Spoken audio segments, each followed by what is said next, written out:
battle for Middle Earth is about to begin.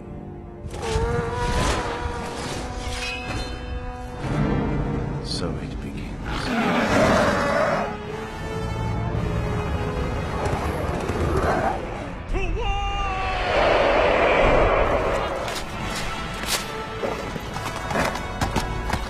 Send these foul beasts into the abyss!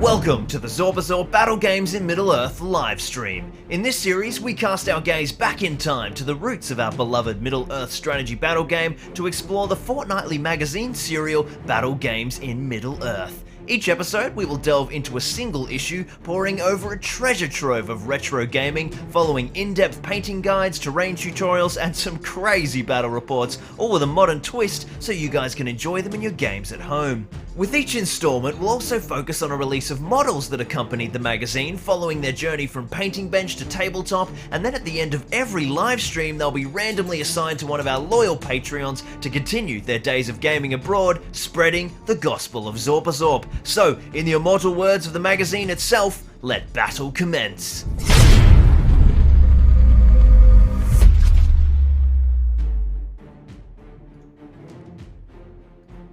Welcome to Zorpazorp Gaming, my name's Lachlan Linton Keane, and welcome to the 5th installment of the Battle Games in Middle Earth livestream. We've got absolute cracker of a stream this fortnight, some fantastic stuff to dive into, and some fantastic giveaways. For any of our newer viewers who are unsure about this stream, in this particular series, we go through the old retro magazine serial, The Battle Games in Middle Earth. Each issue, we paint up some models, we do some scenery, and we play a pretty insane battle report at the end, which all of you guys in the chat stream jump on in and scream insane things for me to do and take control and play against me through the power of the internet.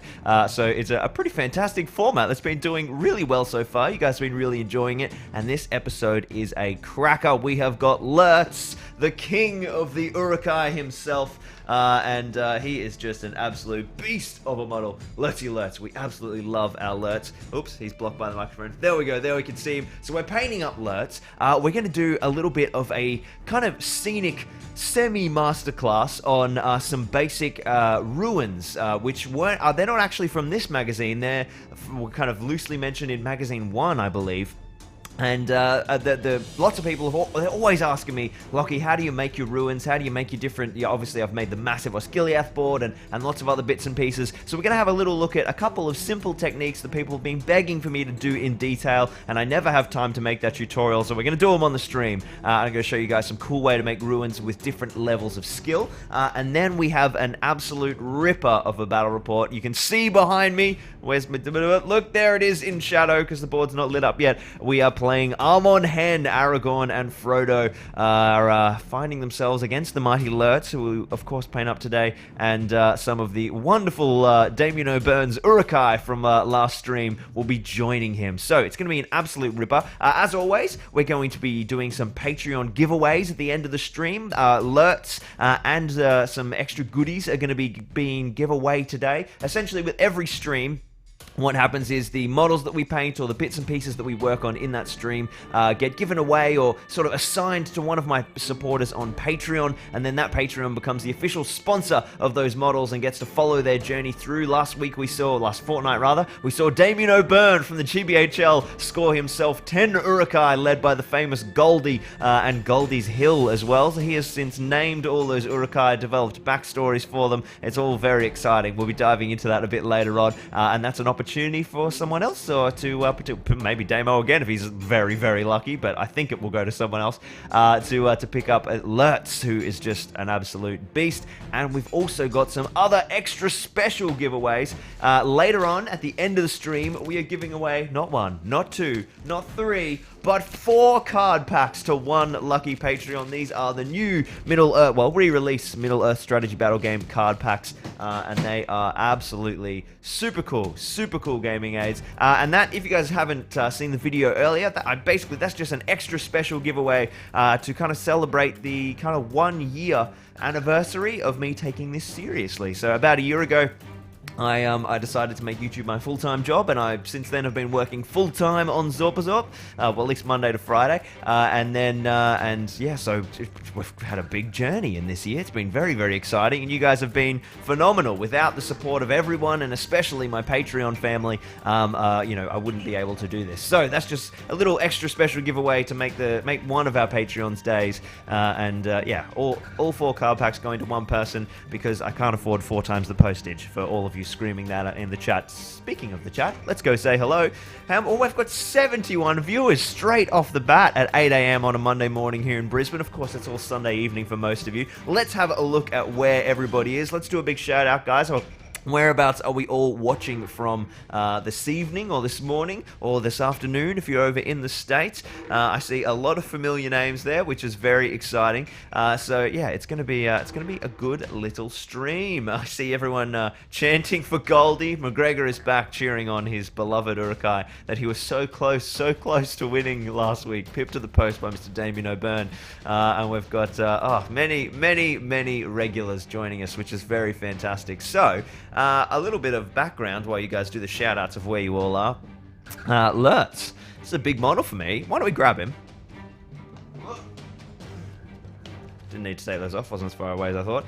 Let's see if I can get him to show up for you guys. Well, that's really... Lurtz, you're so bright. Anyway, it's this Lurtz, right? It's the awesome, old-school shield, sword, and bow Lurtz. And he is just an absolute ripper of a model, but he's also a very special model for me. Now, it was, these magazines obviously came out 20 years ago.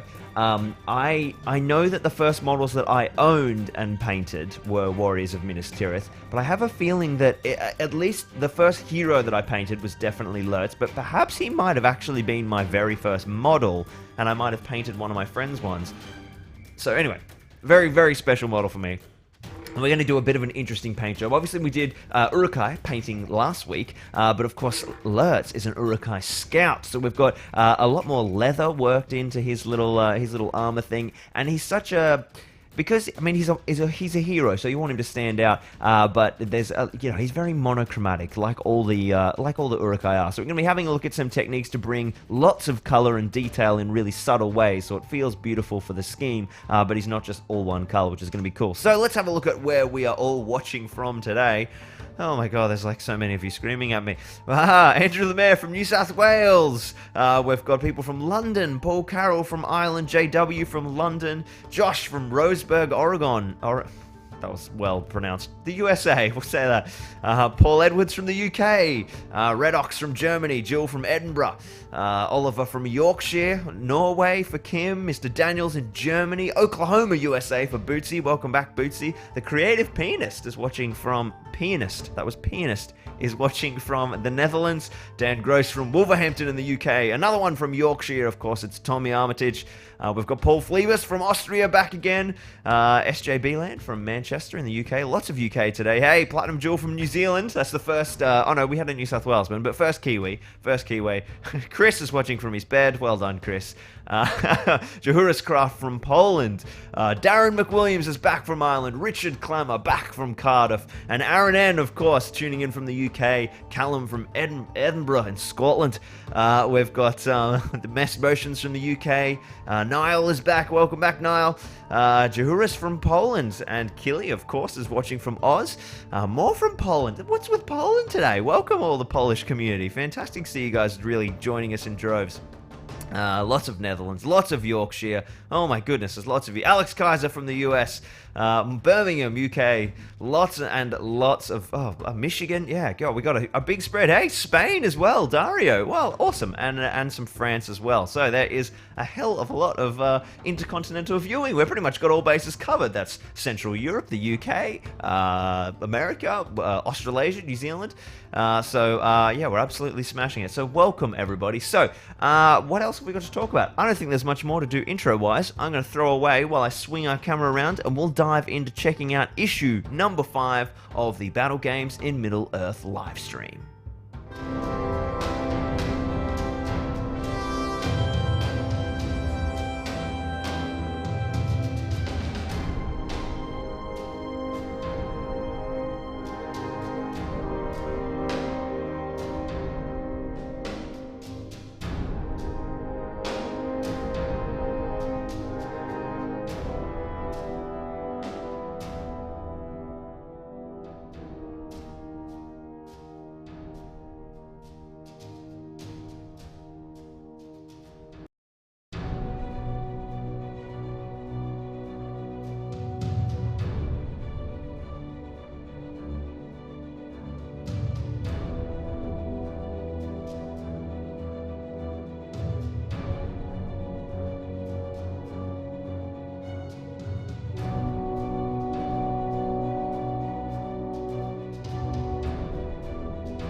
Alright, here we go. Issue number 5 of the Battle Games in Middle Earth. This is just such an awesome series, and I really like this issue. We get to dive into some pretty cool stuff. Before we do flick through the magazine, just while we got this camera up, I thought I'd show you these cards in a little bit of detail. These are our bonus giveaway cards, as I mentioned earlier. The 4 packs that we're giving away are the Fallen Realms pack, so that's Easterling, Khand, Harad, all the kind of, you know, those Fallen Realms who ally with Mordor. Speaking of Mordor, we've got them, of course. They've got a big juicy card pack all to themselves. themselves with all the Mordor and Barad-dûr profiles, and then Defenders of the Pelennor and the Magical Powers card. So for those of you who haven't seen these cards, they're really cool. I'm just going to rip this pack open and we'll dive in. They're really, really fun to have on the table. They, you know, kind of have all the different bits and pieces of your profile. They show you kind of different stats. There's a lovely image there. The special rules that they have, the war gear, the heroic action. So they're really cool, particularly when you're filming battle reports for all of you with YouTube channels to line up alongside the field there, which is really cool. So if you guys want to be in the running to score that, if you're not one of our Patreons already, you can jump on and add yourself to the Patreon list by checking out Patreon. The link is down in the video description, and that way you'll be in the draw, because just before I draw the prizes for our bonus prize and the normal prize, I will quickly update the Patreon wheel. I've got my pen ready there to manually add some people onto a bit of masking paper, so that if you guys want to pledge during the stream, you don't miss out. And of course, you're eligible for all future giveaways over all the rest of the series. So we have a ripper of a magazine today. Let's dive in to issue number 5. Look at Lurtz on the front there. He's such a beast. And one thing that's going to be interesting, which we'll be diving into in a moment, is just how different Lurtz really is now compared to 2002. Lurtz, the servant of Sauron, bursting from the pages of this pack, is one of the most memorable adversaries of the Fellowship of the Ring, the greatest of the fearsome Urukai, the mighty Lurtz. He's so great that he has 2 wounds and strength 4, but we'll get to that, So what are we doing today? We're looking at Lurtz, the mighty Lurtz, but we're diving into some rules, as always, and things start to get a little bit more complicated. We start to see some more advanced rules stepping into our young players of the early 2000s.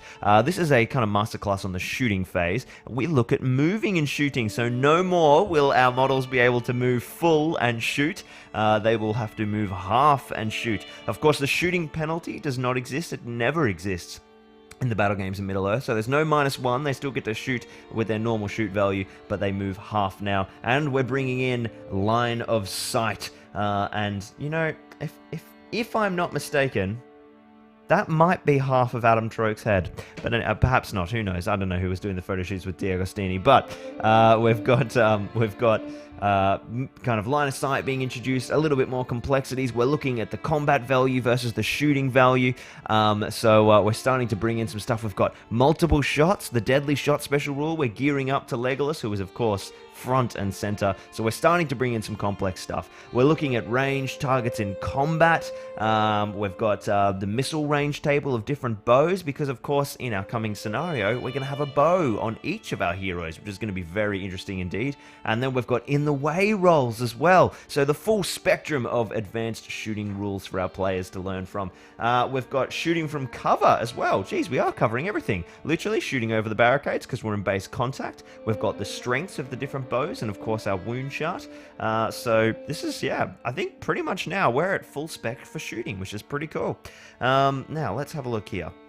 We've got the Hunt of the Urukai. This is our scenario we'll be playing later today. We've got a bit of background on our wonderful participants, but the little scenario blurb is quite interesting. We have acting on the orders of Saruman the White, Lurtz leads a band of Urukai to hunt and capture the Ringbearer. Marching day and night, the Urukai confront the Fellowship at Amon, where Aragorn eventually stops Lurtz in his track after a bloody battle. Will we see a repeat of history? We shall see later today. This scenario looks at what would have happened if Lurtz had arrived at the head of the column and surprised Aragorn and Frodo while they were separated from the Fellowship. Aragorn must battle to cover Frodo's escape before the ruthless Urukai claim the ring before their master Saruman. Essentially, we're acting out that moment where Aragorn Elendils off the top of the seeing seat before Legolas and Gimli arrive, because of course we don't have those models yet.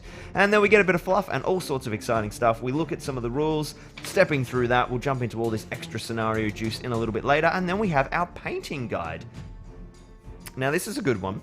Obviously, we've just learned how to paint Urukai in the last issue, so they step up things a little bit more advanced. We're going to be doing, as always, much more advanced than these. It's really cute. We get to see some like detail with the hand being painted on the face, some hands on the shields. We look at different types of metal, Lurtz's flesh, doing some leather clothing, which is all very useful techniques. And then in this issue, there is a making a gaming area kind of scenery guide. Now we're varying off that a little bit veering off from that a little bit. We're going to be focusing on our ruins today after we've painted up our Lurtz. However, there is one of our compatriots here, Beard Clipper, who is also doing his little scenario builds or scenery builds that go alongside the Battle Games in Middle Earth live streams, and he has done an absolute ripper of a video on making a gaming table. He's used this article as an excuse to make a Fords of Eisen board, which is really cool. So make sure you guys go and clip out. That's very funny.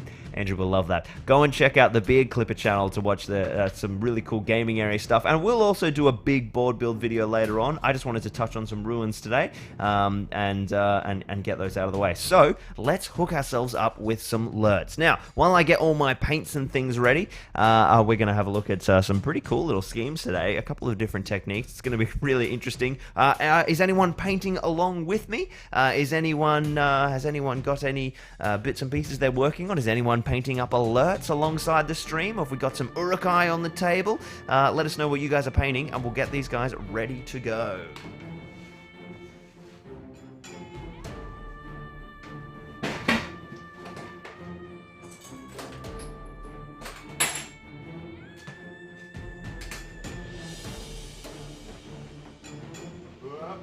I thought I'd be able to move it without knocking all my paints flying. I only knocked a few of them, that's not too bad. Got a water mug, and Lurtz himself, of course, with some brushes.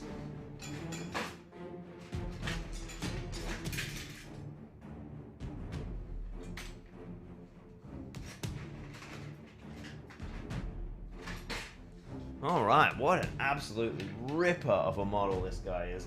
Let me switch to live for you so I can make sure that's good for you guys.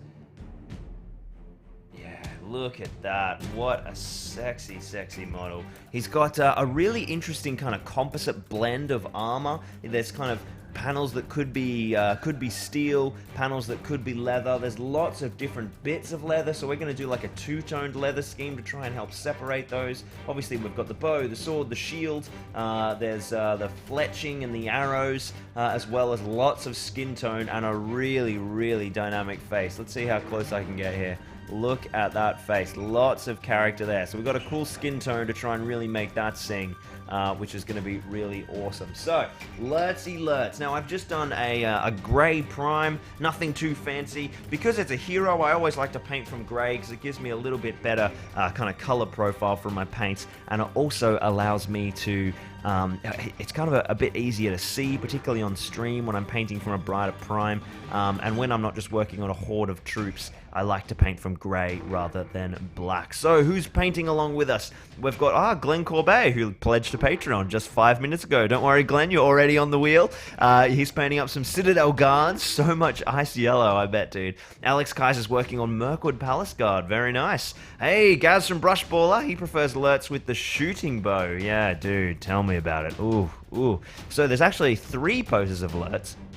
We have this juicy one. We have Lurtz shooting and sort of like standing with his arm in a slightly weird position, and that's from the Attack at Amon Hen set. And then we have the very, very rare Lurtz kind of pointing, like actually shooting in a very aggressive shooting pose, which is very rare indeed. So I'd love for that to come on Made to Order, because that is my favorite Lurtz model. It's awesome. But I love this one too. All the Lurtz poses are pretty solid. Lurtz shooting the bow is very good indeed. Buck and Duck is painting up some Galadrim elves. Mandalore's making sushi. That doesn't count. What do we got here? Cool. Jill Monroe's working on some graphics for his Twitch. Darren just painted up 12 Urukai warriors. I hope the stream was helpful then. Fantastic. Callum's working on Guacamole Lizard Mole Blood Bell team. Very cool. Very cool. And he's got Vrasku sitting out watching him paint. That's also highly important. Antoine's working on Gundabad Berserkers. We've got all sorts of other hoppy. Star Wars related, says Richard Clammer. I am intrigued, and I have some photos that I might throw up on the stream for you guys, actually. I've had a very, very big weekend.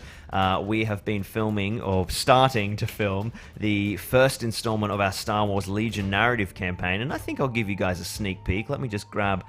Jacko and I took a couple of photos, and he sent them to me on his phone. I'll see if I can download these and drop them into my streaming software. But it's going to be a pretty special board. I'm getting, yeah, very, very excited. So let me see how this works. I want these 2 files, and can I just drag and drop those in?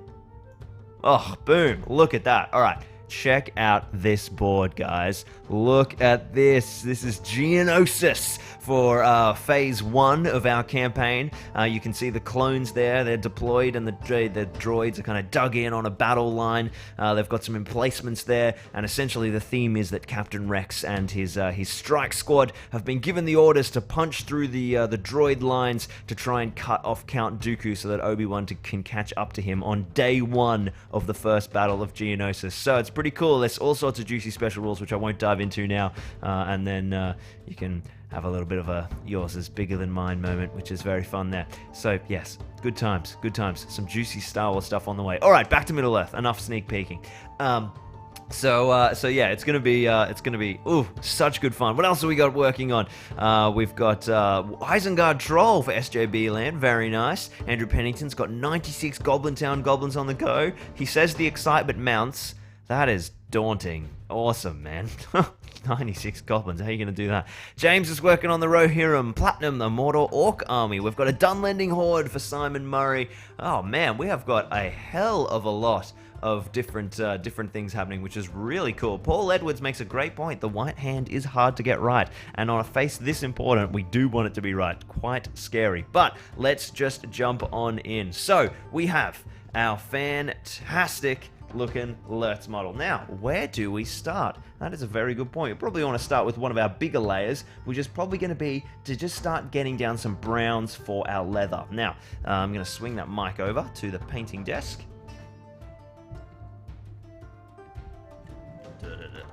Yeah, not going to work. Beautiful. Okay.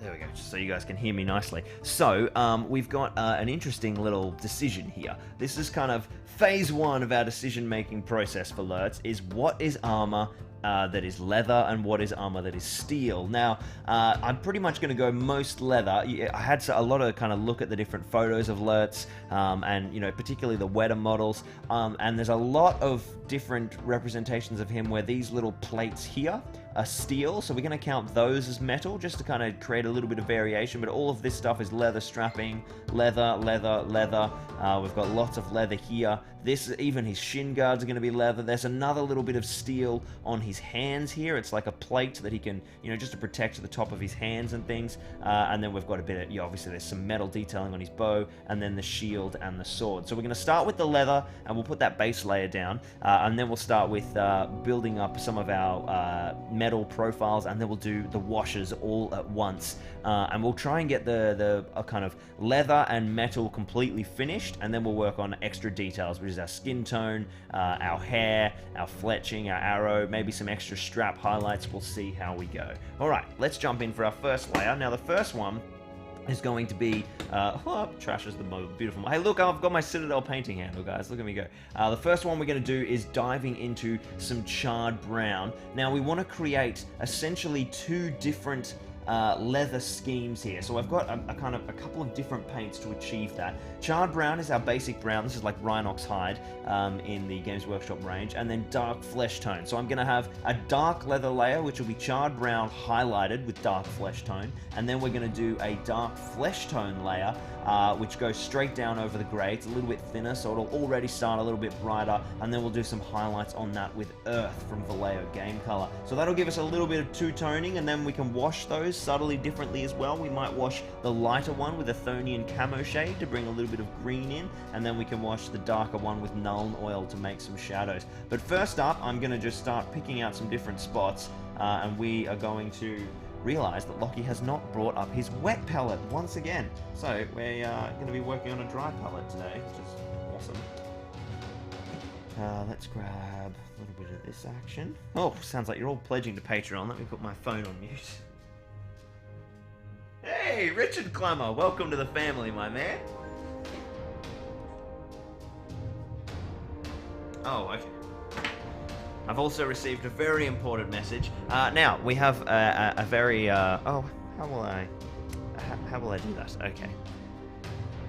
We have an interesting update. Usually I have my live stream assistant today, which is my beautiful fiancée Larissa and daughter Hazel. However, they're down at the in-laws today because we were filming late into last night, so they decided to just give us full reign of the house so that we could make lots of dice rolling noise late last night. So a request has been sent in from my daughter that she'd like to see my face on camera, so you'll have to excuse me while I say good morning. Let's see if I can get in here. How wide am I? 1, 12, 16, alright. Hello Hazel, good morning. Hello, Daddy here. This is Lurtz. This is what we're painting today, honey. You won't paint this model till you're probably 3 when we'll get down there for like metal heroes. Plastics at 2 though, I think. Alright, I'll see you guys later when you get here. Alright. Sorry about that, guys. Just, dad things, right? Back to work. So, Lurtz, first color is going to be our charred brown. Now, this is a little bit of a thicker paint, and I'm not working with my wet palette today, so I am going to grab myself just a touch of Lamian medium to thin it down, because I've been a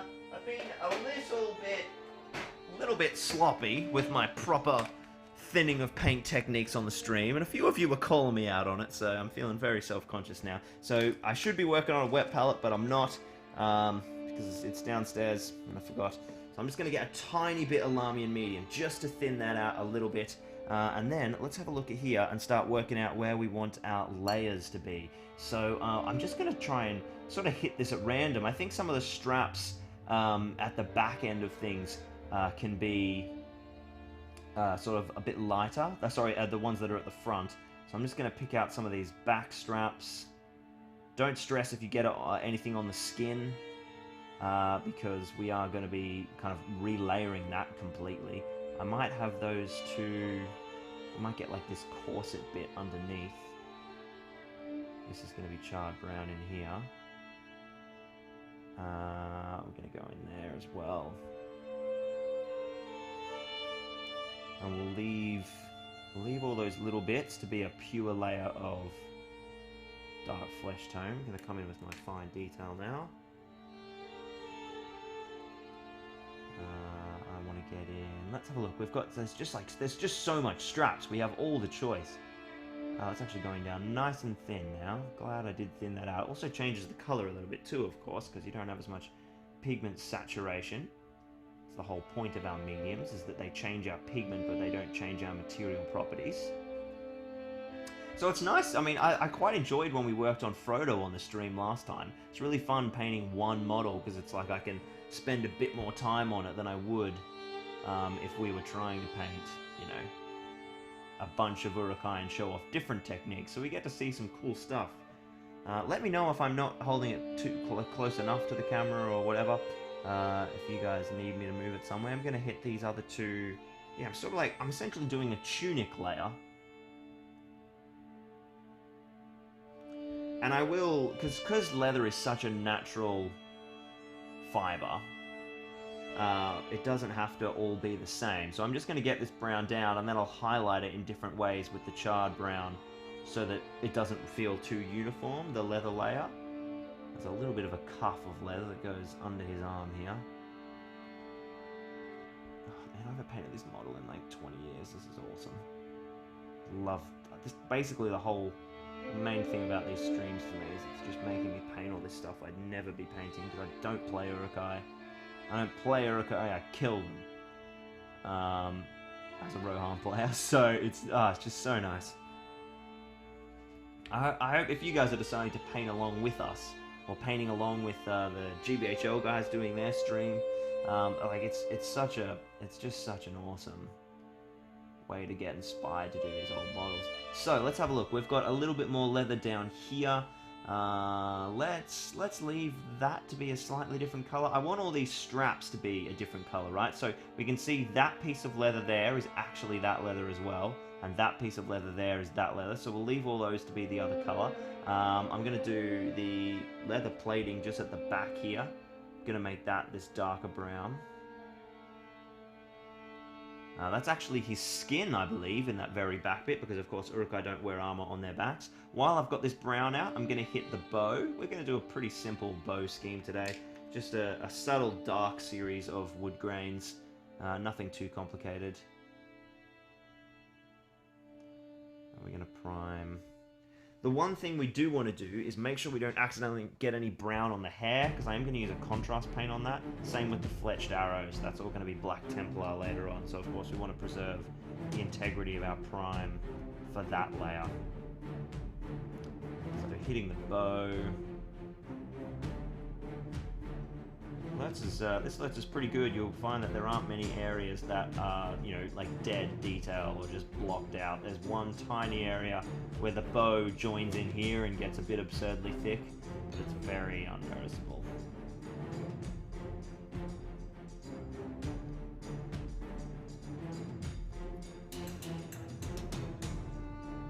Whenever I hear the word tunic, I just think of Roman emperors, says Richard Clammer. I can imagine if Lurtz was a Roman emperor, like Caesar, each time he got stabbed would have ended very badly for the other senators. That is very true indeed. Would have been a tough time. Okay, so we've got a huge bit of leather down the back here. I think I'm going to make that the lighter color. So to balance that, I'm going to make these shin greaves the darker color. I mean, when I say lighter and darker, you'll see how subtle the difference is. But it's important that we have these subtleties. And actually, I think it might actually be right too. I think that leather tunic was the lighter bit. Now, what's he wearing? He's wearing sandals. I'm going to paint them at the very end. I'm going to paint the skin tone first, and then just pick the sandals out. We don't have to worry about them right now. Get a little bit more brown on that leg guard, which I think I ask this question every stream. I'm fairly certain that's called a greave. Or is that the one on your arms? No, they're van braces. Man, I don't know. Oh, speaking of van braces, we need to pick those out. I think we'll do them in the lighter color as well to break it up. So we've got a bit of brown there, bit of brown there. I just need to grab my small brush and just edge the side of these greaves on the back where they stick out past the leg. That should be the dark color. Did I get that? There. All right. Beautiful. So that is our first layer down. Wasn't too hard. Let's grab ourselves. Whoa, that whole time I had Lamian medium on. That's terrifying. Dark flesh tone is up next. And give this guy a good shake so he gets a bit separated. And we are going to probably not thin that actually. It's a little thinner. Still thin a bit. Wash my brush up completely.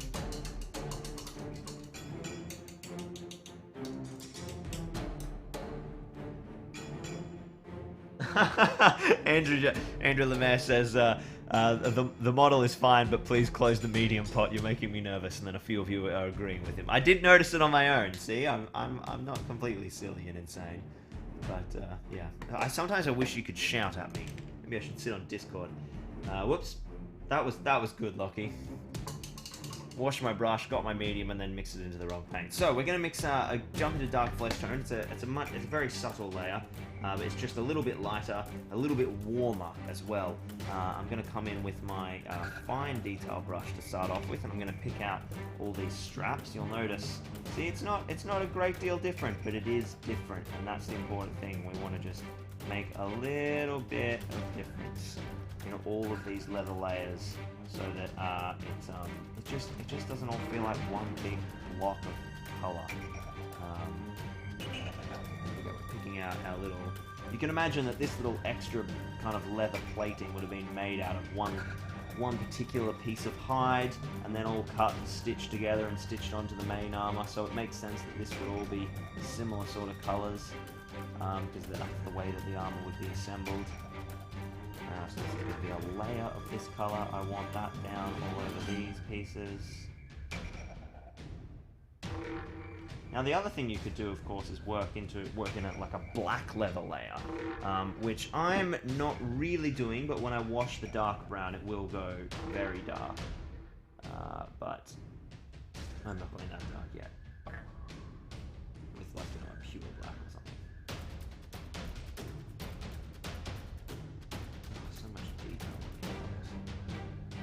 No easy dry brush layers. Oh look, the Uruks are finished. I dry brushed them. None of that today.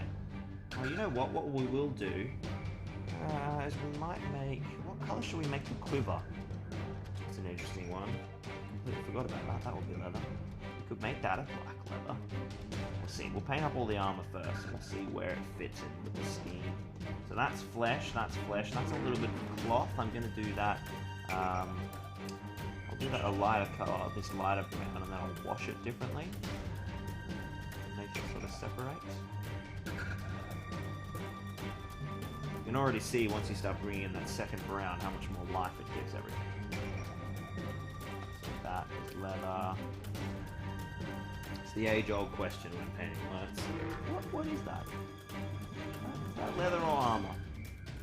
That should be a little bit of brown there. Notice I'm leaving the belt strap. I'll have to make that a separate color so that it really pops. That's brown, that's flesh. Right, let's go here and jump in on the back. I'm going to make these pieces different colors, I think. Let's hit the big one. It's our light color. I'll make those two the same. Again, I think we'll go starting at the same base, because we've decided that these bits have been made from this type of leather, and then we'll give them an interesting wash. One of them will be Agrax, and one of them will be null, or something like that, to make it kind of subtle differences. Alright, that is a lot of leather done. We're looking good. We just need our gloves, I think.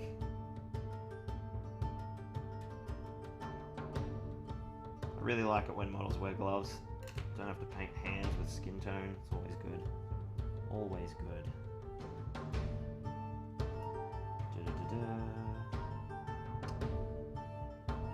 Yeah, something about gloves. Just like a blessing in wargame painting. Alright, that's like good. Don't stress if you get any of the brown paint on the bits that are going to be metal. Just make sure you get a nice even coverage. We can pick out all the metal later. You want to make sure you do get the cuff. Same thing goes for the skin tone. That'll be based completely and then lay it up. So no rush in protecting that. There's another glove, of course, on the other hand, on the underside of the shield.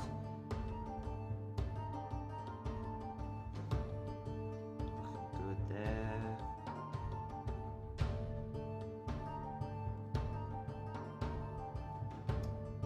And just the end of that cuff. There's also a little strap there, but I'm going to do a strap pass later on, I think. Alright, that is all of our leather bases down. Now what I'm going to do is just keep this paint out and start to do some little edge highlights on the darker brown. So I'm just using my fine detail brush, and I'm just picking out all the raised areas with charred brown. So if we remember what we painted, it was the little tunic elements underneath, not with charred brown, what am I saying? I'm picking out charred brown with dark flesh tone. So anywhere that was the darker brown is just getting picked out with this lighter brown.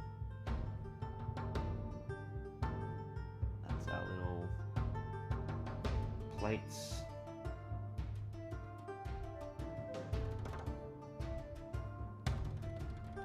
We've got what else do we have? Oh, there's the bow. I will actually highlight that out with charred brown as well, even though that makes it look the same as the leather. I will add more wood grain elements to that later on. Give the bow a little pick. So I think that's all of our... Oh no, I made this layer in here. Darker. Cool, there we go. Alright, so that is essentially the charred brown layer finished in terms of color profile, our kind of base and our pre-shaded highlights. And now we're going to jump in and grab some earth and do the exact same thing to the lighter brown. So let's have a look at earth. It's pretty bright. I think what I'm going to do is bring a little bit of charred brown in just to darken that up. It's just a little bit too bright for my liking. Yeah, that's more what we want. So that's, I would say that's probably 50-50, maybe even a little heavier in the charred brown space. And now what we want to do is edge highlight all of the layers that we did with the charred brown. Yeah, that's a perfect color to highlight. I'll see as I do this chest piece, you'll really see.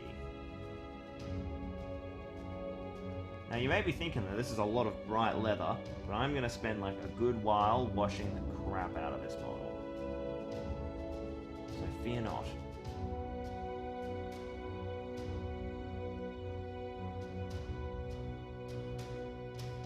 Yeah, we really want these highlights to literally just be edge highlights.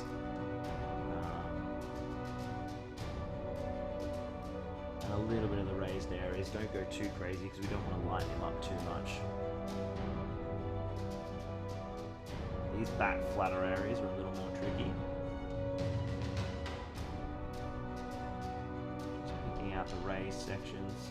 I've got this paint still quite thin, so it's allowing me to do blends pretty easy. That's looking pretty good. Now our gloves. Give them just a little bit of kick.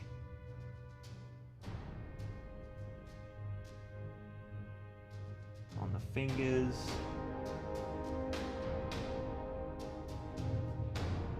Beautiful. And now, so that's going to be a little section here. This is a steel plate. That's a lot of our leather work done. We do need to find a point of difference for our straps. We want the straps to look pretty cool, I think.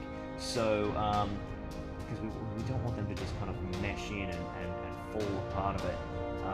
So maybe what we do with those, really nice actually. Oh, that should be leather. That little piece up there. Whoops, let's grab a little bit of our charred brown.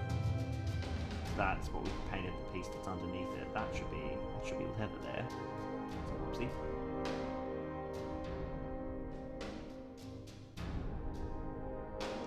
So much leather on these guys. Sometimes you do miss bits.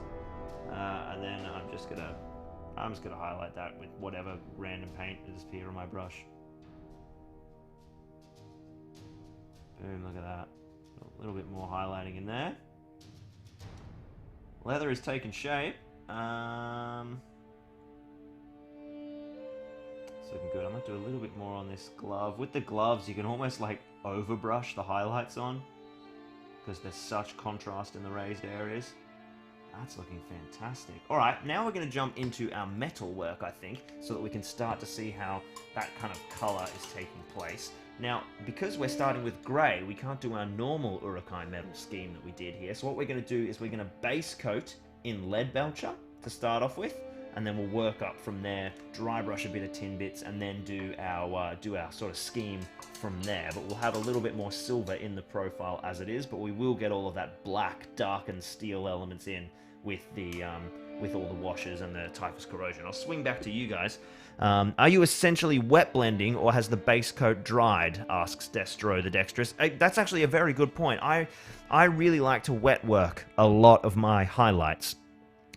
Which is where essentially that base coat was still a bit wet, particularly because I thinned my paints down a little bit.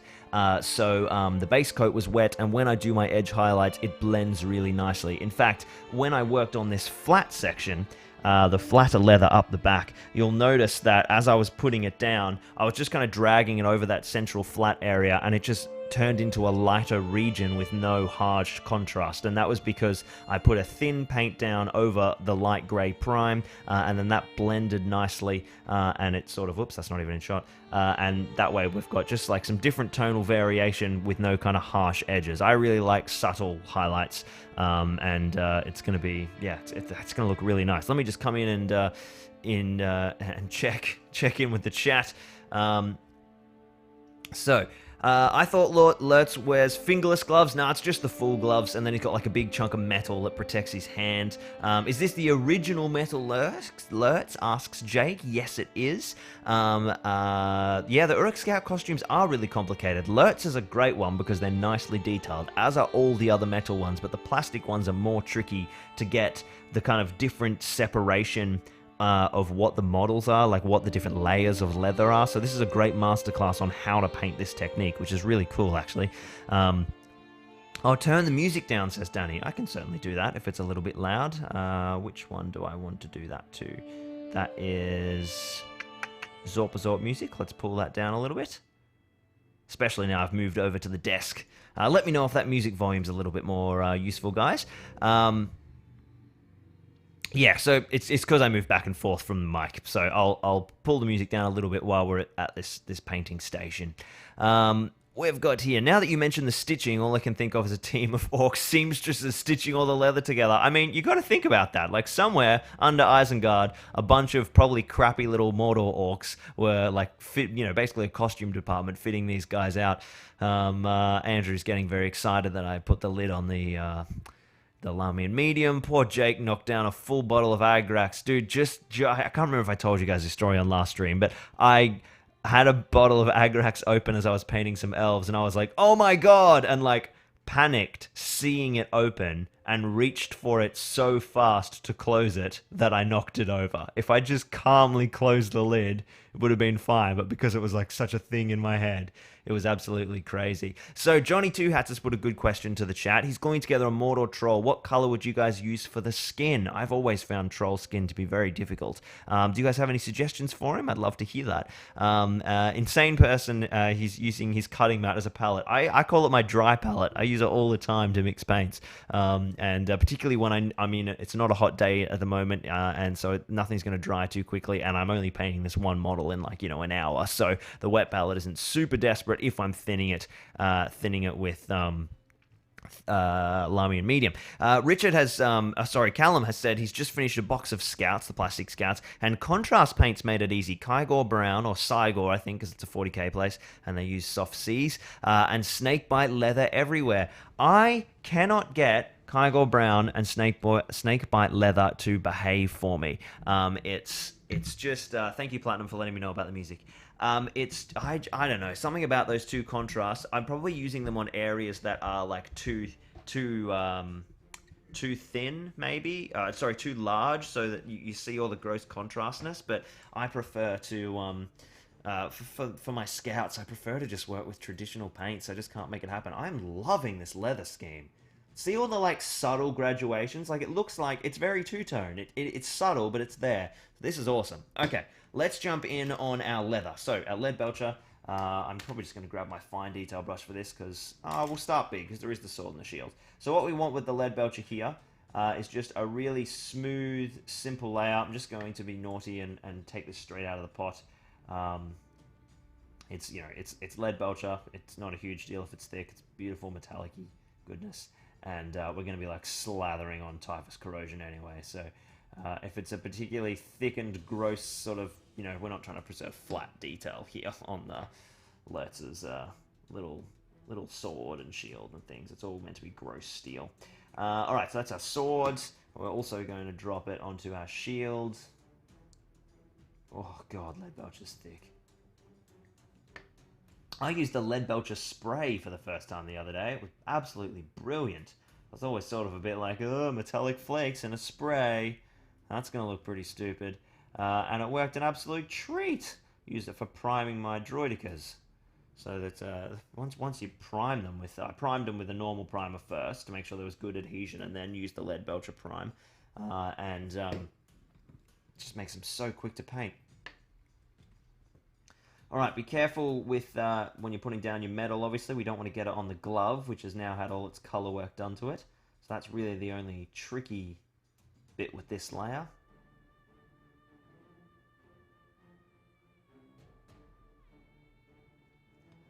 Alright, just getting it sort of roughly in there. It's all going to get filled with washes anyway, so I don't have to be really too worried about it. Alright, got ourselves a shield. Got to edge that shield.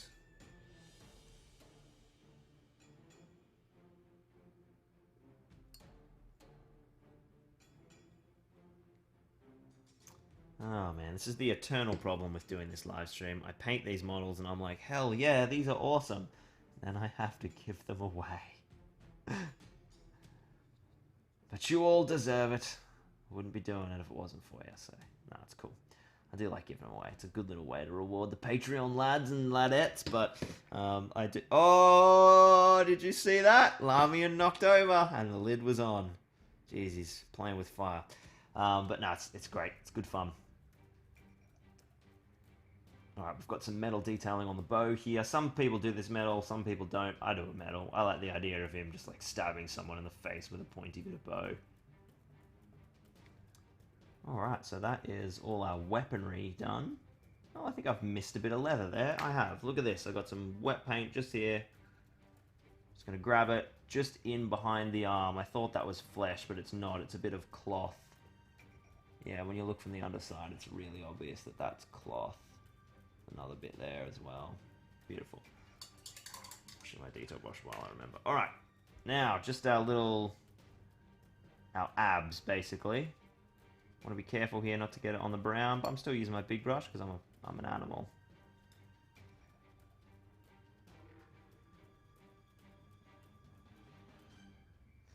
I'll switch to the fine brush now to get in underneath those thin pointy layers. Potentially it could have been a better idea to do the metal first. It would have been easier to keep it off the metal, but I mean it's not too difficult.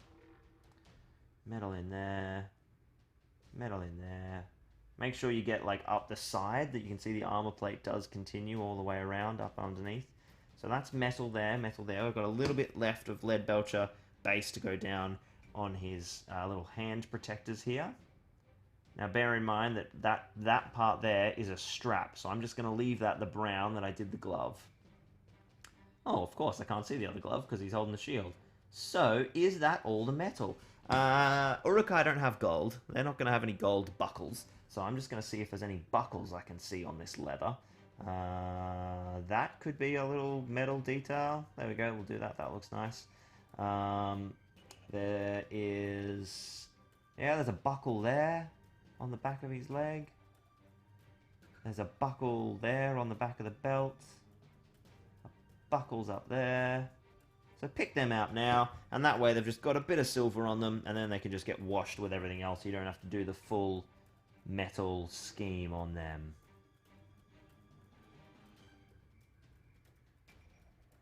Buckle, buckle, buckle. That's a buckle there as well. I might have to re-pick those buckles out. We'll wait and see when we do the straps. Okay, so now we've got our silver down, we've got our brown down. It might be time to put our straps down, and then we can wash everything we've got so far. And then essentially it'll be into skin tone. We will have to pick out... No, let's do the straps now. I'm not sure if... I kind of feel like I want to go darker. I want to put like a black layer on the straps, which makes me feel like I want to use Black Templar, which is a contrast paint. So... what I'm going to do is, yeah, I think I will. What we'll do now is we'll do... Oh, we also have the quiver to decide on. So we could make the quiver this darker material as well. However, the arrow shafts are going to be Black Templar. So what I'm going to do is I'm going to put a little bit of Black Templar down on the straps. Actually... all the straps on the back of the legs are going to have to be... Yeah, no, I'm actually... it's weird, right? I'm going to do the straps first, but that's because this is a contrast paint, and I don't want to accidentally get flesh on the straps. So I'm confident that I'm going to be able to keep it off.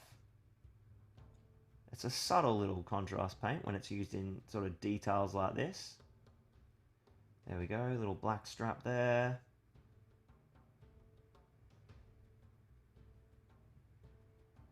And the great thing is, if it gets, if it goes too dark, you can just kind of thin it out a bit with Lamy medium or contrast medium. That's like sort of one time I definitely wouldn't advise trying to thin with water when you're thinning contrast paints. Yeah, that's the way to go. A little bit of black is really nice. I won't bother doing the sandals yet. We've got the straps up the back here. Yeah, because the sandals are going to be too hard. They'll have to be a more traditional brown, but that's fine. Picking out the straps. And now, I think what I'm going to do, I've done a 180. I'm going to Black Templar the quiver and the arrows, and then I'll create a little bit of difference by tinting. God, we're just exploring all the different techniques there. This is cool.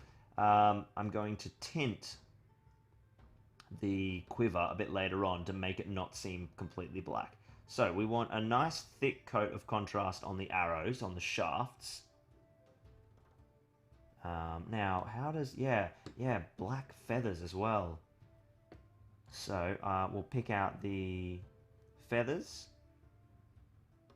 Now, naturally, because this is a contrast paint, the feathers will thin out to have a lovely grey highlight, and then all we need to do is accentuate that, which is just awesome.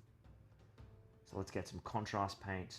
Let's get some Templar down on the arrows, the shaft, and the quiver, and then I'll tint the quiver to make it look like more of a brown space, but it's still sort of darker. And then I'll tint the and then I'll dry brush the feathers, and so that way the shaft, the quiver, and the feathers will all look different, but they'll all be in the same sort of space. Yeah, I think that's a good way to handle it. Alright, so that's brought a bit of black into the scheme as well, which I am really liking. We've got a black strap here, we've got black straps there, we've got the big block of black from the quiver and the arrows, which will get tinted a little bit, but it's still bringing in some black, which I think is important for Lurtz. It's good, it's good. Any tips on contrast paints to pick up for SBG painting? Would like them all, but money, asks Callum. Alright, what have we got?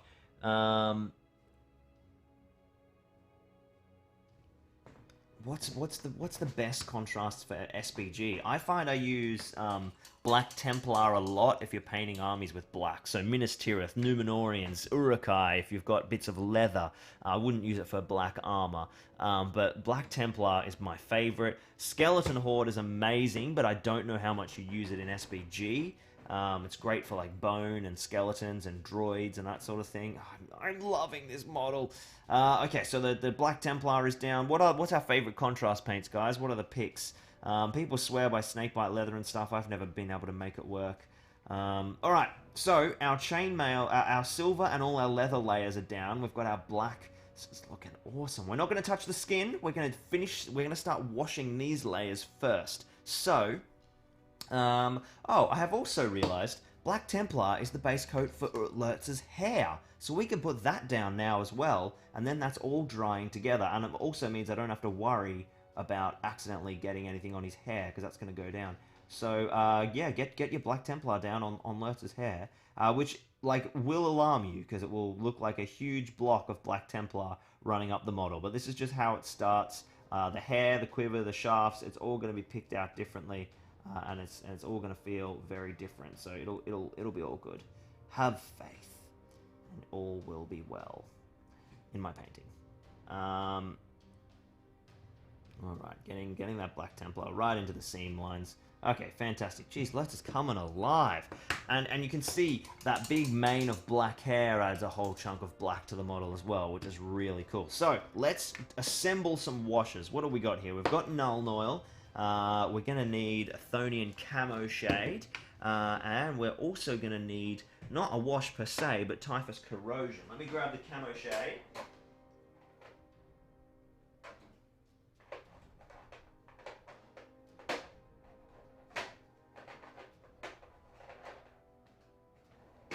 And I've also grabbed Seraphim's Sepia. So, we've got the two leather colours. We've got the light leather and we've got the dark leather. Then we've got the black leather, and then we've got the metal that we're going to be washing. So the first thing I'm going to do is grab some Null Oil, and I'm going to put this on all of the really dark leather. Now, when I say I'm going to put this wash on this leather and then this wash on this leather, you can mix it up and you can kind of put different. You can Null Oil some of the dark and then Athonian Camo Shade some of the dark, or you can light. Or I should also have some Agrax. Where's my bloody Agrax? Too many shades, man. Agrax. So it's all about, you use this wash by, you've created a two-tone, and then by washing all of it kind of differently, you can create sort of a lot more variation than that that's really subtle. So I'm just going to bring some Null Oil in. I'm going to pick out some areas. What I am going to do is Null Oil all of the metal, because I know that that's happening. Because that sort of forms the basis of the Typhus Corrosion, which I'll put down in a second. So I'll just Null Oil all the silver, so that's done.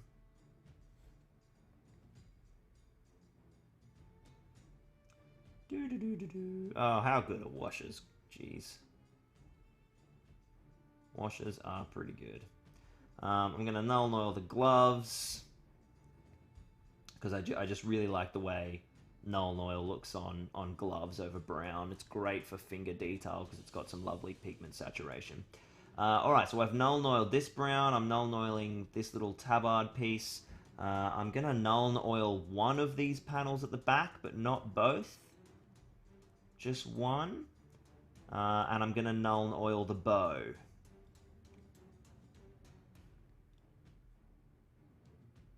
Very nice. Going to wash that brush. Now I'm going to grab myself... I'm actually going to start with the Athonian Camo Shade, because I just want to make a little slightly green leather layer. And I'm not going to do this hugely. I'm just going to put it just here on the side. Just a little bit of green mixed in there over the top of the brown. It's not going to be a super obvious green. And that little piece, that leather strip continues down under here. So just a little bit of green washed in just to create a slightly interesting hue. And I'm going to put that on relatively thick so that we do read a little bit more of that pigment than I would normally with a wash. Okay, that's all. That's literally all I'm going to do with the green. And I'm going to come in with Agrax Earthshade. And this is something I really love to do with shades is... you know what? I haven't used that Agrax in ages. Shake the crap out of your washes, guys. Otherwise, everything goes glossy. I mean, I'll probably matte varnish this stuff because I'm going to be putting it in the post and playing with it a lot. So, but it's just a good habit to get into. I'm going to Agrax this lighter leather, which leaves it a nice light color, but gives it a nice brown toning. So we can see there the difference between the Null Oiled and the Agraxed over that same color profile. Creates just some slight, subtle variance in the leather layers. Well, I'm going to Agrax this stuff. Get some Agrax on here. And you'll also notice that like some of these shades are probably blending together, and that's totally fine. We're just mixing shade and mixing colors. Pretty sure I Null Oiled that, but I'm going to drop a little bit of Agrax on there anyway. Beautiful. So that is all of the leather shades down, I think. We've got a bit of Null Oil. I'm just going to thicken up the Null Oil on that back piece. Yeah, I'll do it as a thicker layer rather than a second layer, just because of timing. I'll just make sure that that is really black. Alright, now it looks like the contrast is pretty dry.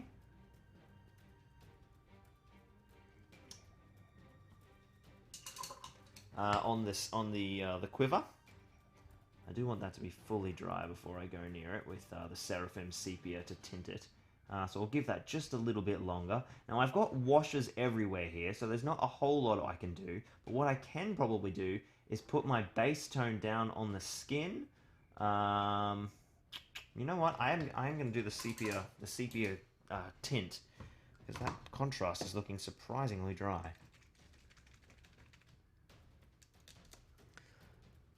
Thanks for watching, Andy. We'll see you next time, dude. Alright, Seraphim Sepia, on you come. Now this is just going on the quiver, just to tint it out of the black space and make it a little bit more brown to separate it from the shafts, which I'm going to leave basically just as the contrast black. So you'll notice it's a very subtle effect, but it does change the hue of the contrast. Geez, I'm thinking I might even do that for Lurtz's hair, just to get a bit of grease and grime into the black and grey. Yeah, it's really subtle, but it looks good.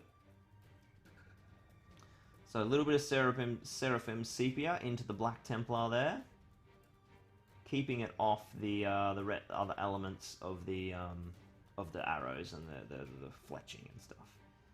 Yeah, I quite like that for Lurtz's hair. A little bit of Seraphim Sepia over Black Templar. It's quite fun just discovering stuff like that.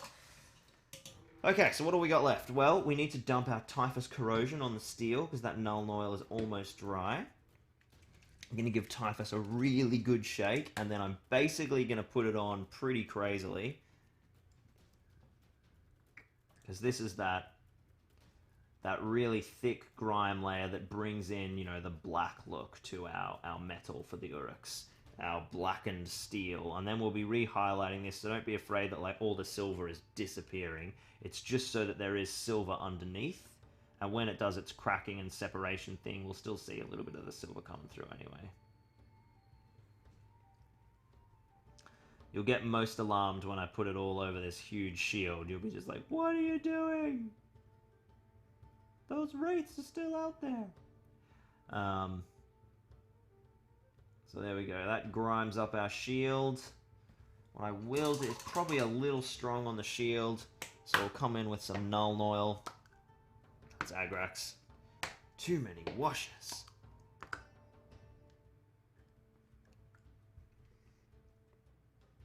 I'll come in with some Nuln Oil and just blend the Nuln Oil into the Typhus Corrosion right on the top here. See how I've done that? And that has now showing a little bit more metal through, and I'll do that on some of the points as well. So now the Typhus is like in this region that's really beautifully blended with basically like a Nuln Oil region. Quite like doing that. I do this technique a lot with Agrax when I'm working on like droids and stuff. I'll put Nuln Oil, I'll put Agrax everywhere, and then heaps of Typhus Corrosion and blend it all together. So there's these smooth regions of joined grain. It's really cool. All right, now I don't even think we'll need to bring any more brown into this, like, you know, in the last stream we were using some, because we were dry brushing over black rather than doing this method, we used some brazen brass, whereas we don't really need to do that now. We can just dry brush with lead belcher and then edge highlight over that steel, and then probably one more wash, and that's going to look good. This is kind of closer to our Moria Goblin scheme for that blackened steel look, which is looking really cool. So the quiver looks great, the shafts look great, the arrow fletching is going to look good when it gets dry brush, which we can't do yet because there's too much moisture around. Oh, I've also left a little bit of Typhus Corrosion off his center bits. Definitely want to wash those to be looking blackened as well. Is that enough? I'd say that is enough. Enough to get that in there. So he's looking awesome. So now we have the long wait. We'll wait for the shades to dry a little bit, and then we'll start working on the skin. And then I'll probably finish the skin, and then finish those broader layers. Because I can sort of, once the shades are sort of starting to dry, I can dive in on the skin. I'm just going to grab a drink 1 second.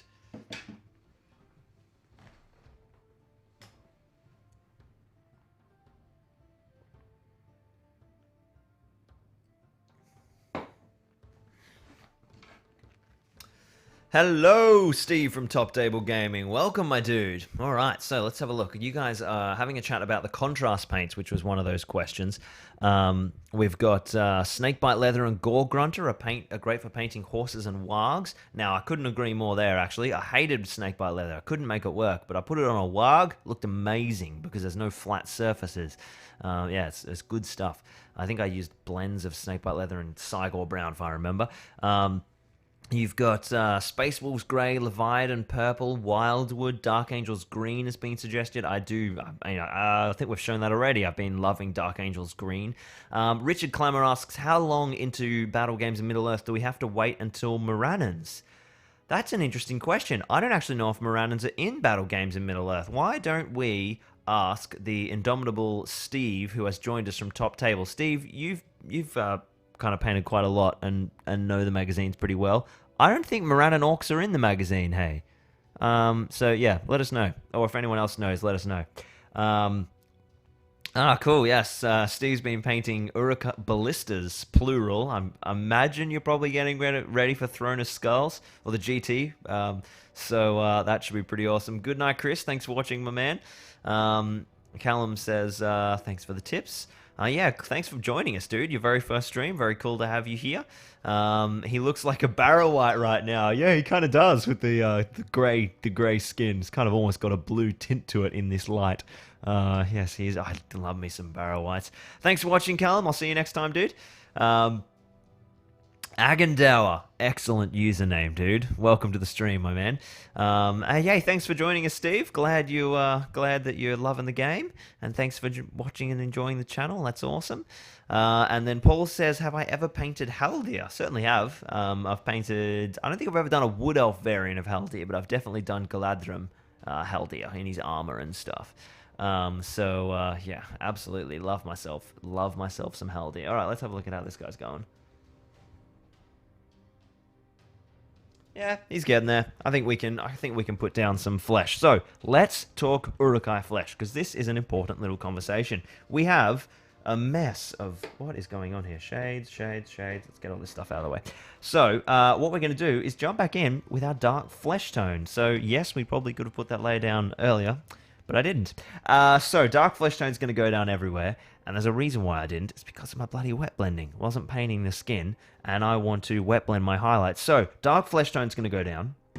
Then a reasonably broad highlight of gory red, wet blended, and then a very thin edge highlight, again, wet blended, over the top edges of cheekbones and eyebrows and noses in bloody red. That's a really bright paint, so we got to be careful with that. We got to wet blend it, and we've got to make sure that we just get some nice transitions and we don't apply it too liberally. And then we're going to wash the crap out of it with Reikland Flesh Shade. That pushes the red space a little bit browner again, which is better for Urukai, but still keeps enough of the red that we feel nice and Uruk-like. And then we'll have a look from there and evaluate if any extra stuff is needed. So, how come the highlights go on before the washes? Look, I mean, there's lots of different ways to paint with lots of different techniques. The reason that I put those highlights on is because I'm wet blending them.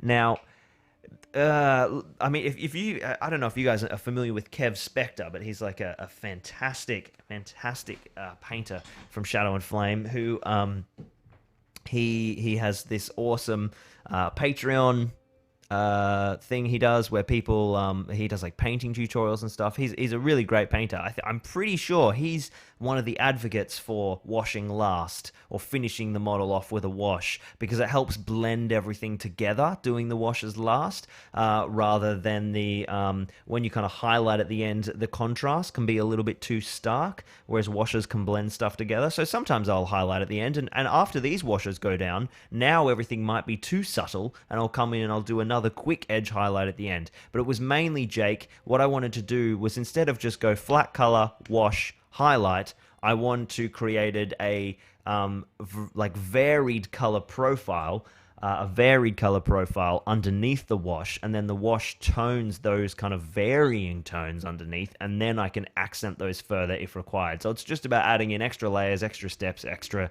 color and complexity in the color detail. I hope that goes in focus for you. There you go. So let's put down our wet blended skin tones, and then we can get ready and have a look at where the wash stages are at. Good questions, guys. Good questions, as always. So, dark flesh tone, I'll put some fresh stuff down because this is all gross now. Now, super important that we thin this, because we're doing face, right? This is skin. We want beautiful, crisp, thin skin. And this is an older model. There shouldn't be any paint underneath because I stripped it and primed it last night. So we should have a really good chance to make a lovely looking skin. Now, I'm thinning this, but I don't want to thin it too much to change the translucency. I just want to change like the thickness of the layers, right? All about those thin coats. So I'm actually gonna use my fine detail brush. I'm gonna start with some nice easy layers. We're gonna do the feet. Now, is this paint too thin? We will soon find out, that's for sure. I wonder if these are... is he wearing boots? I'm not actually sure. Let's have a...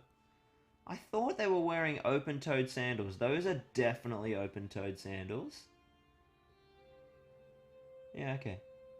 So that's just strapping. Oh, no, I see. So they're wearing open-toed sandals, but the heel is enclosed. Well, that's okay, because we can just paint all of this charred brown and then pick out the flesh bit toe. So really, this should have been done in the leather layer, but that's okay. Let's just paint it all charred brown. And then I'll pick out the leather elements differently to the flesh, obviously, because the flesh is going to have some red. You know, this would have been a really good candidate for black. Might wash it with a thinned contrast of Black Templar to blacken it up. Okay, exciting stuff, exciting stuff. So let's get our charred brown down on the skin tone here at the back of the legs.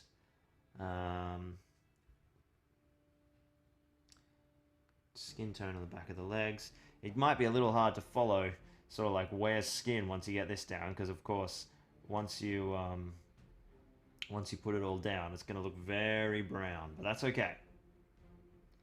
As soon as we put the red back in the region, it'll pop back and look like skin, or it'll look different enough. So down goes the dark flesh tone.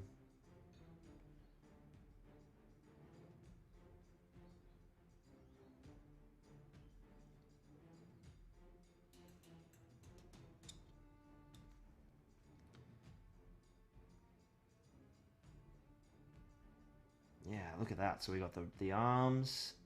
We don't have to worry about hands, of course, because of the gloves, which makes it easier. Be careful that you don't miss the underside of these arms because of the weird angles and stuff. We've got flesh at the back, of course, because the Uruks don't wear armor. So there's a big blank section here. Just want to make sure I don't ruin the black straps that I already did with the contrast paint. Beautiful. There's some leg. Lurtz is showing a bit of leg. Bit of leg for the girls as he goes running off out of Isengard.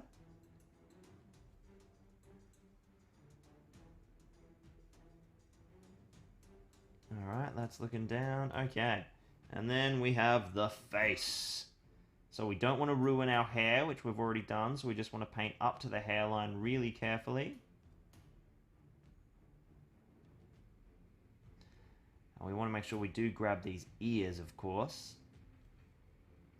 And there is a bit of neck as well that goes down underneath the hairline between the armor. It's getting a little bit thick. I need to make sure I'm pulling from my thinned section. This is the section of all the sections that we want really nice and thin.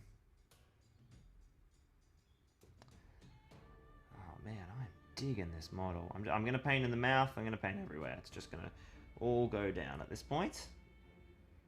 And the ear. And that section of neck. Sorry if that was painful to see. I just couldn't get in there any other way. Alright, so we've got paint everywhere. Up into the hairline. Thinly all over the face. Make sure you haven't left too much paint in any recesses. That is fantastic. So, that paint is wet, ladies and gentlemen, and we are going to keep on trucking. We're going to grab ourselves some red gore, which does not need to be thinned. It is a exceptionally thin paint off the palette. And I'm going to come in, and this is where we bring in our red. Now, we're doing reasonable highlights here. Wet blended into the skin tone. So I'm picking out, like, quite a lot of the region.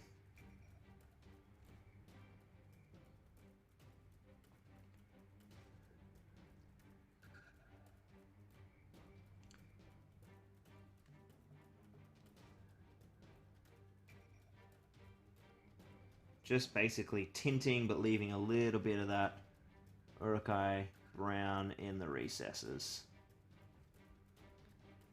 You can see it really obviously on the legs when we do the leg muscles. I quite like my Uruks to have a pretty red skin. It's good fun. Make sure you get underneath that shield. That's looking good. And then it's face time. So where do we want here? We want pretty much most of the sections, but we're going to leave that recessed cheekbone.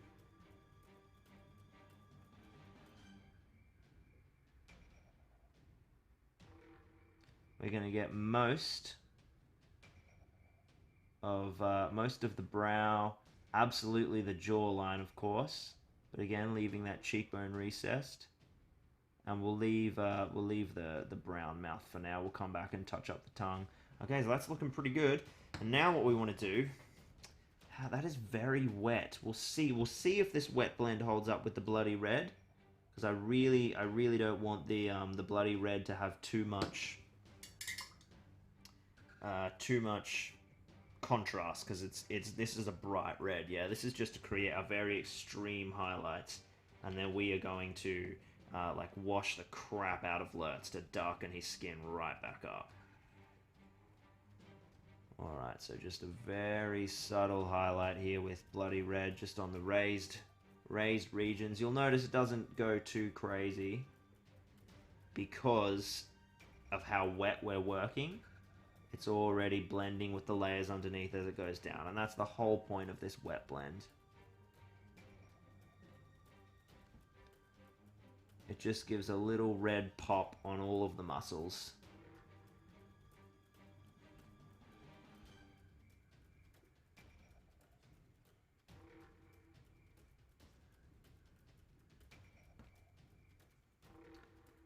Might do a little more in here. Really accentuate that musculature.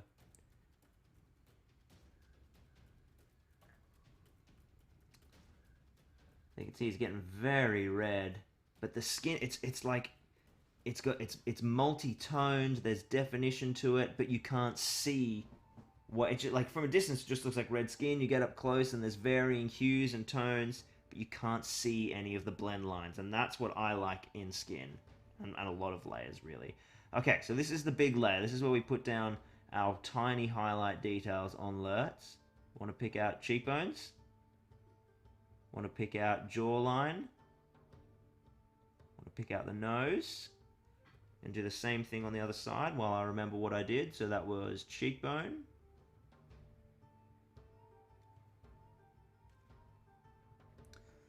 Try and get right up close for you on this one. That was cheekbone. Jawline. Gonna pick out the ear. Haven't done the ear on the other side yet. Let's do that. And now we want to do the brow lines. Okay, so we want to pick our eyebrow out.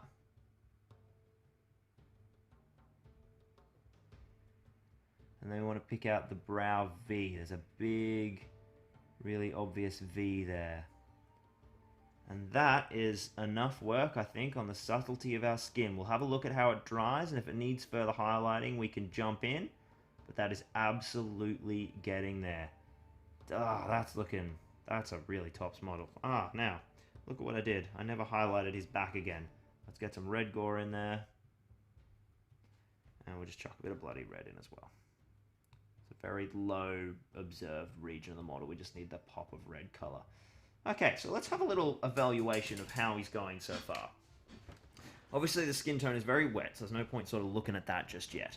Our leathers are now starting to dry, and they're looking pretty fantastic with those different shades. Here's a really good example of the subtlety of tone. This is a little bit more black, that's a little bit more brown, but they both look like really great natural fibers.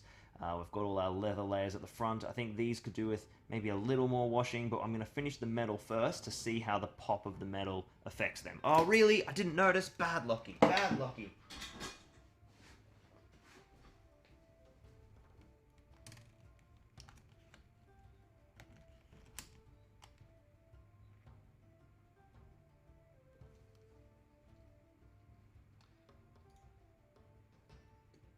Alright, we're back. God damn it. Nor do you, Lucky. This is what happens when I'm, because you guys see everything about 30 seconds or 20 seconds later, and I had my stream open to see the chat, so I didn't notice that the battery went exhausted in my preview window before you guys did and couldn't change it. Sorry about that. I need to construct additional pylons. Literally was less than 20 seconds before you saw. Oh, cool. Fantastic. Man, I think my latency between the stream is getting best. Fantastic. Sometimes it can vary on the the internet quality at the time, but my internet's actually very good here, which is not something we can all say in Australia, but it's quite good.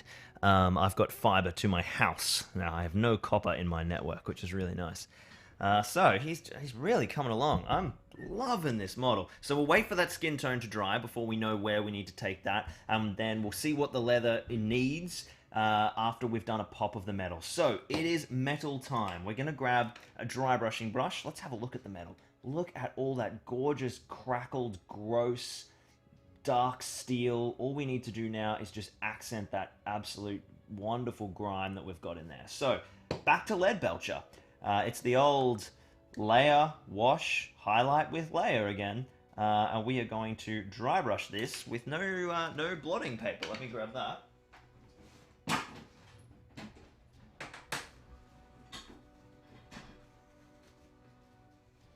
So we're going to give this a good old dry brush. I want to take the majority of the paint off there. But we're still going to overbrush this reasonably, so we don't mind if like a fair bit of silver does return.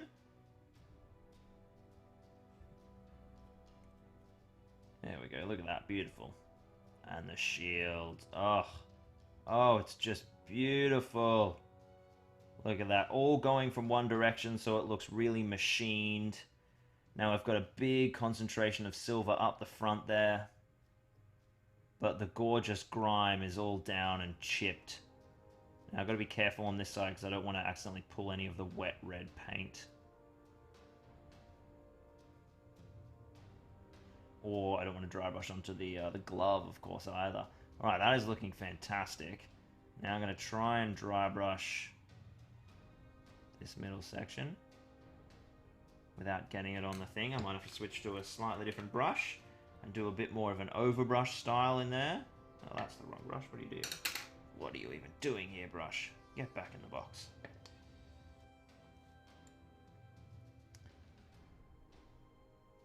We're just going to pick that metal out. Just slightly. I'm almost highlighting in here. It's a very just overbrushed highlight, though. All right, so that is our steel coming back in. Oh, that looks awesome. Now we're going to do some genuine edge highlights with none other than Stormhost Silver, just to give it all that really crazy pop.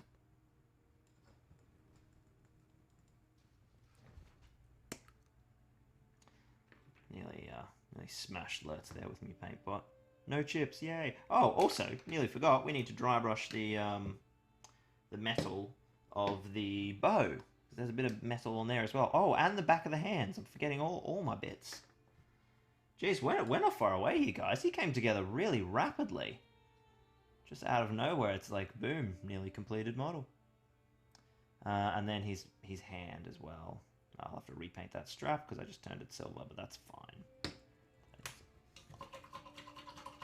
Alright, edge highlight time for Lurtz's armor, and now we can go pretty crazy with this edge highlight because there's not a lot of silver, and we want the silver to pop and stand out in contrast with all of the brown leather. So I'm going to start with this little bit on the back of his hand. I'm just going to really carefully pick out all the sharp corners that I want to accent.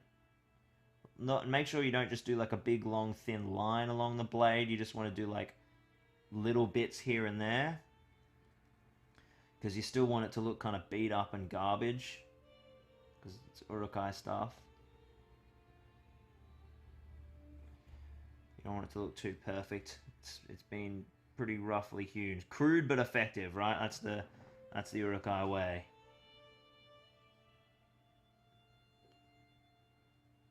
They ain't no rabble of mindless orcs. Oh, that edge highlights a bit much. And the shield, down the line of the shield as well. We've got to be careful there not to make that too kind of insane. But luckily, because we did the appropriate groundwork with that overbrushed highlight, with the lead belcher, it doesn't look too insane to actually have a bit of a bright pop there. Oh my god, this guy looks amazing. I don't mind a few little kind of chunks of silver here and there, like it's little bits that have kind of chipped or been really well worn. They've taken a blow, so they're a bit more exposed raw silver metal rather than the kind of corrosion that we see. We want to get obviously some kind of pointy edges on these bow blade things.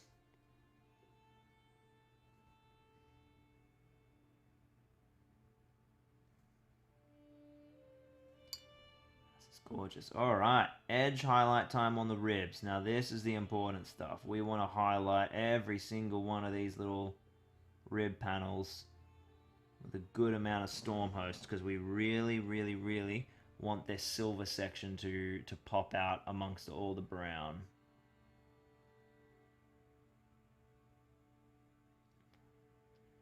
There we we go. That's looking fantastic. Oh, that's looking really good. Maybe just a little bit more. That was... Ooh, ooh, ooh. Too much paint on the brush.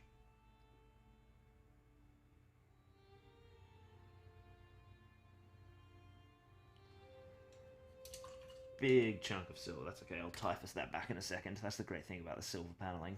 Alright, so that is our silver edged out. Oh, there should be a tiny bit of silver down there, actually. So we decided that that would have a little bit of silver. And then also, all of our buckles, I'm going to pick them out again in Stormhost.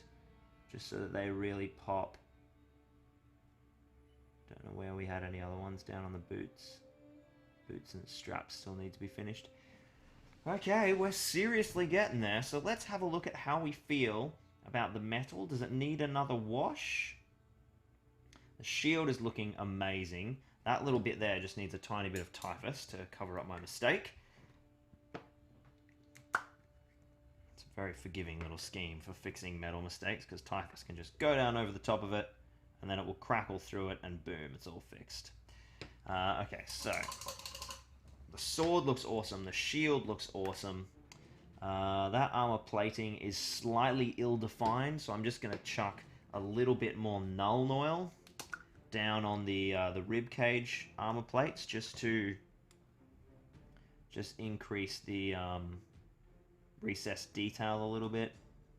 And then after that, I'd say he's done. I would say the leather's looking good, but it could probably do with maybe another wash and then a slight highlight. But let's have a look. It's just not quite as dark as I was hoping, I think. I mean, some of it is, but some of it isn't, and that's good. So I'm just going to wash just a couple of select regions. Basically, my dark layer, I'm going to do a second wash of Nuln Oil.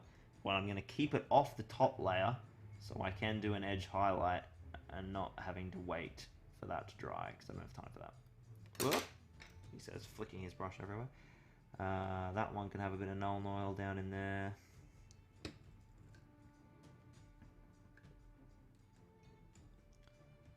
Yeah, a little bit of Nuln Oil in and under there. Just to ramp it up, and then I'll put a little bit more Nuln Oil.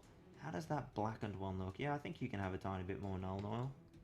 I really like this, like, each panel of leather looks slightly different on his back. So a little bit more Nuln Oil on that one, and then I'll grab my Agrax for the other one. And now let's have a look at how that, here goes the Agrax down. Oh, the Agrax one's actually pretty good. We may not need it, but I'm putting it on. And then we have our, so we've got our Agrax panel, our black panel, and our green panel. And the green looks pretty cool. I think I'm happy with that. We'll leave the green. So now I'll just do another couple of subtle highlights using our blend that we had before, which was a bit of Plague, it was Earth, wasn't it? Not Plague Brown. So we'll put down some Earth, and we'll put down some Plague Brown, some Charred, some Dark Flesh Tone. There we go. I'm getting the words now. We'll mix those up to create. It was more Dark Flesh Tone than Earth. I'll just come in and do a couple of final edge highlights just on these raised sections.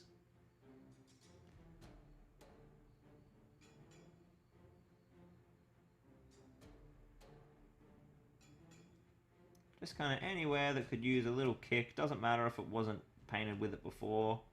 It's just like, oh yeah, that's a bit too dark. Well, there's not enough contrast there. I'll put in a little kick, and then boom. There's a little bit more happening there. I think that's pretty good. That's pretty good. How's the bow looking? Bow's looking alright. It's had just a couple of colours passed on it as we've done it, and it's perfectly acceptable. Oh, I'll tell you what we can do. We can do the fletching on the arrows. So I've just got myself a little bit of Storm Vermin fur, and I'm going to dry brush that across the arrows and Lurtz's hair. So Lurtz's hair is basically our point of difference now, is it's had a Seraphim sepia wash. Jeez, it actually looks pretty good. Does it even need it? I think we'll leave Lurtz's hair as it is, and I'll just touch up the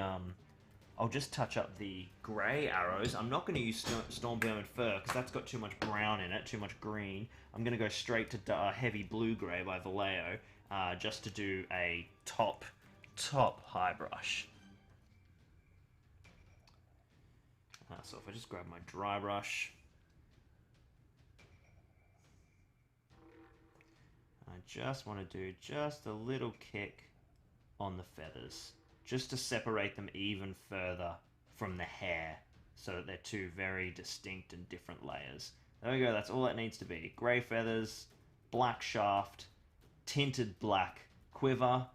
All the leather is basically done, and now we're just waiting on that wet blended red to dry so that we can put down a wash on the skin. And while we do that, we're going to finish off the boots. So I put down a little bit of brown already on those boots, but I'm actually going to come in with a little bit of Black Templar and go over the top of that, because I just feel like the model needs a little bit more black, and the boots is a great way to get it in. So all over those boots. I know there's flesh down there, but I'll pick that back out with a little highlight just on the toes. But I'm just gonna hit like all of this booty area.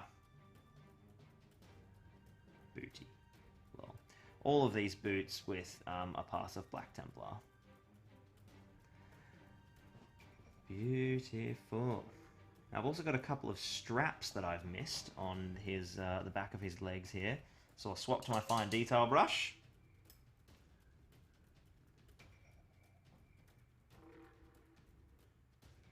I'm going to hit the straps with Black Templar as well. There's one there that I missed.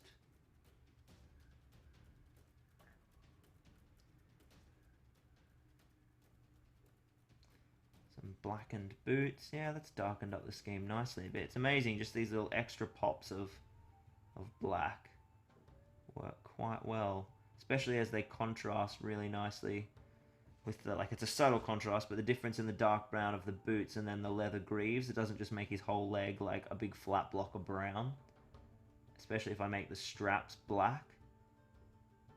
I have noticed there's a tiny bit of brown up underneath one of his leather skirts that I've missed, so I'm just going to grab my charred brown that I've got here on the palette and just push that up into it underneath, just so that there's nothing untoward going on there. There's another layer I've just noticed. It's like these two back flat kind of panels are sitting over another bit of this layer. So I'm just going to push a little bit more Nuln Oil into that breach to darken up the leather layer that's underneath, because of course it would be in shadow. Nuln Oil, there it is. Got too many paints. So that's just going to go into the crevice.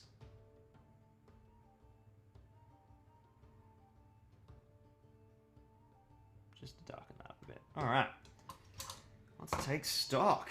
So, apart from the flesh, which needs a wash and then detailing on the skin and such, we've got the quiver looking fantastic.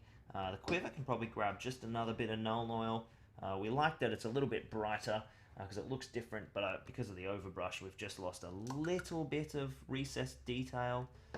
So we'll just pop that all back in with one more bit of Nuln Oil. How easy was that? Beautiful. So bow's looking good, metal's looking good. I think the leather is there. What are your thoughts, guys? Let me know. We've got we've got our skin tone to do, which is way too red at the moment. That needs to be darkened down with some washes, and then we need to do our white hands. But aside from that, I think we're pretty much there. We've got all our straps. We've got our bits and pieces. There's just a couple of those extra layers of detail. I've missed a little bit of wash in there. This is the other great thing you can do. When you prime something with grey, it doesn't just fall away to black like it does with when you prime something with black. So at the very end of a model, I'm just doing it now because we're waiting on the washes, I just look, and if I see any regions of sort of sneaky prime, I'll just go in and chuck a bit of Nuln Oil on it. and it usually melts right away. Just noticed another little bit of brown there that needed addressing. Now, someone asked me about this cup earlier. Yes, it is a dragon. I don't know where it came from. My mum just got it for me one day, totally randomly.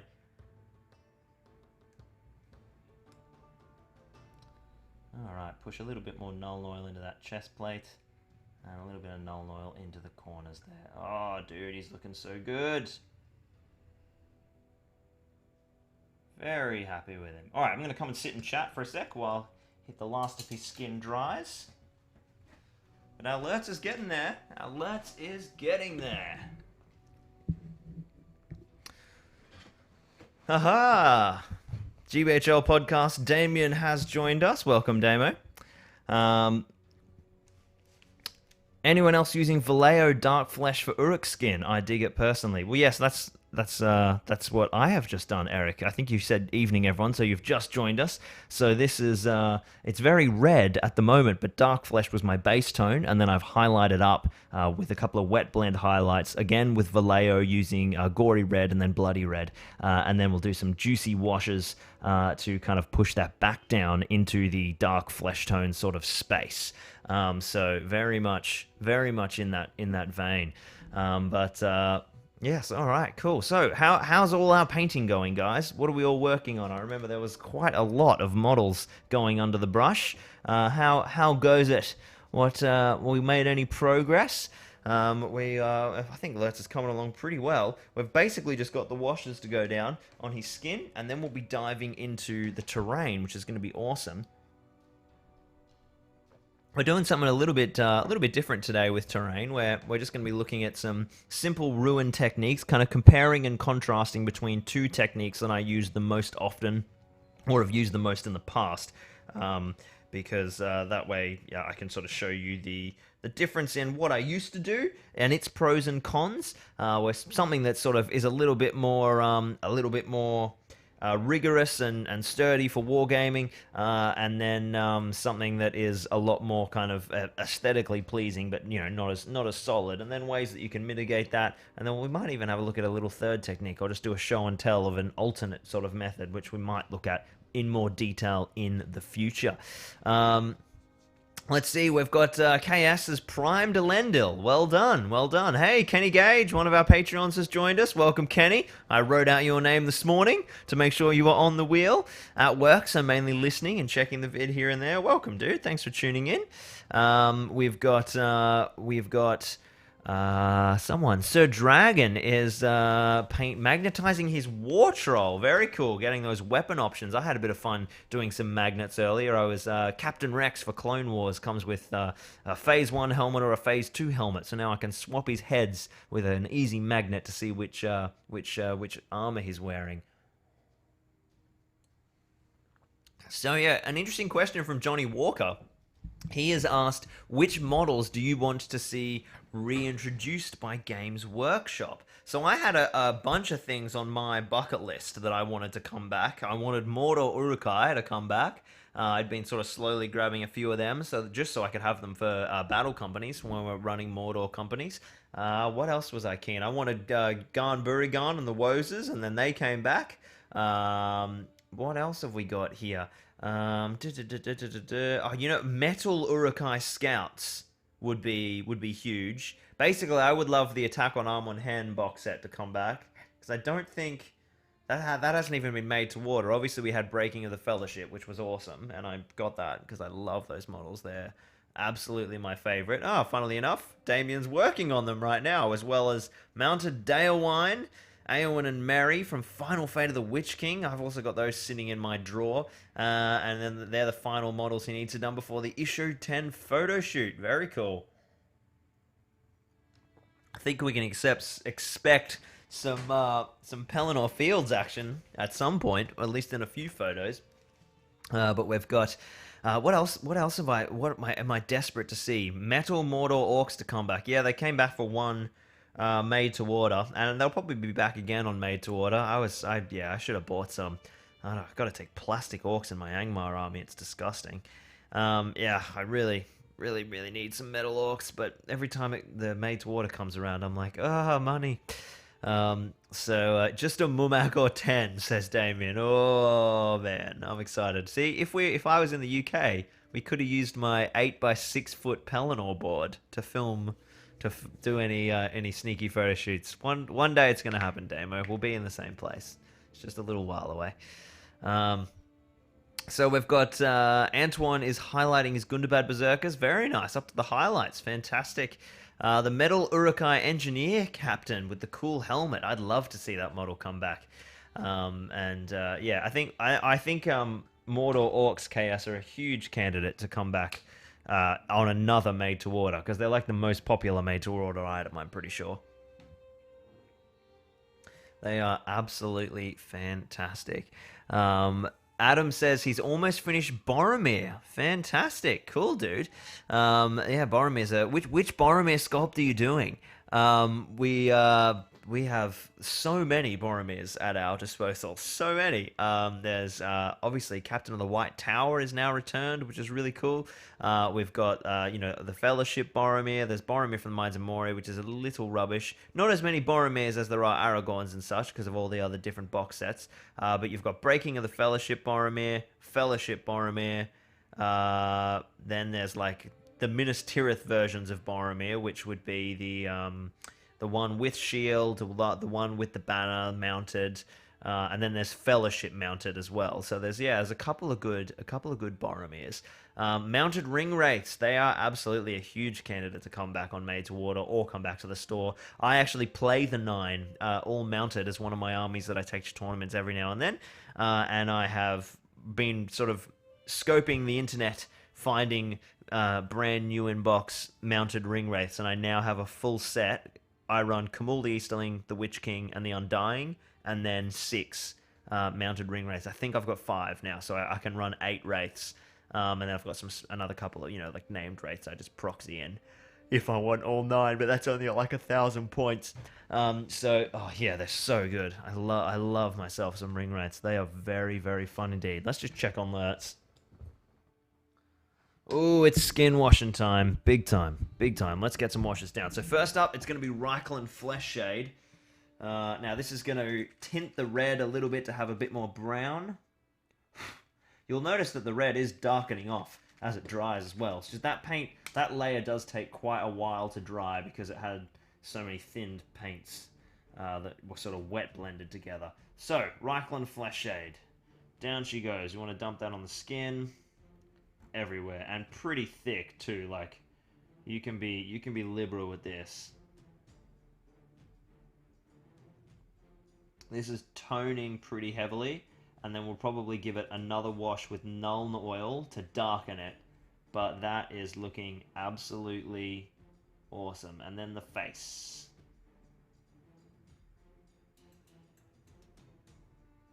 Now the only thing we need to worry about with the face is we want to keep it out of the recesses in terms of the eyes, and well, we don't want to keep it out, we just don't want it over pooling, I should say. Alright, beautiful. That has tinted it to be just a little bit in that brown space rather than the bright red, particularly on the highlights. You'll notice it more when it dries, and then we'll probably give it, honestly, probably another 1 to 2 coats of Nuln Oil, which I'll do as we're working on the terrain project as it dries. And then Lurtz is pretty much going to be finished. Oh, the eternal joy of cat hair through my painted models. Get out of there. So I think that's looking pretty good. The one thing we could do is potentially dry brush some of the leather just to give it a little bit more, but I think I'm pretty happy with how subtle the highlights are. I might just do one more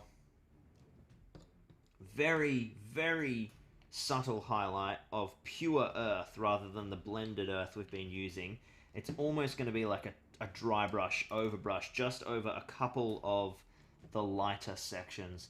Just this one here. There you go, just to make them pop a little bit more. Very nice. And maybe this one at the back.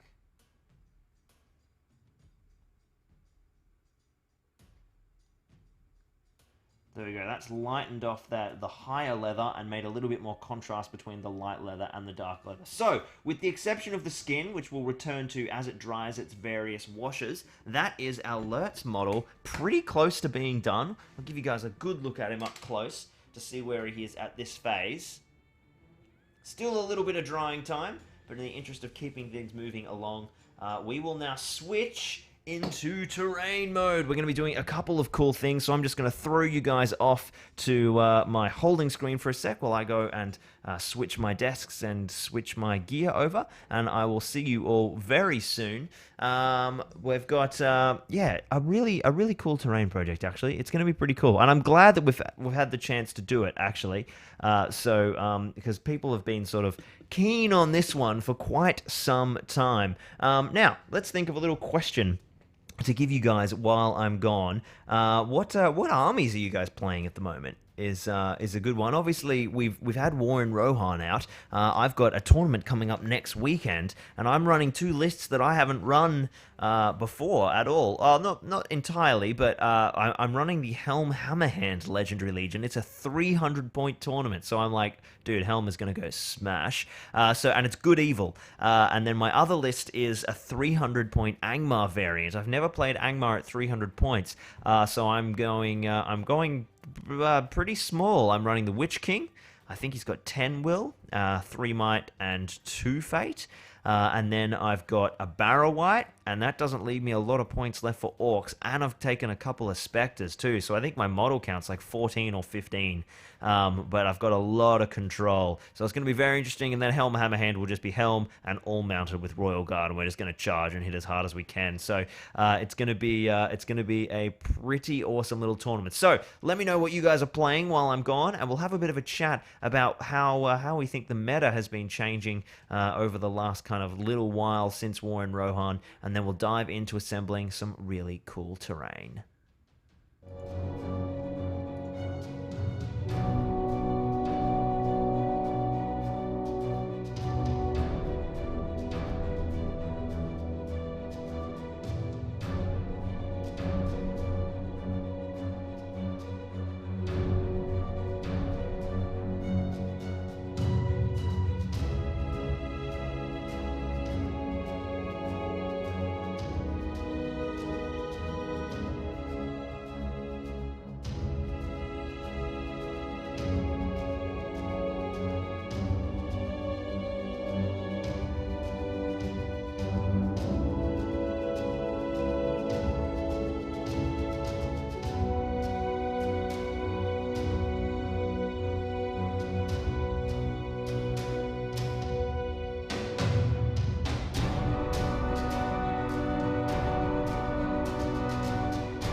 Alright, we are back. We're going to be doing some pretty cool stuff. I'm actually excited. This is going to be a... I'm actually excited, like I'm not usually excited to do this stream. I hate it. No, I love doing this. But we're doing a really cool little ruiny terrain tutorial thing. And I should be able to show you guys relatively up to completion. We'll see how we go. We'll see how long it all takes. But at least show off some of the kind of build techniques with some simple materials that anyone could do at home to make some really cool stuff. But before we dive in, let's have a chat about what you guys reckon you've been playing and what's happening. So we've got, I was talking before we left about my Angmar and Rohan. Obviously all the new stuff has come out with War and Rohan. Let's see what we've got here. We've got Thranduil's Halls, of course, from Alex. People playing, oh yes, Mandel is using fiefdoms. Not playing, but building Rohan and Haradrim at the moment. Well, it's good to see that Amon is building Rohan. We've got Richard's been playing a lot of battle companies. I'm glad he's been watching the series. Cool, dude. Awesome. He's been running a Khandish battle company and thinking of starting a Dark Denizens one. Yeah, that one's always been pretty interesting for me. I love the creepy crawlies. FAQs. We'll open that can of worms in a second. We've got, what's the definition of a will? What's, I don't know. Oh, okay, they're talking about the FAQs. We got people playing Urukai. Welcome, Pancake. Nice to see you, dude. We've got people playing Tariel. Excellent. Yep, that's always a good choice. Damien will be very happy to hear that. More people playing Khand. We've got Serpent Riders, so a bit of a mix, which is pretty cool. We've got so obviously the question of the FAQs was raised, which is something I haven't chatted about on the channel before. For those of you who missed the drama, there was the FAQ errata window came out in early February. There were some big changes. Lots of them were really good. There was one that wasn't particularly well received, which was the allied contingents now have to take a hero of valor. Well, that was the case, and it did put a lot of limits on list flexibility to try to motivate. Basically, from what we can infer, that the rules writers wanted more of a focus of like kind of bigger named heroes leading allied contingents rather than small heroes being dropped in like a captain and a warband of troops or anyone at that fortitude level. I personally wasn't a fan of that because I love flexibility in list building. It made lots of different lists that I was sort of looking at and stuff not takeable. But I also kind of was happy to respect the sort of 6-month window, because what we have to remember is that Jay, who's our rules writer, has obviously a vision, and he had a direction that he was going, and then I assume that that's all part of a big master plan, and I was happy to see where that went for 6 months, and then if we weren't happy with how the game and the meta had changed and there were too many restrictions, we could have lobbied to get it changed later, but there was a big backlash. And it's actually, Games Workshop have made a slight alteration. They've FAQ'd the FAQ so that the limit for the Hero of Valor is now only applied to convenient and impossible alliances. So green alliances can still do it. And I'm fine with that too. I think that's cool. It means it's opened up a whole lot more of the lists that were no longer takeable are now takeable. But it still focuses on that theme and sort of stops mitigating impossible and convenient alliance abuse, I suppose, which I'm sure is what it was aimed at tweaking. But I think mainly the bigger change, I know it was trying to like mitigate some profiles like Kirdan and stuff, but those profiles now have their own changes, it was I think it was more about from what I can infer from the Warhammer community article.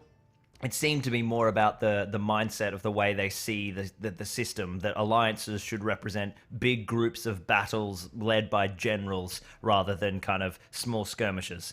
That's personally not how I see the game. I love the idea of like someone taking an army list of like Gildor and the Hobbits and Aragorn and, you know, theming it around leaving the... Like, I love building competitive lists for tournaments based off narrative scenes in the movies, and that's what everyone in Australia does. So I'm really glad that they've changed it back to the green, but in the FAQ, but I also would have been happy to see it out for 6 months and see where Jay and the team were taking it to see what happens. So...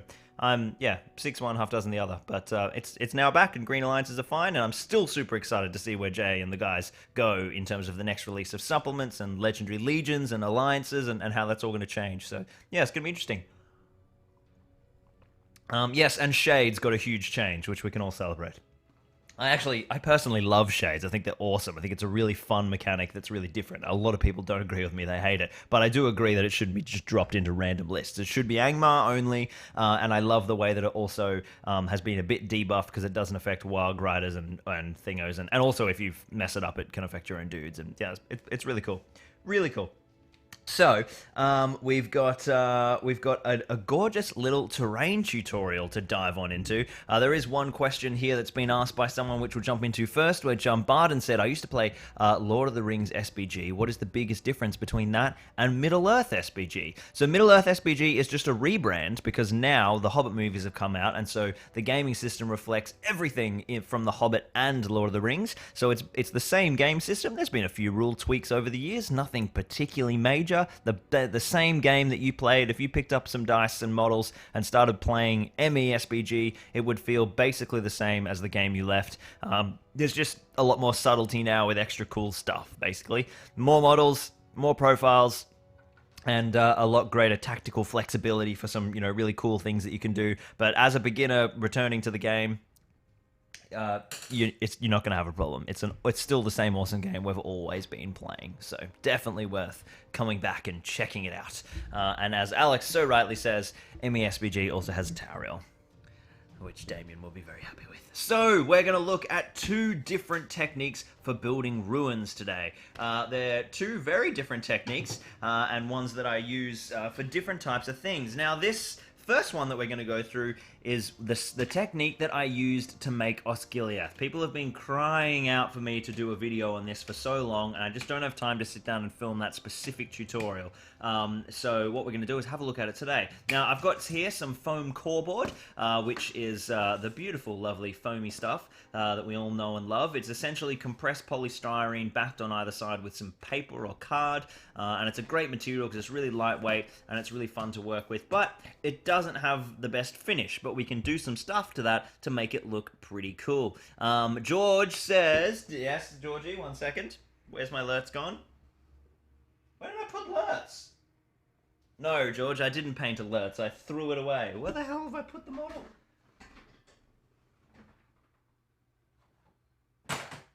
Alright, everybody, I've lost Lurtz. The studio is too dark. Lurtz. Okay, George, when I find him, I'll show you. Yes, we've already painted up Lurtz. We did some gorgeous stuff. He's got a couple of shades left to go. He just needs his skin tone to be tweaked a little bit, and we'll do that as we're painting the terrain. Okay, now I'm losing my mind. I have a feeling I might have walked Lurtz out to the kitchen with me. No, never mind. He's right here in front of me. All right, George, here you go. You can have a peek. He was literally just blocked by my camera. So that's Lurtz. He's coming together. We've just got a couple of shades left on the skin and a little highlight and a wash here and there to tweak, and then his face detail. But we're just letting some layers dry and diving into terrain. So the first thing we're going to do is we're just going to make two little bases, and I'm just going to make those out of core board today. Normally I do it out of MDF, but core board's nice and easy to do on camera. So I'm going to grab my big knife.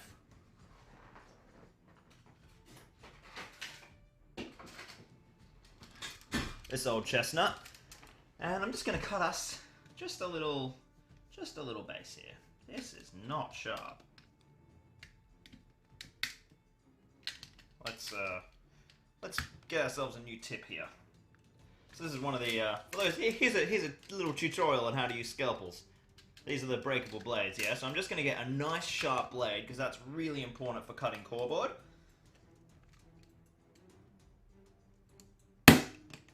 There we go, got it. And now I'm just going to look at the difference. So it's still fairly blunt. Sharp blades are important, ladies and gentlemen. Look at the difference. Look at the difference. When you're cutting core board, sharp blades are really important. So, we don't have to measure this up or be particularly worried about it. We just want to get ourselves a little base, and I'm going to do just something similar. I think I'm going to make a bit of an L with that second base, so...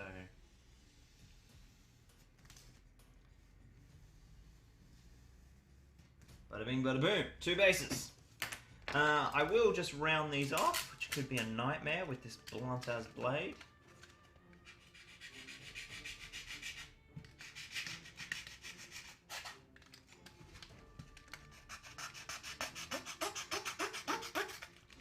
And then we're just going to give this stuff a little bevel, just so that it blends in with the board, because, you know, eventually we'll chuck some flock down and stuff. It's, you know, nothing too complicated.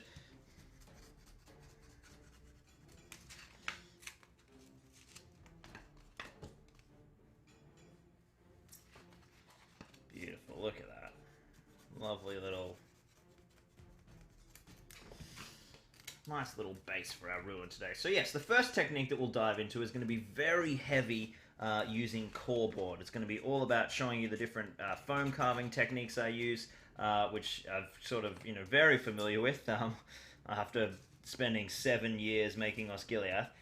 So yeah, it's a technique that I've used a lot, and then I'm going to show you a technique that I've sort of started using in the last year or two for making more fine detail stuff, by using kind of carving and working with polystyrene and then texturing that, and then it's gonna look pretty solid. And we'll kind of blitz through them, just do a little masterclass, not build anything kind of crazy, and then we can dive into our battle report for Amon Hen, and yeah, get some dice rolling as well, because I'm sure you guys are all keen to see a bit of a battle report. So I'll just bevel these edges. And then that way, that'll blend down nice enough with the board edge. And so that is our base for ruin number 2. And now for ruin number 1. Just going to make this a little bit...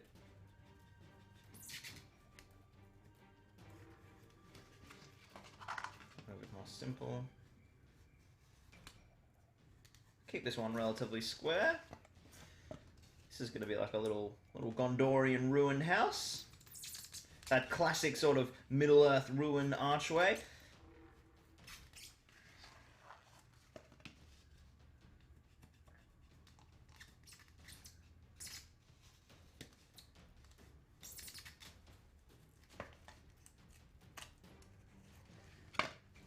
Alrighty, Roo. And we'll take a little bit of a bevel all the way around.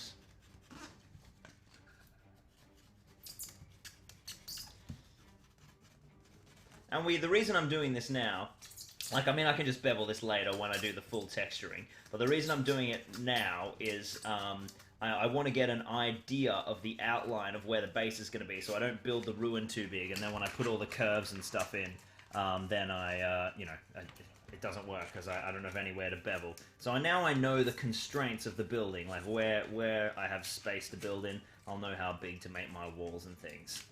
Alright, so there is our little ruin, which we can tweak later to make our little base, sorry, which we can tweak and improve later on. And now we're going to work on making a few bits of ruin. So we'll put this guy to the side because he's going to be for our smaller section later on. And now what we're going to do is create some walls. So I'm just going to grab a hot glue gun.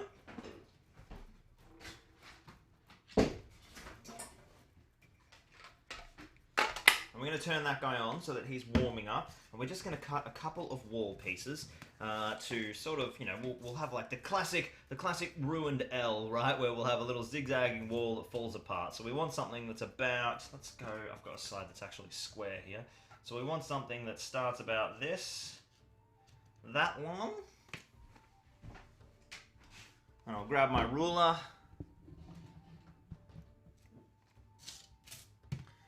Is a huge level for me, so I'm always cutting really long things. So here's a really good example of why that sharp blade is important. When I cut that with a scalpel, look how clean that is. It's gorgeous. So when you work with core board, you want to be working with nice sharp tools. I cut that with the other thing, which is as blunt as anything. You can basically go away.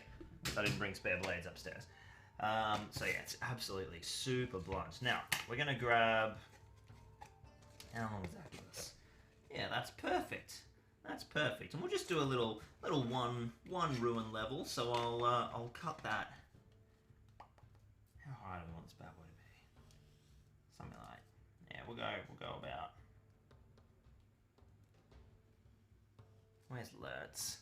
Want to leave enough height for a model, for an archway, the classic Gondorian archway. So yeah, we can just cut that in half. Should be measuring this. This is why it's handy to have these squares. So I know that that is 1, 2, 3, 4, 5, 6, 7, 8, 9, 10, 11, 12, 13, so 6.5. So 1, 2, 3, that's our half point. That will be fine. And we'll cut cut that guy in half. And then we're going to have our 2 walls. Lovely.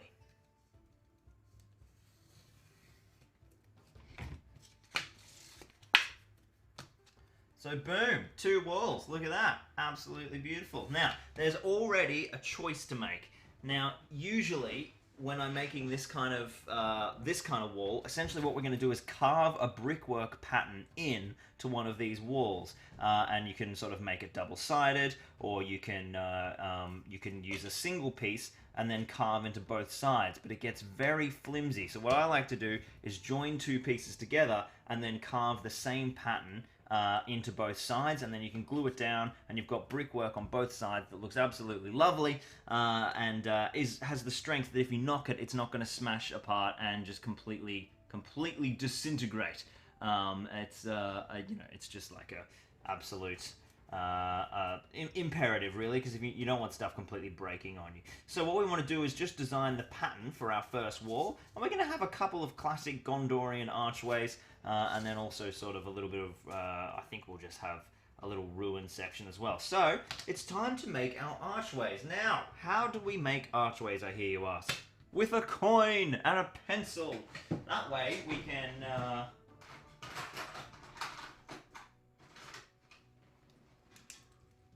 this way we can sort out a beautiful little curve that's going to be about that size. So we want to decide where our arches are going to be. So I think we'll have maybe a couple of centimeters, and then an archway. We want the arches to be sort of 3. Is that 25 mil? So each one of those is a centimeter.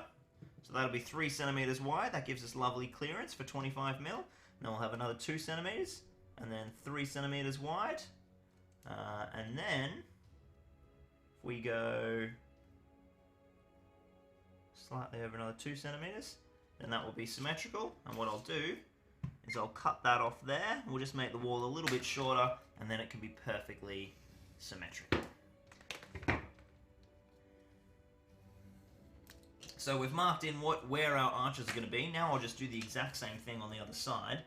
On the top now. So we're going to have that there, we're going to have an arch 3 centimeters, then 2 centimeters, then a 3 centimeter spacing. Beautiful. And then we're just going to draw some lines like that. These are going to help us mark out our archway. And this is what I did for all of the Osgiliath ruins to work out my spacing. And then I just grabbed something that's curved to the right width, like this coin, which is conveniently just under 3 centimeters, and then we can use it to draw ourselves a beautiful little arch. So how high do we want the arch to be? If that's our Lurtz, let me get this guy out of the way now. If that's our Lurtz, I want the archway to be coming in sort of just above his head, so somewhere there I'd say will be pretty good. Then we leave our coin, and we just trace around. Beautiful, and then we'll just make sure this is the same height on this side.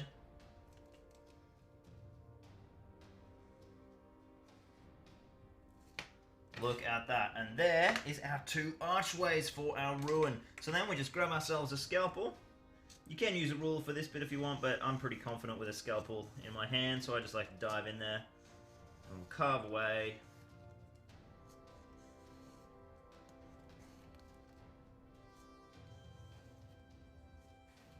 Get the straight bits done, and now this is the bit that everyone gets spooked about, cutting the curve. It's really not that hard. You want to do like a zigzagging sort of sawing up and down motion as if your scalpel is like a reciprocator saw, and just gently cut your way through the top layer, slowly turning it and following the curve. I don't know how well you guys can see because I'm right-handed and I've got the camera over my right shoulder. But I'm just zigzagging my way across and then join it back down. I haven't tried to cut the whole way through. I've just made the first incision. Now I'll put the blade all the way through to the back and then saw through the other half. And of course, because I've already cut the top, it just guides me perfectly. And I can just hold both parts, zigzag back and forth. And boom, look at that. Curved archway. How easy was that? So I'll quickly do the same thing to the other side.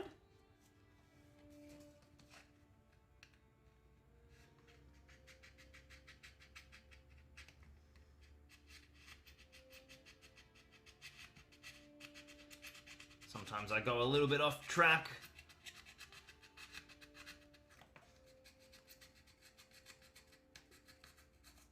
There you go. I just went through both layers then for the interest of time.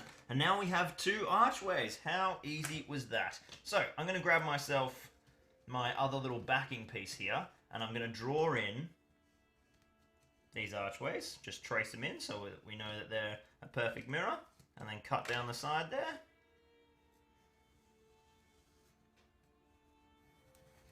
I'm going to check that all lines up. Beautiful. That's my 2 layers of wall. I've also noticed that one is slightly taller than the other, so let's just make everything even and equal.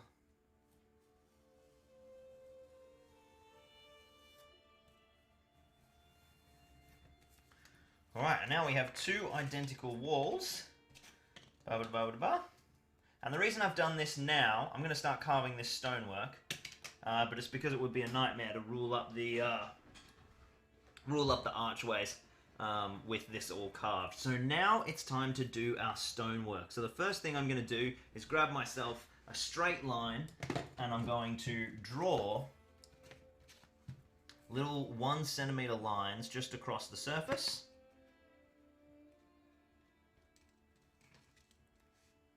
Because these are going to be my brick lines. You just want every brick to be relatively the same size. So it's just sort of lots and lots of step and repeat of geometry. And now what we're going to do is come in and draw this brickwork. But first, before you do that, you want to draw the archway bricks. So we're going to do a little kind of nice decoration around the arch to kind of take away from the fact that it's such a harsh cut. So I'm just going to take my scalpel. I'm not cutting all the way through, I'm just cutting into that first layer of cardboard. And I'm going to go around the outside, trying to keep the curvature as much the same as I can.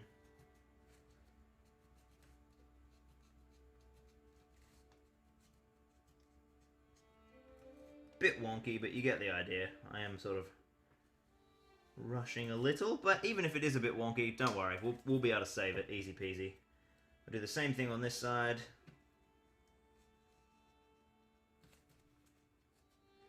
Cut, cut, cut, cut.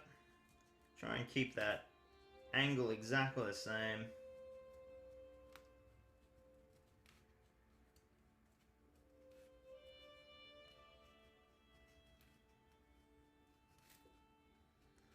And then get back to the straight.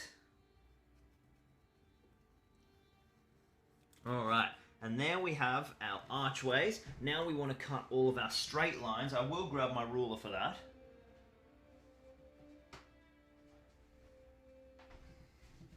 This ruler is far too large to be doing this with, but that's okay.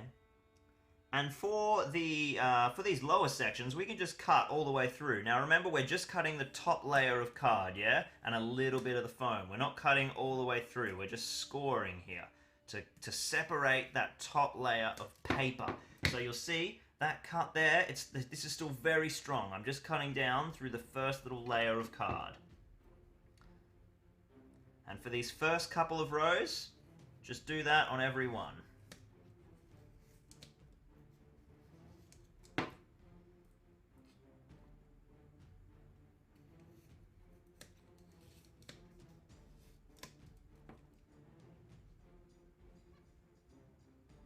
And we'll do one more where we just cut all the way clean through. Alright, beautiful. That one might not have cut there, that final one. I'll just get that there. So they're all cut. Beautiful. So now we want to let's start making our little bricks. I'm just gonna saw our way in for the archway here and cut all of these little pieces into 2. I'm working a bit out of the camera range here. Can you guys actually see when I'm there? What I might do is just come down a little. That might be a bit better for you guys to see. Yeah, the reason a 20-cent coin fits a 3-centimeter arch so well is because you kind of set your pen and sort of slide around the side. even though it's a bit shorter. Alright, so you should be able to see a bit better now. And now what we want to do is just make a few little incisions, sort of following the curve around. So what I do is I take this line here and I make a cut based off that. I'll do that on this side. And then I turn that space into 2. And I'll just quickly do these as well. And then you have a choice. You can put a cut in the center and then do 2 more, or you can put like a wedge shape in the center and then do 2 more. I'm going to do a cut on this particular one, and I'm going to go 1, 2. So I've got my central cut, and then I just break this space up into 2 more. There we go. Now I've got my bricks around the outside. I'll quickly do that on the other one here.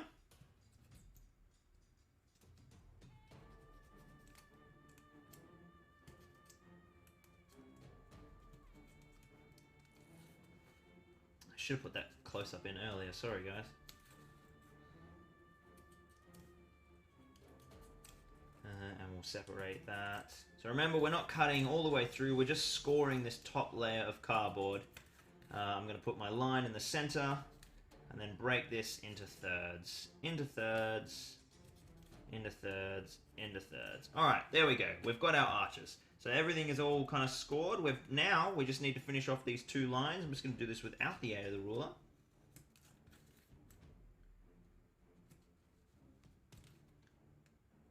And the reason that I didn't rule through is, of course, because then we would get a straight line cutting through there, and we wanted that to be a nice curvy brick.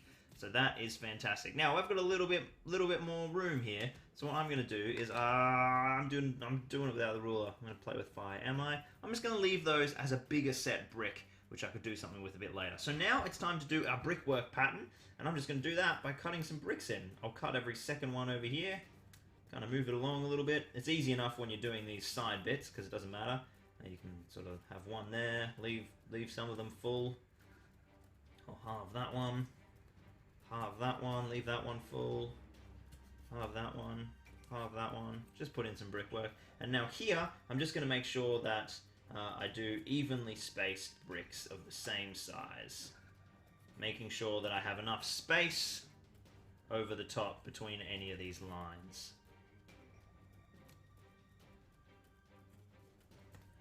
Oh, that's right, I decided to make this a big one, so these cuts should be going all the way through. All the way through. All the way through. All the way through.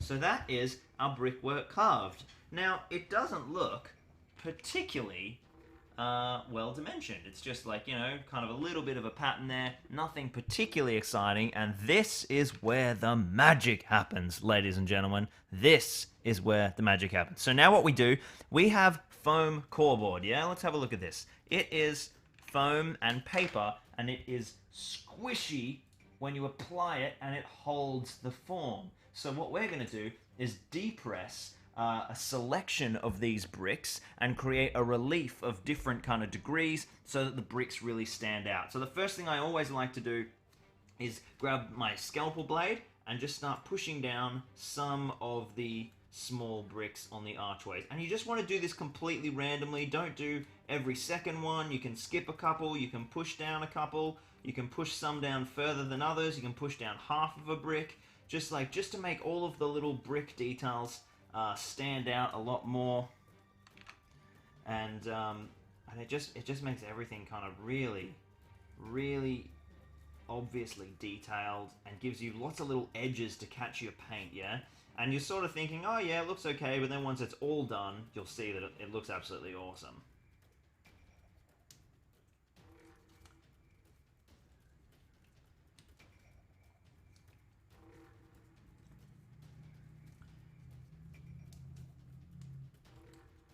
Beautiful, that's what we want. In there, in there, in there. Now I'm going to grab the other end of my scalpel, which is just a flat plastic section, and I'm going to do the exact same thing to all the bricks. Push down every second one. You can make sort of like cool patterns by pushing down a couple in a row, or push down this really big brick. And then leave that, and then we'll push down this massive brick here. You can really create some fun sort of patterns by picking what ones you push down to make a particular kind of repetition. Sometimes you get your little blade in here for these smaller bricks. So I have built an entire city like this. A 10-foot by 10-foot board of Osgiliath buildings with a river running through the middle. So when you do this on mass scale, it looks pretty cool. There's definitely ways to make buildings that look more realistic. There's definitely ways to get a better finish. But when you want a reasonably quick and fast way to just like bang out a piece of textured wall, it's reasonably effective. I'll see how close I can bring this up to the camera for you guys. So that you can see there, see the relief. See the difference in like height of the various bricks? That creates so many edges for you to catch with your paintbrush, and you can get, yeah, there we go. Use your lighting appropriately, Locke. You can really see it there. So that is fantastic. So then what we do is we just grab ourselves this fellow, glue him down there, do the exact same thing on this side, and glue him down there, and then you would have one wall of a little building. And you could make, you know, another 4 of those. You could build a little roof. You could, you know, just have it like this and have it sort of ruined and put a bit of a top on it. And you could absolutely go crazy doing that. So there's one little trick, and it depends on the way that you're building the building. Sometimes, if you're seeing the top, you'll want the bricks to line up in the same spot, particularly when you've got lots of archways. So what you do then is you just kind of work your brick spacing down by starting at the top and cutting and moving down and blah, blah, blah, blah, blah. And that way you get a really kind of interesting mirror. So it looks like each brick is the same on each side. So that is effectively technique 1. And then all we would do is hot glue gun that down. We're not going to build the whole building today because, as you see, I mean, it's a little time intensive. But just for the sake of argument,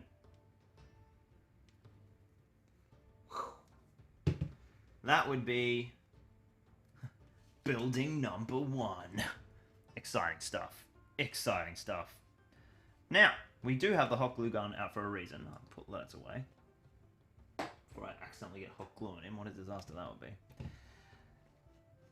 There we go. So building number 1. We won't build the whole thing, because otherwise you'll just be sitting here watching me carve for another 2 hours, and I'm sure we do all want to get to the battle report. It'd be nice if we didn't start that at 2 AM UK time for a change. So what we're going to do now is work on a slightly different system, which is a little bit more... It looks a little bit more realistic. It's definitely not as strong. These are, when you glue all of these together, like, you know, get the hot glue in there, these are really sturdy buildings and really durable, but you do get a better finish with our second technique. So let's pop that guy over here, and this is going to be our second technique. What we're going to do here, I'm not going to focus on any archways, I'm just going to show you guys how to do a brickwork technique. So the first thing I'm going to do is assemble what we want our wall to be. Now we're just going to build a little ruined wall. I'm just going to draw... I might just go out a little bit on the camera so you guys can see a little bit more of what I'm doing here, because it's not as such fine detail work. So I'm just going to make a little ruined wall and hack that apart.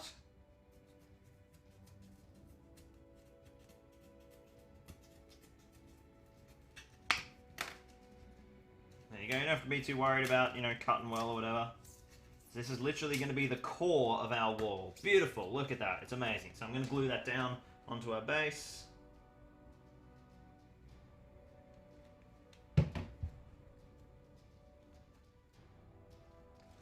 Lovely.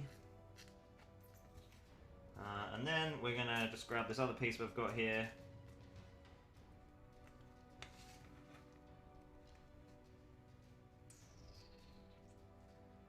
I'm just going to hack that a bit so it's just a little bit shorter. It's getting a little too close to the base for me there. And we'll go like that. So I'm just going to run a little bit more hot glue down the edge. Boom.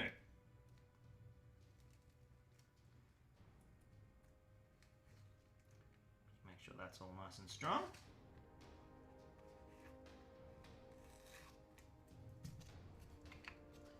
Fantastic. All right, and there we go. It's done. No, just kidding. Okay, so that is going to be... I'm going to slide that down a little bit, which you guys will understand in just a second. That is going to be the shape of our little wall structure. Now this is going to be the core of our wall. Now what we're going to do is make a series of bricks and then sort of as a bricklayer, effectively, layer up these bricks and make a really cool wall that it's made of all the individual brick components. I'm not going to need this hot glue gun anymore, so I'm going to turn that off. And I'm going to grab ourselves some brick making material. Extruded polystyrene, ladies and gentlemen. Extruded, not expanded, okay? So we want polystyrene that is nice and dense, not the bubbly aerated stuff. So essentially there's two ways that polystyrene can be made. Polystyrene can be bubbled with an aeration system in a chamber, and then it gets all bubbly and full of all the really large coarse grains. Or we can have quite a small grain size by expanding it and extruding it, essentially. So it's gonna look, it's a much better material, and we absolutely want to sculpt with this stuff when we're carving most of our wargaming terrain. So I'm just gonna jump back to chat for a second in case you guys have had any questions.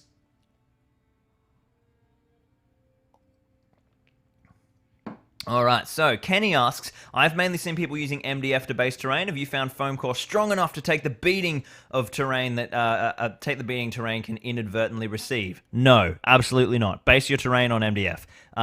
Core board it warps when you glue it, it bends. I'm literally just doing it today so that I could show you guys and cut something quickly without getting my jigsaw up here in my office. Yeah, it's going to be good. Welcome, Miguel. I'm just doing a little masterclass on different ruin building techniques rather than building a huge or a particular finished piece of terrain. It's more of a technique masterclass today than an actual build. So we just had a look at technique number 1, which was the classic Osgiliath brickwork style. And you can see there how you could turn that into a massive thing. And now we're about to dive into a more complex technique, which looks really, really cool. All right, I think that is everybody's questions answered. Just gonna grab some water. All right, so what we're gonna do here is we're going to create some lovely bricks out of this. Now, it is absolutely imperative that we have a really sharp blade. This blade is absolutely gross. Watch what happens when I try to cut polystyrene with this blade. Oops, let me turn my light off with my head. Well, there you go. It's actually cutting all right. Maybe I don't need to go downstairs and get my other blade. So what I'm going to do is I'm just going to create some bricks. Now, this is sort of like 25mm polystyrene. Now, I've just cut that down to make it even thinner, so it's better for brick size. So I would just cut down like that. We'll have to do that in a second, but let's just get to work making some bricks here.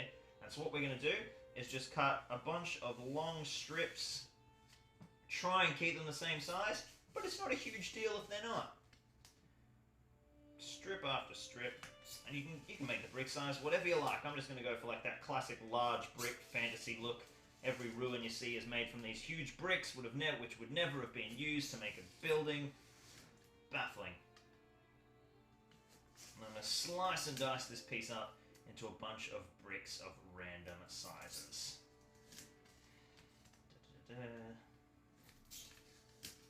Alright, that's looking good. Now what we're going to do is just cut these down into actual bricks. They don't all have to be the same size. You can make it higgledy-piggledy, you can make it really uniform, totally depends on what you'd like to build. I'm going to mix it up and make it sort of really jagged and interesting, rather than something that was kind of pretty haphazardly built.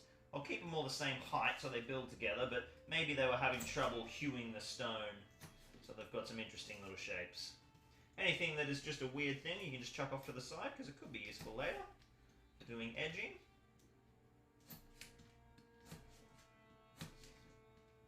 Gonna make a series of small ones, some bigger ones. My pile of bricks is growing. Now, of course, you can do this with like a proxen, a hot wire cutter, or you can do it with just a scalpel. Most people don't have hot wire cutters. They're more and more common, but just thought I'd show you the most basic way. Alright, beautiful. That's enough bricks to get us started, I think. You guys are getting the idea. Look at all of this bricky goodness. And now it is time Oh, I was probably a little bit quiet there. I had my mic swung off to the wrong side. I'm back. So now we have all of these beautiful, beautiful bricks, and now it is time to texture them. Now, there's a variety of different ways you can texture them, but a really simple and easy way is to grab a really, really expensive rolling tool and roll some texture into them. I'm just going to go grab it because it's just in the kitchen. I wonder what tool I could find in the kitchen. We'll go and see.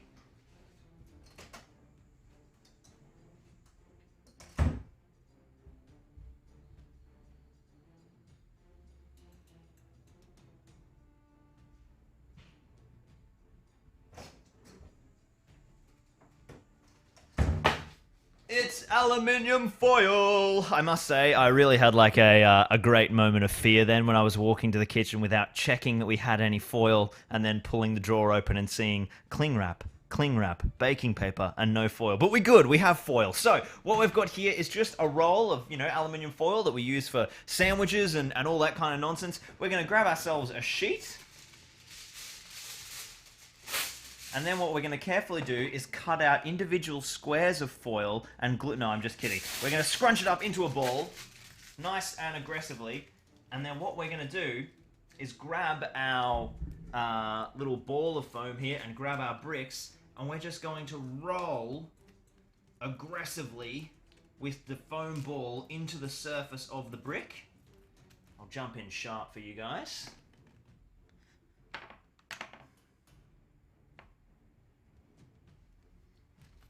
Just gonna really jam this roller in there, round off the edges, because bricks aren't, super sharp, and we start to get some really interesting kind of textures into the brickwork. See if that's reading on camera. There we go. We're just gonna do that a bunch of times on all these different bricks. And so essentially what I do is I sit down and I have like a brick making session where I'll kind of cut them all, and then I'll do them all, and texture them all, and do them all together. Sometimes you just want to roll them in your hands, too, to get rid of all the, really sharp edges. I like to do that first, give it a good roll. And then really belt the crap out of it. You really only need to be texturing one side. You don't have to texture every side, because of course we're going to be gluing these to our liner. So they are going to be going like this. And then we'll do the same on the other side, and we'll build up a nice little rock wall that still has a bit of structural integrity to it, because we've got this firm core board lining the center, but it's got the beautiful finesse of all of these bricks from the individual brickwork. So, I mean, this is a fairly lengthy process. Let's be real here. This is seriously labor intensive, and I only like to do this for sort of focus pieces.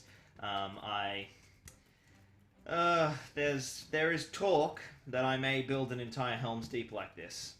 I'm not sure if it's going to happen, but yeah, we'll see. We'll see. I've been meaning to build Helm's Deep for a long time, but I'm about to move studios, move house, and sort of like, oh, do I really want to build this massive freaking Helm's Deep and then have to move it? So we'll wait and see. We'll wait and see what happens. But eventually I'd love to do it. It's all about just finding the time. Because I've still got to pay bills. Alright, let's keep doing a few more. This is why I didn't spend too long on the core board one. I knew this was coming. Very nice. Let's get a few more of these small fellows.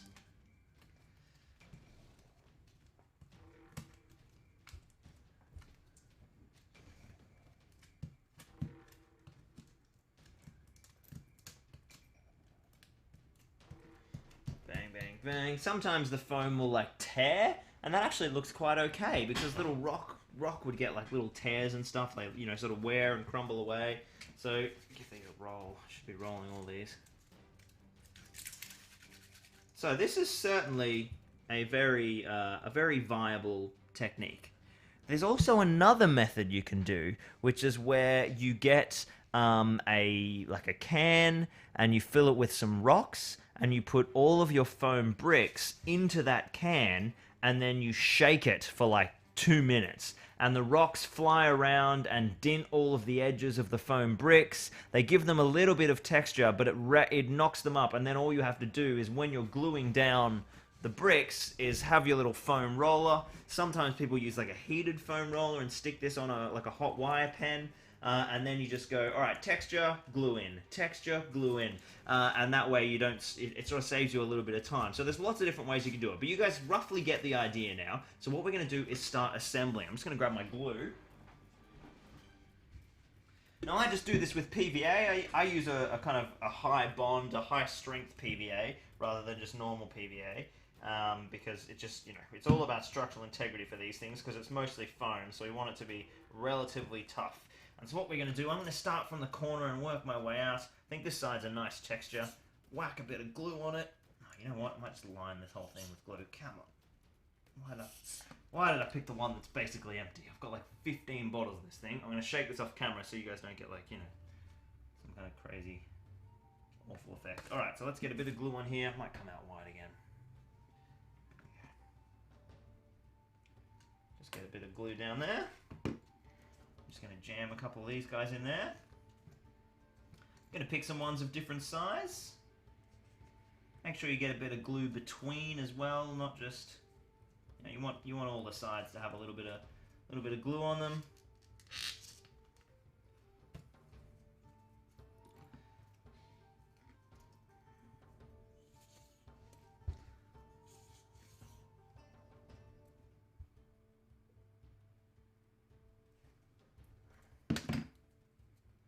So I can go in there.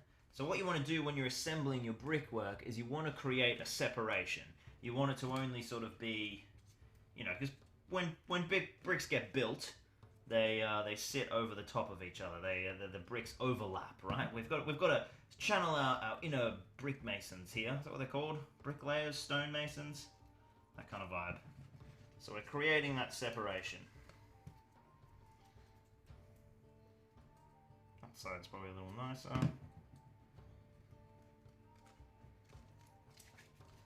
Grab another long one. Give that guy a bit of a roll.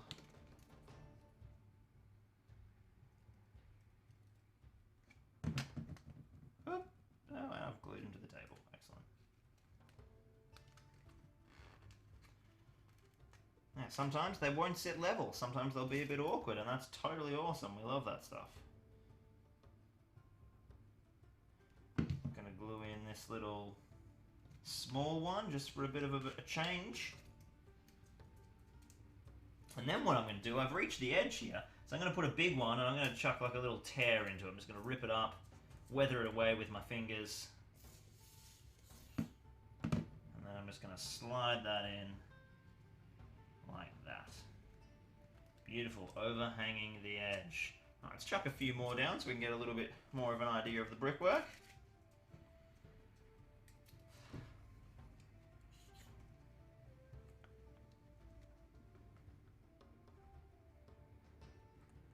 Alright, now I'm not going to texture them all, once again in the interest of saving your minds, but let's just throw in a whole bunch of random bricks.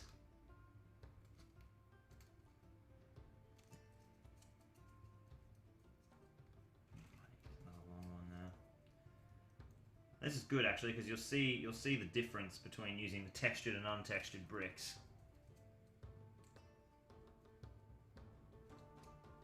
Alright, I'm at the edge, so I'm going to rip that up a little bit, wear it down.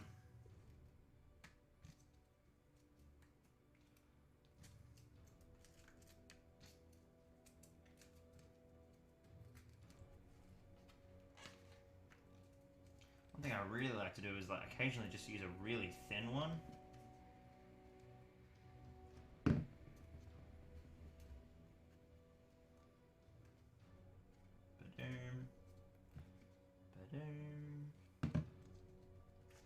Alright, so you guys get the idea. You create these bricks, and then once this is fully dry, you want to let it bond, you can do other stuff to it. Obviously, this surface is usually a lot more nicely textured, because I haven't kind of really contoured that, but it gives you a real brickwork look. And then what I like to do then is apply some stone finish paint.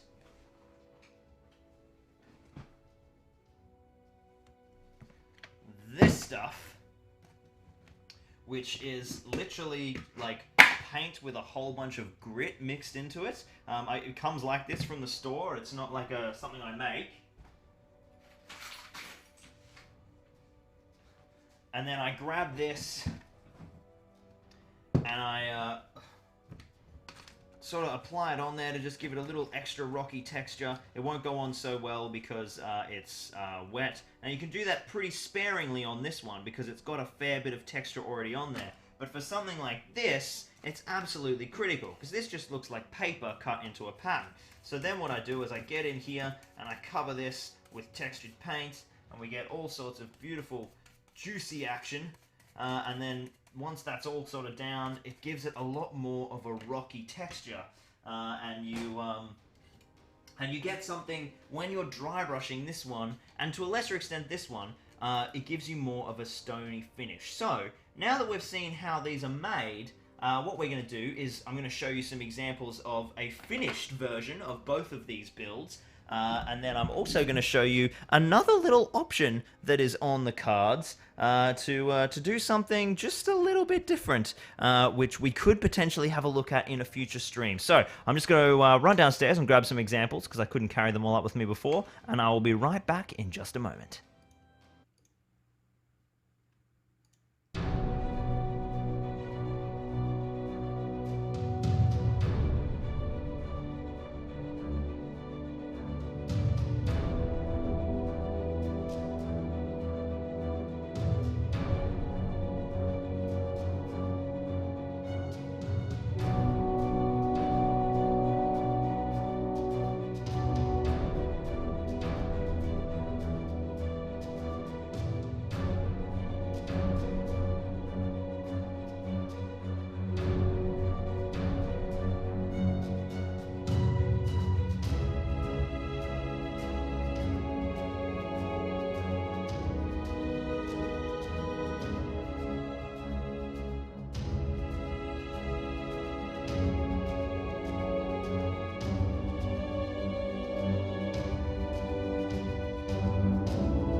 Alright, we're back. So, oh, actually, let's change the battery.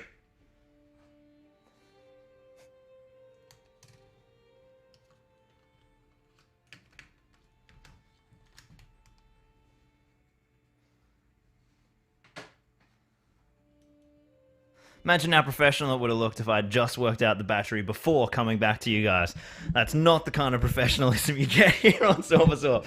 So, we are back. Now, let's have a look at some examples for these particular buildings. So, we have technique number one, which of course we all know as the Osgiliath technique, and that is famous for Osgiliath itself. I must say it is going to be a little difficult here to show you guys some of these examples because of just how big they are and the kind of camera that we're working with here. But so this is the stone sort of technique here that you can see when it gets finished. We get like a bit of a really lovely kind of stony finish. We get some really interesting carving patterns. You can do some pretty cool stuff with it. It's definitely worthwhile. And if you guys want to see more of this, check out my 2 Osgiliath videos. I built like a massive Osgiliath board, so it's absolutely mental.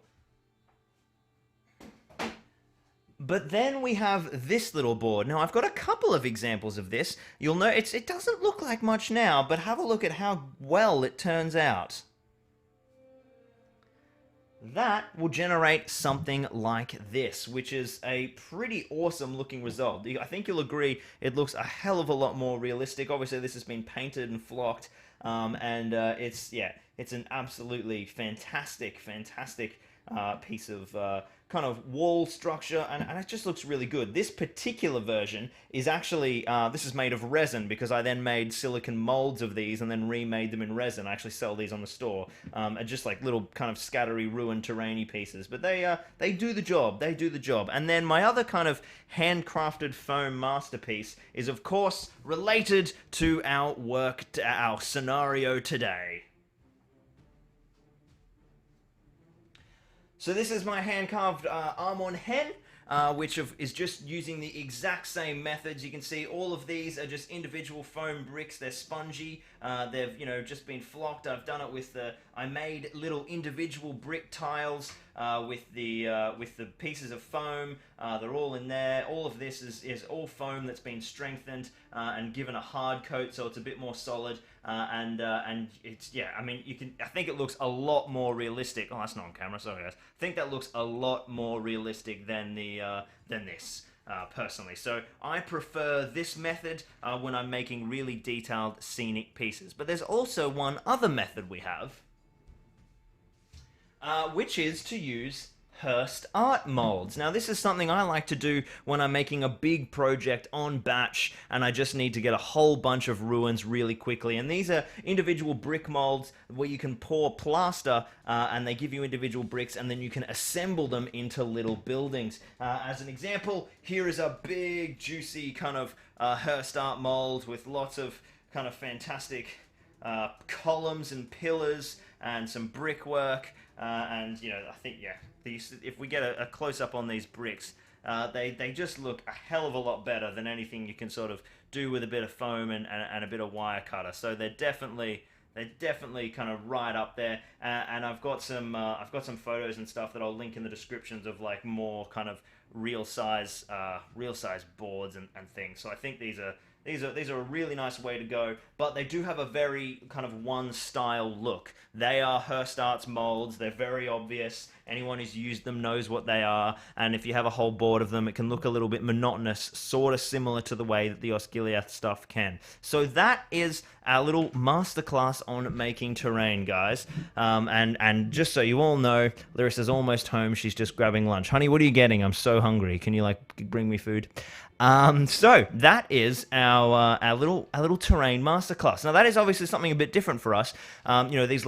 Everything's different because it's episode 5, but our last couple of terrain masterclasses have been building and finishing a project, whereas this one is sort of showing a couple of different skills and then the effects that can create. So that's just something a little bit different. Hope you guys hashtag lunch break views for Marky Tribe, and I hope that everyone at the bank is being nice to you today, dude. So that is our little masterclass, our little terrain thing for this week. If that's something that you guys enjoy, that sort of style where we look more in depth at sort of, I guess, more of an advanced analysis at different techniques and things rather than building a project. It's going to vary from sort of issue to issue, but just let me know if that's a sort of style you like. So essentially, we're almost ready, I think, to go and jump on over. We just need to put one more quick coat down on Lurtz. Let's do that because I sort of already forgot about it. Where's Lurtzy boy?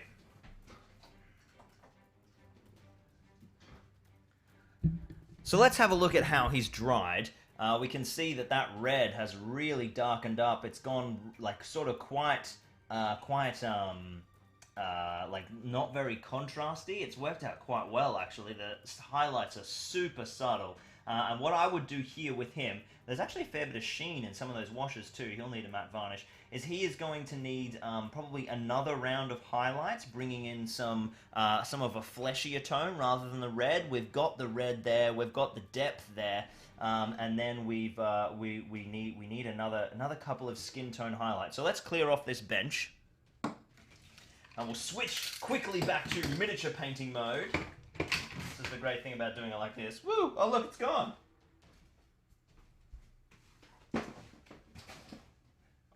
Bam! And the terrain was gone.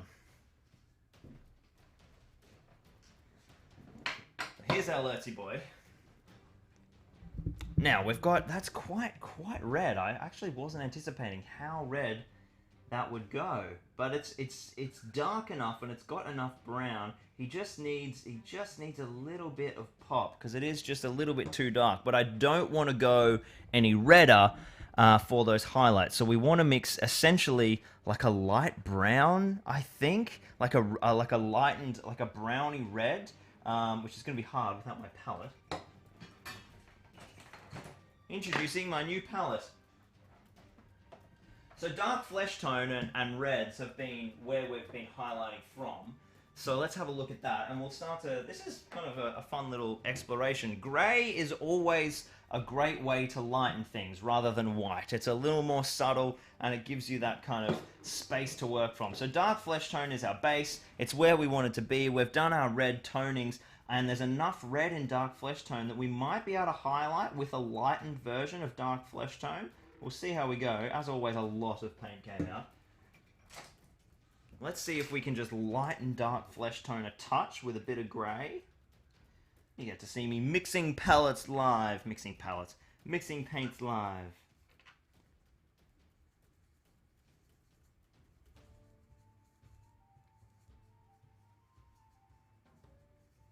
Yeah, this is getting in the ballpark. Yes, that's what we want. Perfect. Just sort of having a look at that next to it. That is definitely in the ballpark. It might even be a little too light. Let's take a little more and work in this space. Okay. We're going to do some really... Because it's just a little bit more of a fleshy colour. It's a little more neutral rather than that bright red. I'm just going to come in. We'll try it somewhere that doesn't matter. And try it on the back of his leg. So it's quite sort of pastel. Yeah, that's pretty good actually. I might mix a little... I just want to darken it just a tad. Just a little bit more brown. I might... Let's come in for this. I'll switch back to live for a sec.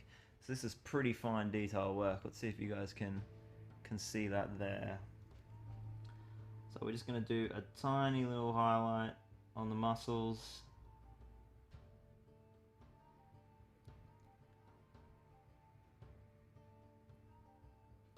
Just to create a top highlight that isn't so red. It's just a little fleshier. But we've got all the red in the undertones now, which is where we want them, right? In the shadows. This is quite fun. I like mixing colours on the fly and seeing what happens. Oh, that's looking really good. Okay, so let's jump on the face. Just going to make sure you guys can see, because this is a big one. So we want to pick out the jawline, the cheekbone, the lips, the nose, the brows. We've got like a flat brow line. And then we've got the V that comes down from his forehead. Ooh, that was a lot of paint. No, I nailed it, landed it in the right spot. We want, again, a little bit on the brow, on the cheek, sorry. A little bit on the jawline. Hello, hello. Hi. Oh, my family have returned. They're back. How was the drive up?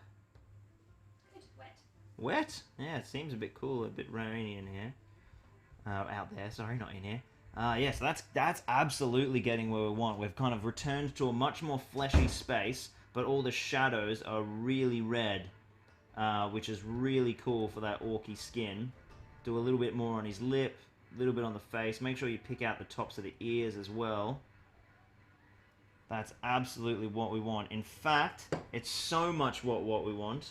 I'm going to go one step further. Mix a tiny little bit more grey. Back to my mixing brush. And just mix another highlight that I can do even more subtly. So I really, really like where that's pushed his skin tone. Alright, we're going to go back to the arms. This is going to be a tiny highlight. A tiny, tiny highlight. Just across the very tops, the tippy tops of the musculature. Back of the legs. Honestly, probably doesn't even need to be on the back of the legs or under the back this one, because this is just the glint of the sun.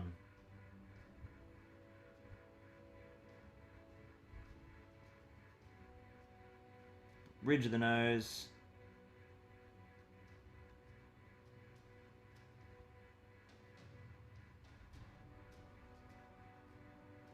Very top of the head. Okay, let me have a look at that up close. Sometimes a bit hard to see when I'm so far away for you guys. There's a jawline that needs a little more work.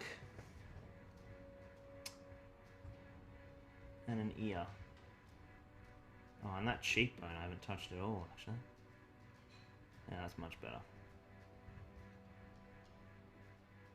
Okay, so now, if I just bring that closer, you guys can see it's a little more contrasty, so we can read the face a little bit better, but it's not too insane. It's not too insane. So, of course, we have teeth and eyes left, which I will do. Because I'm excited by that skin tone, and I really want to see how much it pops once there's a bit of eye work done. Now, of course, technically, you should have a hand of Saruman on his face. But man, that's terrifying. Alright, let's jump in and see if I can get the eyes first time without ruining them. Alright, where are your eyes, Lurtz? Let's get a good understanding of the model first. That's always really important. Believe that's an eye.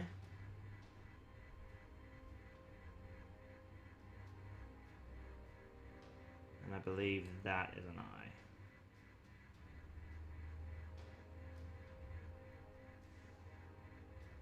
Alright, 2 white eyes.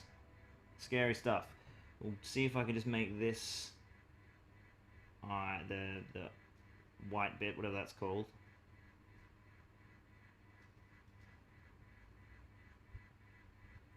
A little bit bigger. Alright, that's looking good.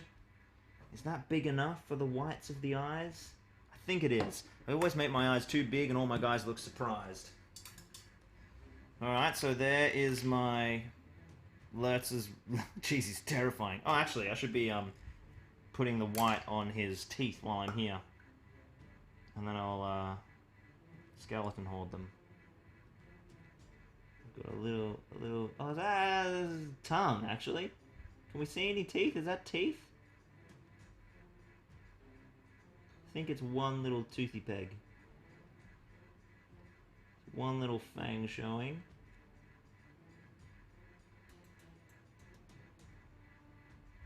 Yeah, there's like a tooth on each side. Or at least that's what I've gone with. That's what it is now. And then we want our Abaddon Black to do our eyes, our pupils.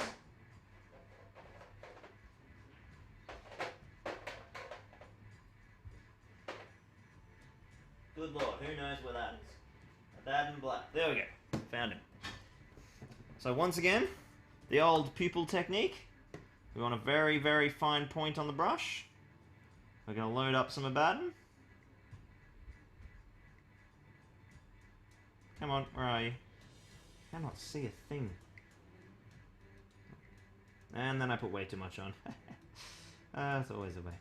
Alright, so now I'm just going to dot down my pupil size until it's slightly bigger than what I want. That's about the right size. I'm going to come in. Come on camera for you guys. I'm just going to put a tiny little dot.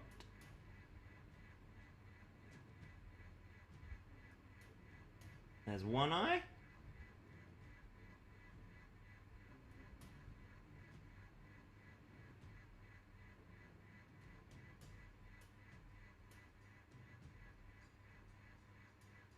I think that works. Let me just have a quick look myself, folks.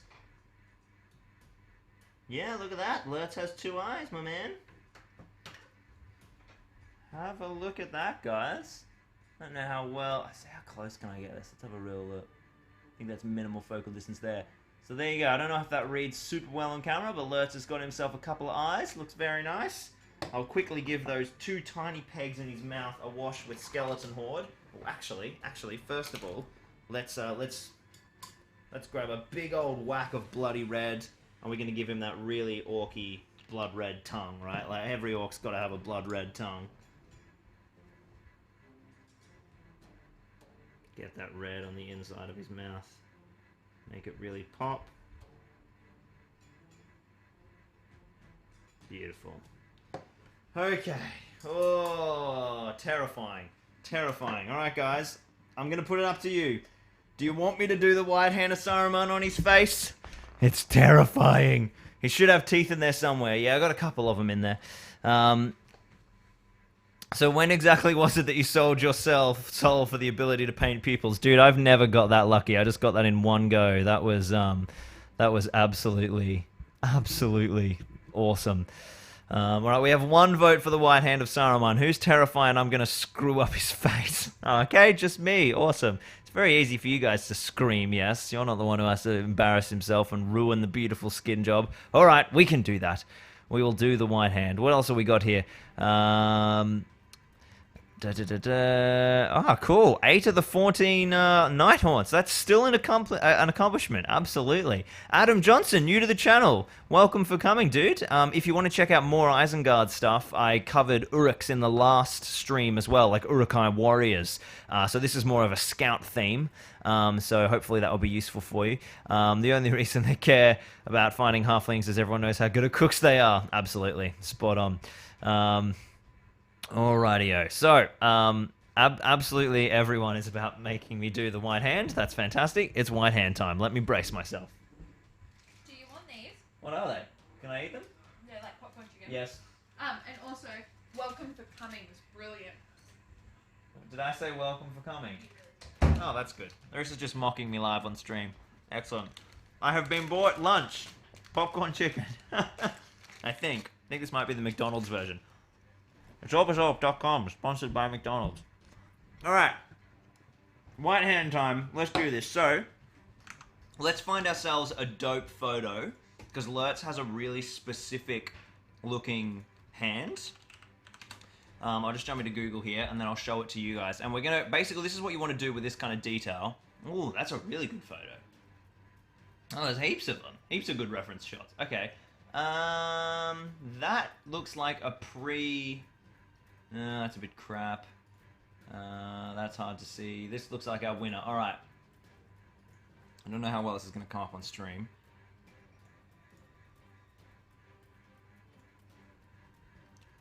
Sure.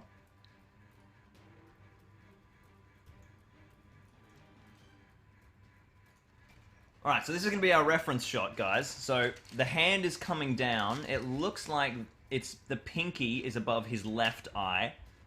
And the thumb is on the left of his head. So, this is going to be gnarly. Alright, I'm going to swap those back so I can see the hand.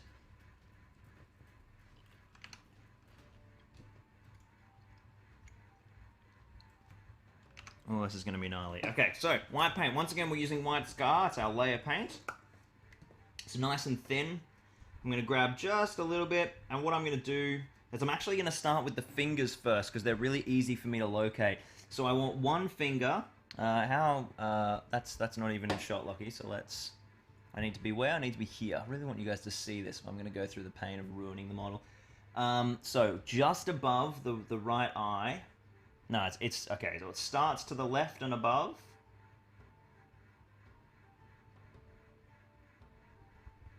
And we don't want to make this too big, because this is meant to be the pinky. Okay, that's huge. That's enough. Then I've got one finger that joins that and comes down over the eye and onto the cheek.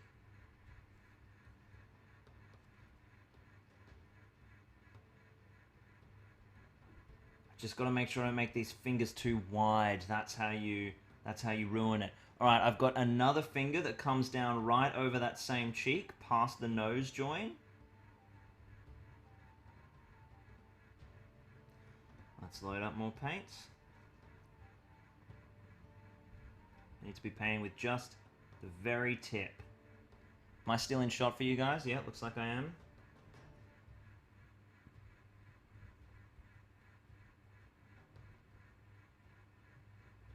There we go. Alright, that's that finger done there, but I think... And then that goes up onto... So his nose has no paint on it, sort of. Let's get a bit more paint in there. And then a bit more there. Alright, that's looking good. I've got 3 fingers down. Then I need 1 finger to go straight down the other side of the nose. So his brow gets a whole bunch of paint over that eye. 1, 2, 3, 4, 5. What am I doing here? Yeah, okay. I'm going to put a bit of paint on his nose, otherwise it's going to look weird. So I might have messed up the angles a little bit. Alright, and then the finger, the last finger, should go down the other side of his eye, but I'm going to put it over... Am I off camera? No, I'm good. I'm going to put it over his eye. Because I haven't quite spaced it correctly. Oh, that finger was a bit wide. But, I mean, at the end of the day, it is war paint getting put on very badly.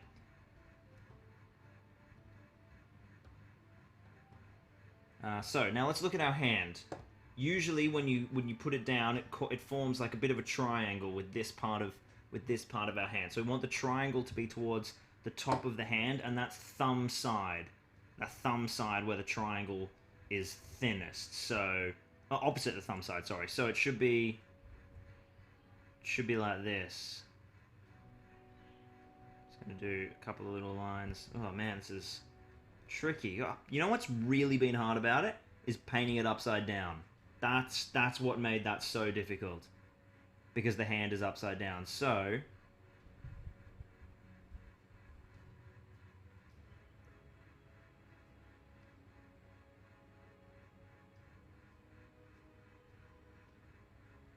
just gonna touch up that palm. Dude, that's actually not that bad. Oh, I'm out of shot.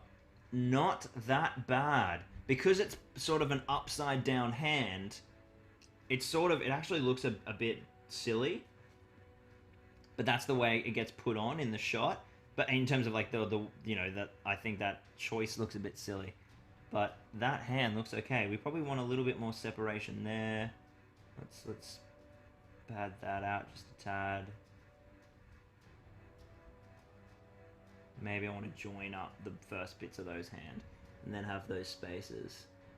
So at the moment we can kind of clearly read 1, 2, 3. Okay, so the finger coming down the nose doesn't read super clearly. Let's make that a bit more obvious. Then that should clearly go onto his lip. So now there is 1, 2, 3, 4, 5. So that is... I think the way I've painted it, I've accidentally made it look like it's the other hand, because those look like 4 long fingers and that looks like a thumb. So let's do that. Now it's the left hand of Saruman. So I'll thicken the thumb up a little bit.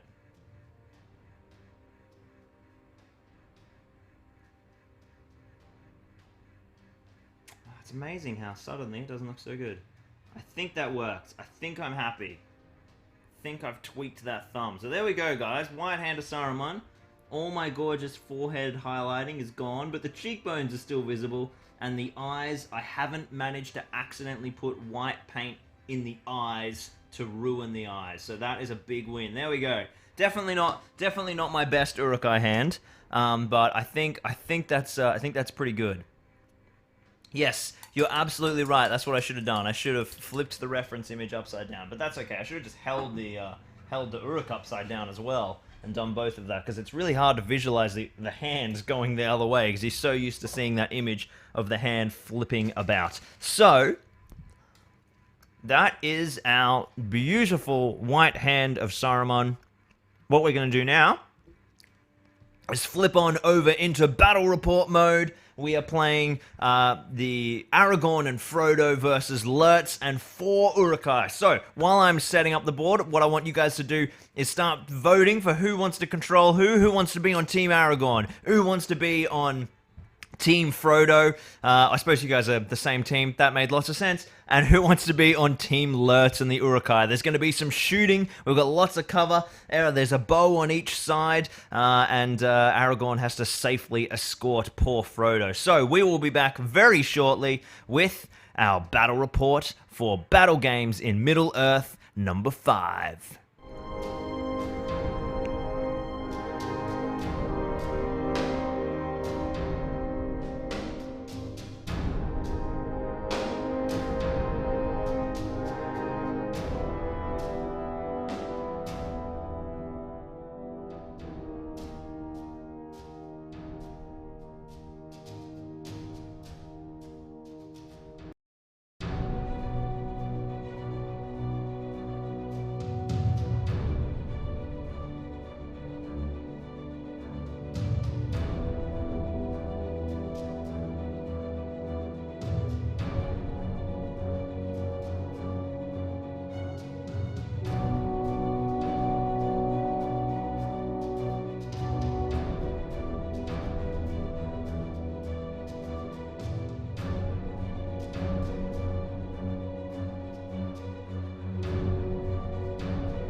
We are back with the battle report to end all battle reports, sort of. We have Aragorn and Frodo fleeing Amon Hen as Lurtz and his 4 Urukai warriors, which are, of course, the famous, the legendary Uruk warriors from our stream last week. Now, Damien O'Byrne is now the custodian, the sponsor, and eventually the owner of those wonderful miniatures after winning the giveaway last week. And as of all, you know, Damien is very passionate about his Urukai, and he has given them all names. So let's have a little meet and greet. Now I have to remember Emma, Sherlock, Tomlock, and what was the 4th one called? The 4th one was...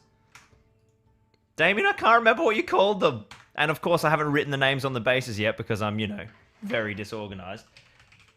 I have them written down here. So, the names of the Urukai are...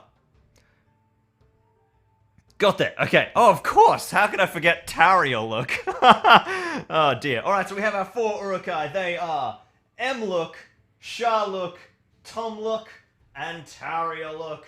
And they are joining the mighty Lurtz, who will be leading a squad of just these 4, and he has to stop Aragorn, essentially. Now, this is going to be interesting. Let's have a little think about this, because Lurtz, he's not the Lurtz we know and love. He's not 3 might. He's not 3 attacks. Or for starters, we don't even know what might is in this game, but we'll get there. He is 2 attacks and 2 wounds, instead of 3 attacks, 3 wounds, and he's also only strength 4, not strength 5, which is big. So if we grab ourselves our little profile here, let's have a flip. I'll jump to issue number 5. And we've got a little bit of a breakdown on the wounding chart, essentially, of this particular game. So when we're talking about shooting, because Lurtz and Aragorn both have bows, basically everybody's getting wounded on a 6. Frodo's got his mithril coat. Aragorn and Frodo and Lurtz, they've all got enough armor that no matter who's shooting, they're all being wounded on 6, as the Uruk warriors, of course, have shields. When we're talking about wounding in combat, though, it is, let's have a look. Aragorn is strength 4. Lurtz is defense 6, so that's going to be 5s to wound. Lurtz is strength 4. Aragorn is D5. That'll still be 5s to wound, but Aragorn's got the 3 attacks, the 3 wounds. So even the Urukai warriors, they're the same strength. They're going to be wounding on 5s. If Lurtz was strength 5, like he should have been in the current edition, he would have been wounding on 4s. It would have been a very different ball game. Aragorn's still got the fight value, and so he's winning the draws with those 3 attacks. So, Aragorn and Frodo start at the base of the Seeing Seat, and they simply have to get Frodo off this board edge past the Urukai. It's almost a little bit reconnoitery again. We've got bows on each of them, and it's going to be very interesting indeed. The shoot value, of course, is in favor of the Ranger. So, I put it to you, my team members. Let's see who's volunteered themselves to control the various sides. But have we, does Aragorn start shooting? Do they sit back and wait? Do they try and play blast? It's going to be very interesting. So, let's have a look. I see some serious pain in the chat here, because the famous Goldie, the captain of Urukai, is not available. So, yes, that's right. The Urukai with Pike is not present, so no Goldie today, guys. Obviously, Damien from the GBHL podcast is going to be taking strong command of his 4 Urukai. And then we've got Lurtz, so Charlie's going to jump on Team Lurtz. Can we get some love for Team Hedges, says Bits and Bolts. We need more Team Hedges. So KS and Bits and Bolts are very keen on being the Hedges of Fangorn. And then we've got, we need someone for Aragorn and Frodo. Everyone's too sad about the lack of Goldie. We've got, can I play as the Seed of Seeing? All right, so Jack Major Desync is now in charge of the 4 eagles that are sitting on top of the Seeing Seat. And then we've got, alright, well, Frodo. Okay, Mandalore, of course, Mandalore is on Frodo, and Tariel chooses to seduce her enemy. So, of course, you know, we'll be tracking to see, we've got 3 of Damien's great loves here, Tariel, Emma, and Tom, and Shar, I suppose. They're all his passionate loves. But in terms of romantic interests, we'll notice that Tom is included in that. We will see who will win Damien's affections, which Urukai warriors will be the most effective. Let's dive in and roll priority for turn number 1. Obviously, the Urukai are on the Urukai dice, and Aragorn is running Gandalf. And we've got a big 5. It's Aragorn. All right, so Mandalore, you're in charge of Frodo, or you're in charge of Team Frodo.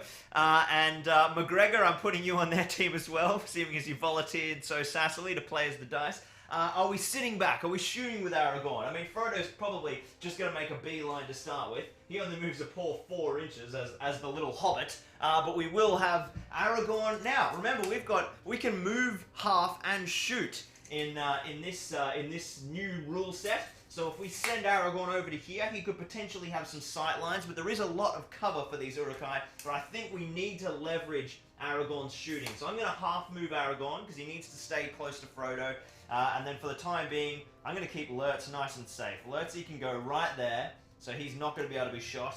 And then Emluk is going to run up the right flank, again, hiding through the woodlands. We've got Tauriel. Tauriel's going close behind. Up she runs. She is again going to have in the ways through woodlands. And then I can run Sharluk nice and safe behind Lurtz. And Tomluk is just going to run, yeah, nice and safe as well. All right. All right, let's see. What are the objectives again? So Frodo has to get out of the board, yeet out of there, as Bits and Bolts so accurately describes. Can Aragorn throw his dagger? Oh my god, yes, Aragorn can throw his dagger. I would say, as a one-off attack, Aragorn can throw his dagger. Absolutely. What team am I on? I wasn't really paying attention. McGregor, I put you in charge of Aragorn. You're on it.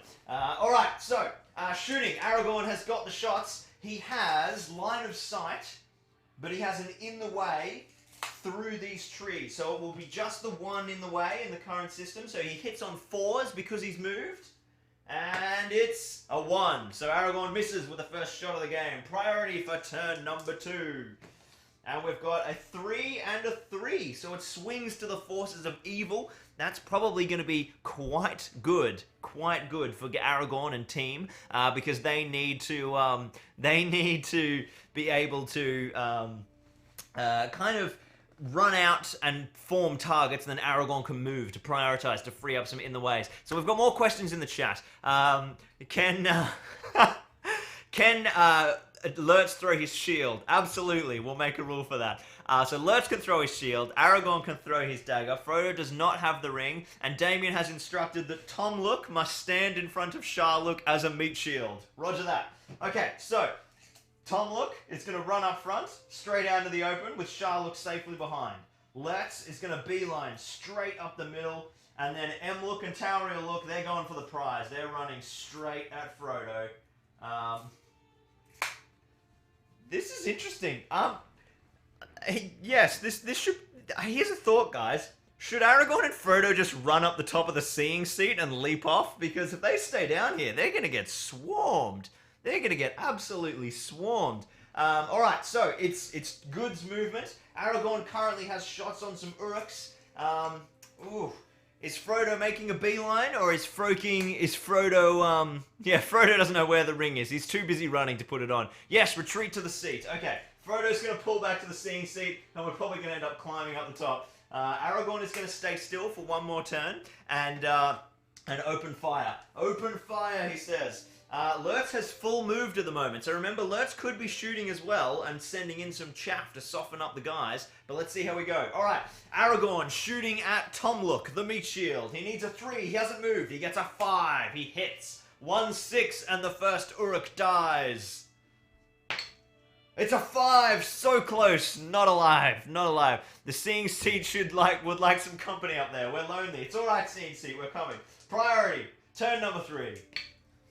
And it goes to the Uruks. Alright, the Uruks are going to swarm. Alright, Urukai, obviously, as per Damien's instructions, Tomluk is going to run valiantly ahead, protecting Sharluk. And then Taurieluk and Emluk are very, very keen. Now, does Lurtz sit back and shoot? Who's on Team Lurtz? Does Lurtz... Hey, Dreadnought, welcome to the stream, man. How's it going so far? Yes, we've just got to the game part.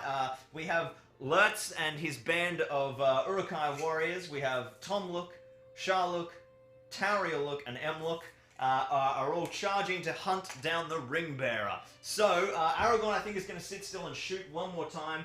Or maybe he'll do a move backwards and shoot. We'll start retreating to the seeing seat, and Frodo is running straight to safety. We're running backwards here, guys. This isn't the objective.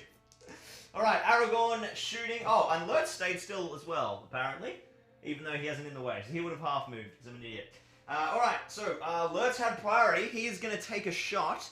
But Aragorn has successfully blocked Frodo. So he's going to have an in the way past Aragorn. So aiming for Frodo, he's moved, so he'll be hitting on 5s.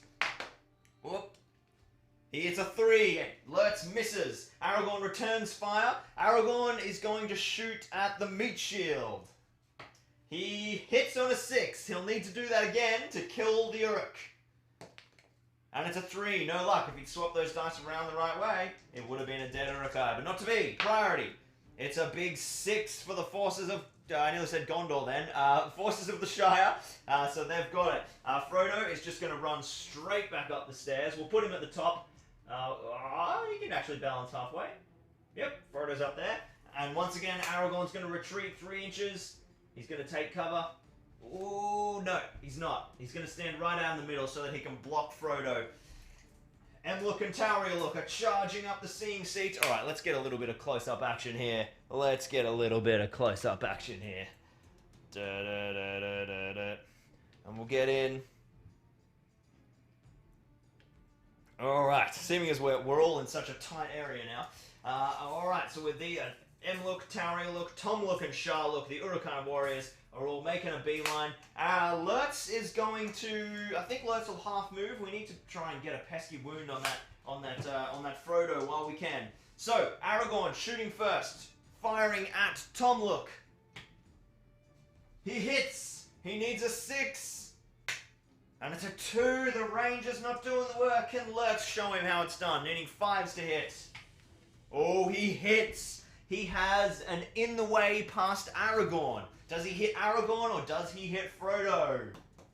He hits Frodo. Frodo is wearing his mithril vest. If we see a white hand of Saruman, Frodo will be reduced to 1 wound. Oh, so close. The 6 flashed up, but it's a 4. Frodo survives. It bounces off. The mithril coat. So the shooting is uneventful yet again. Alright, Aragorn's got 1 more turn to retreat here, or he'll be in range of charging. And the priority goes to the forces of evil. Just short. They won't be able to make a charge on Aragorn this turn. Let's jump back to chat. We'll see how you guys are going. So, full of surprises, Master Baggins. Alright. The CC will watch over with great interest. Alright, let's charge forward. So obviously Taurieluk and Emluk are desperate to prove their worth, prove their love to Damien, their master. And Tomluk and Sharluk will take up the rear. Lurtz is now not going to be able to see anything, so he is just going to... So, Urukai players, we have an option here. Do we send Lurtz off to the side so that he can shoot at Frodo as he stands up the top? I mean, Frodo will probably just go hide on the other side. So I think what evil really needs to win priority, and then Aragorn needs to get in there. So boom, we're in.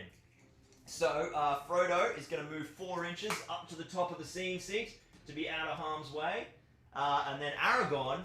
I think Aragorn's going to take a chance here. We'd be able to get a kill, take the 1-on-1.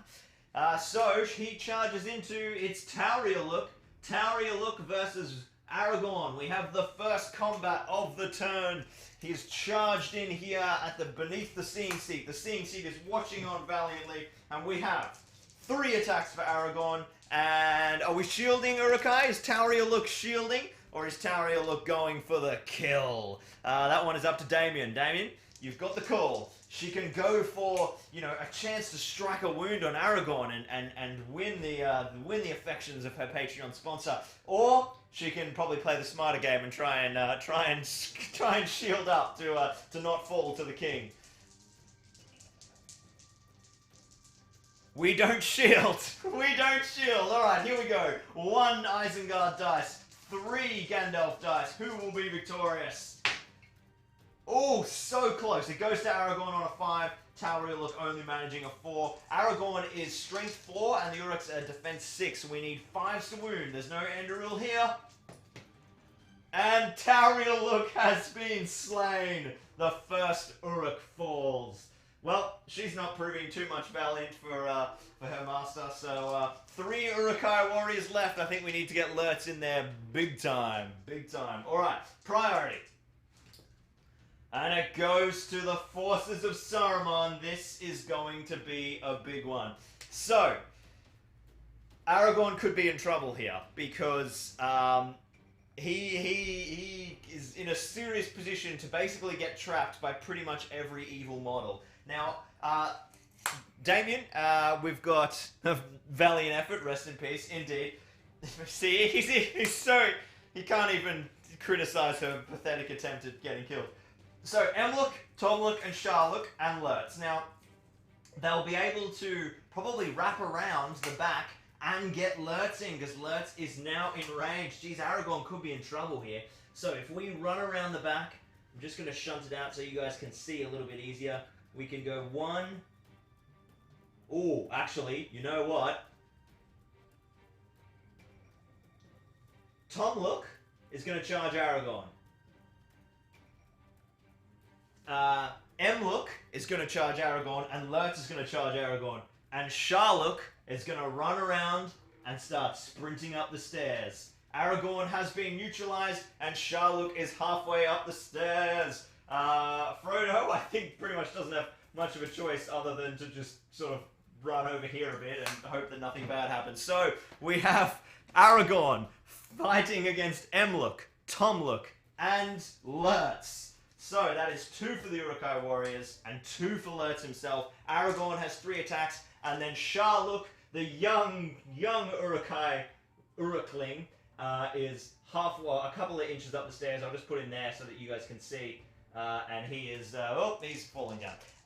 he is on his way to hunt Frodo. So, 4 dice for the Uruks, 3 dice for Aragorn, but a 6 on the Gandalf dice will see Aragorn through. Oh, he's got 1, 2, 3, 4. We got a 5 high and a 4 high. Aragorn has 1 cocked dice. He needs to equal the 5 to win the fight. Oh, he only gets a 2. Now, there's no such thing as trapped yet, so Aragorn's not taking double strikes. Thank goodness for Aragorn. So he needs, he's got 3 wounds, and these guys all need 5s to wound. Let's break it up so we know who's doing the wounding. Lurtz, needing 5s. A 4 and a 2. Lurtz chokes. Emluk, she chokes. And Tomluk. No wounds! No wounds! Can you believe it? No wounds. No revenge for Tauriel. Look. Alright. Priority. And it's a 3 and a 6. It goes to evil. Well, I think once again they're just going to dive in and trap. And obviously Sharluk is going to run up to the top. And Frodo is up the top here. And pretty much on his own, which is not super good. No, he's just going to fall back to here. He's just here at the very end. So we need to think about some of these special weapons. Damien says classic Tomluk, absolutely useless. Aragorn will pay for his crimes. All right, let's jump in. We've got now. Actually, should we use some of the special attacks? Evil have priority here. Maybe Lurtz should throw his shield at Aragorn and pin him against a pillar instead of a tree. So, what's going to happen? What's going to happen? Alright. Lurtz has a throwing weapon. It's a shield. It's strength 5, because, it should be as strong as he is, but he's not. So, he hits. He makes the charge. He gets a 6. It hits. Aragorn is immediately pinned by the shield against the pillar, and then Lurtz will go in for the charge. Does the shield give him a wound? It'll need a 6 to wound him. Oh, it's a 1. So the shield doesn't wound him, and then we'll tag in with Tomluk, and we'll tag in with Emluk. So Lurtz's throwing weapon shield didn't do the damage. Aragorn still has his dagger. Let's jump into the combat phase. We have, once again, Lurtz and the 2 Uruks against Aragorn. 4 dice on 3, but Aragorn has the fight value. Oh, it's a 6 on both dice. Aragorn wins it. Aragorn wins it. Alright, he needs 6s to wound. We are going to strike at we're going to strike at Tomluk first, and then Emluk, and then Lurtz, because I want to get rid of some of these attacks, and that's the most efficient way to do it. So any 5s here means dead Urukai warriors. And we just rolled triple ones. Oh, Aragorn. Oh, you're full of surprises, Master Aragorn. What a choke from the king-to-be. Well, Frodo's probably going to be in trouble next turn then. There's not much else he can do. Let's do priority. Oh, that was a violent throw. It's a big 6 for evil and a 1 for good. A 1 for good. Aragorn once again trapped. Lurtz doesn't have his shield now. Oh, interesting point. Lurtz is now defense 4 because he's thrown his shield away, which means Aragorn wounds him on 4s. Oh dear me. Oh dear me. Alright, let's Aragorn's found himself fighting all 4, and Frodo is fighting Sharluk. It's the battle of the younglings. Alright, we're gonna do Frodo versus Sharluk first. They've each got 1 attack, I think. Let me just check Frodo's profile. Oh my god, Frodo has, yeah, 1 attack. I thought he had 2 for a second. He's got 2 wounds. 2 wounds. Alright. 1 attack each. And, oh, it's tied. Do they have the same fight value? No. Sharluk has the better fight value. She's strength 4. Frodo is defense 6, so she's needing 5s to wound him. And a 1. A big old 1. And Frodo will back away over to this side of the seeing seat. The seeing seat watching protectively on. Alright, we've got our big fight down the bottom, of course. Aragorn with 3. He won it last time on a 6. Can he do the same this time? What have we got? I've rolled 1 too few dice for Aragorn. Oh, look, Aragorn's won it anyway. 2, 4, 2, 1, and he rolls a 5 high. Aragorn takes it. Absolutely takes it. All right, well, Aragorn has an interesting opportunity here because Lurtz still has his knife. Aragorn still has his knife, McGregor. Damien says, no shame in Emluk failing to wound. She's only 2 years old.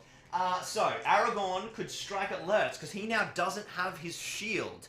And he's force. He's D4, right? Because Lurtz... Oh no, he's D6. Oh, so he just goes down to defense 5. Oh, it doesn't make a difference anyway. Okay, well, my huge exploit is no problem. But we're going to strike at Lurtz anyway. He's only 2 wounds, 2 lucky 5s, and Lurtz goes down. Straight on Lurtz. And a 4, a 2, and a 1.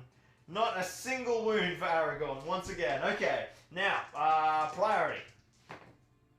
It finally goes to the forces of good. Okay, Aragorn is going to charge Lurtz, and he's going to throw his dagger. Alright, Aragorn charges the evil king of the Urukai. His dagger hits on a 3. It hits with a 4. I got to remember that I'm zoomed in, so I should stop rolling off camera for you guys. It hits with a 4, and it would be... What's a dagger? It's probably strength 3, so it'd be... Oh, it's strength 3, which means it's wounding on 5s, because Lurtz now doesn't have his shield. So there you go, it does matter. So a sneaky 5 will get Aragorn a wound here. He hasn't rolled a single 5 yet, but let's wait and see. Oh, big 6! Aragorn's knife sticks in Lurtz's leg, and Lurtz pulls it out, licks off the blood, and they have a big old duel. Lurtz is down to 1 wound, but the Uruks... They leap on and they gang up. So Aragorn's once again fighting against the rabble. Sharluk jumps in on Frodo. Frodo actually has priority. I think Frodo... honestly, he can't get out of line of sight anyway. Sharluk can catch him up the top, dueling away. Alright, let's jump back in. We'll get in nice and tight for this one. And we're looking at... Sharluk versus Frodo. 1 dice each. Ooh, it's tied again. Sharluk gets it on the fight value. She needs a 5 to wound Frodo. Frodo has... No, it's a 6. No, it's a 5. Strength 4 and defense 6. Ooh, a 5. Sharluk gets a wound. Frodo is down to 1 wound. 1 more wound on the Ringbearer, and it is game for the Urukai. Game for the Urukai. Alright, -1 attack on the Gorn. He's missing 1 weapon. I don't know if we should give Aragorn any extra hinders. Frodo's about to die. So, the fight down the bottom. Lurtz on 2. Aragorn on 3 dice, and then Tomluk and Emluk. And we are tied on 5s. Aragorn wins it again. Well, you know he's striking at Lurtz. You know he's striking at Lurtz. Needing a 5 to kill Lurtz. A 4. Needing a 5 to kill Lurtz. A 6. Lurtz falls. He charges in and chops off his head. Lurtz has fallen. Frodo's on 1 wound, but Lurtz and Tarialuk are dead. All right, 1 more strike. We'll put it on Tomluk. I think Tom deserves it. Oh, it's cocked. It was going to be a 5 as well, and it's a 5. Aragorn finally dishing the pain, charges in, throws a knife, and takes a wound off Lurtz, then charges in, lops off his head, and kills Tom at the same time. Absolutely brutal. Absolutely brutal. And Damien says, oh well, at least there's important Uruks still on the table. Okay, we've got 1 more fight up the top. Frodo versus Sharluk. Oh no. Oh no. Frodo has lost the fight. 6-5 for Sharluk's favour. Here is Sharluk's moment of reckoning. A single 5 and the Ringbearer is slain. Oh, it's cocked. Too much flock everywhere on this table. It's a 1. Frodo survives. Frodo survives 1 more turn. Alright. Priority. Goes to the forces of good. Alright, well you know Aragorn. Aragorn's going to charge this Uruk. They're going to have a scrap out there. Frodo, ooh. See, unfortunately, Emluk is behind Aragorn, so he now can't get up the stairs to help Frodo. So he's going to have to charge Emluk, and Frodo's just going to have to run. And then Sharluk is obviously going to chase Frodo down. And that's pretty much the only way that one's going to go down. Let's get in close now.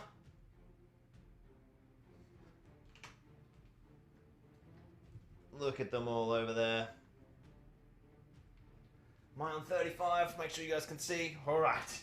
So, up the back. Sharwen versus... Now, let's do Aragorn first, in case Frodo dies and ruins the, climax of the turn. Emluk versus Aragorn. 1 dice to 3. Oh, Aragorn clutches it on a 6. 1-5, and the love of Damo's life goes down. Aragorn gets it. She is executed absolutely savagely after fluffing all his rolls. King Alessar, or the king-to-be, is proving to be a mighty opponent these last 2 turns. But there is 1 more combat which could decide the difference. Sharluk, and Frodo. Oh, Frodo loses another combat. 3 combats in a row. Maybe 4 combats in a row. 1-5 here, and Sharwan will lop off the... Sharluk. 1-5. Oh, it's a 4. Frodo survives. Frodo survives. Okay, priority. It's tied on 1s, which means it swings to the Urukai. That is big. That is big because it means that Frodo can't sort of fall back in range of Aragorn. That is going to be very, very big. Alright, so Sharluk makes the charge, and Aragorn sprints up to the top of the stairs. We have 1 final duel. Move that down there into the light so you guys can see a bit better. We have one final turn of Frodo surviving. Frodo hasn't won a single combat yet. Will he win the final combat against Sharluk? It's a 6 to Sharluk and a 5 to Frodo. Can she put down the Ringbearer? Aragorn is just within grasp. This is her last chance to save the game for the Urukai. Oh, it's a 4! It's a 4! Frodo survives with 1 wound remaining. Yet again, priority. And it swings to the forces of good. Well, you know your boy Frodo. You know what? I'm not risking fluffing this dice. Let's put Frodo in there for attacks as well. Aragorn, 3 dice. Frodo, 1 dice. And Sharluk, A single dice. Oh no, Damien, you're going to be in so much trouble. Alright. One dice for the poor, beleaguered, young Urukai youngling warrior person. It's a 5. It goes to Aragorn. 3 dice. Let's see if Frodo does the damage. Frodo needs a 6. And it's a 2. Needing a 5 for Aragorn to win the game. He rolls emphatically a 6. And the Urukai have been slain. And Aragorn and Frodo have achieved victory at the top of the seeing seat of Amon Hen. Well, dear me. Dear me. Frodo, well, I mean, presumably there's more Urukai to come. You know, they've just got through the first bit. Lots and lots of Urukai still to come. But that was a pretty good little scenario, actually. I think it was probably a bit too hard for the Urukai. I mean, only 4 Uruks. What do you guys think? Do you think they needed more Uruks? That was probably a tough order for them. Lurtz didn't manage to really get any shots off. Oh, of course! They still have to fight the hedges! Well, they're right down there. Let's... So, you know, the story continues. They leave Amon Hen, they're going for a little walk. But what's this? It's a killer hedge from either side! Damien, I assume that you want to take control of at least one hedge. And then I think it was it Charlie or McGregor who was keen on hedges or someone else? Okay, the game restarts. Priority. And it's a 5. It goes to Aragorn. He now has to escort Frodo. Saruman has conjured up some evil magic to turn the landscape against them. He's felt his Saruman go, his Frodo go down. His Lurtz go down. Alright, Frodo's going to make a run for it. And Aragorn is going to get out of charge range of that hedge so he can fire some shots. So as we know, the hedges are moved 10. So next turn the hedges are making a charge and they ignore all terrain. So 2 hedges firing in from the sides. And Aragorn's got 1 chance to make a shot. He needs a 4, because he needs a 3. He hits. And he needs, what were they? I think they're like defense, OB5's to wound. And it's a 5! The hedge takes 1 wound! 1 wound for the hedge. Alright, priority. And Snake Eyes. I think the good had priority, so the hedges have got it. The hedges have got it. Bang! Alright, charging in on Aragorn.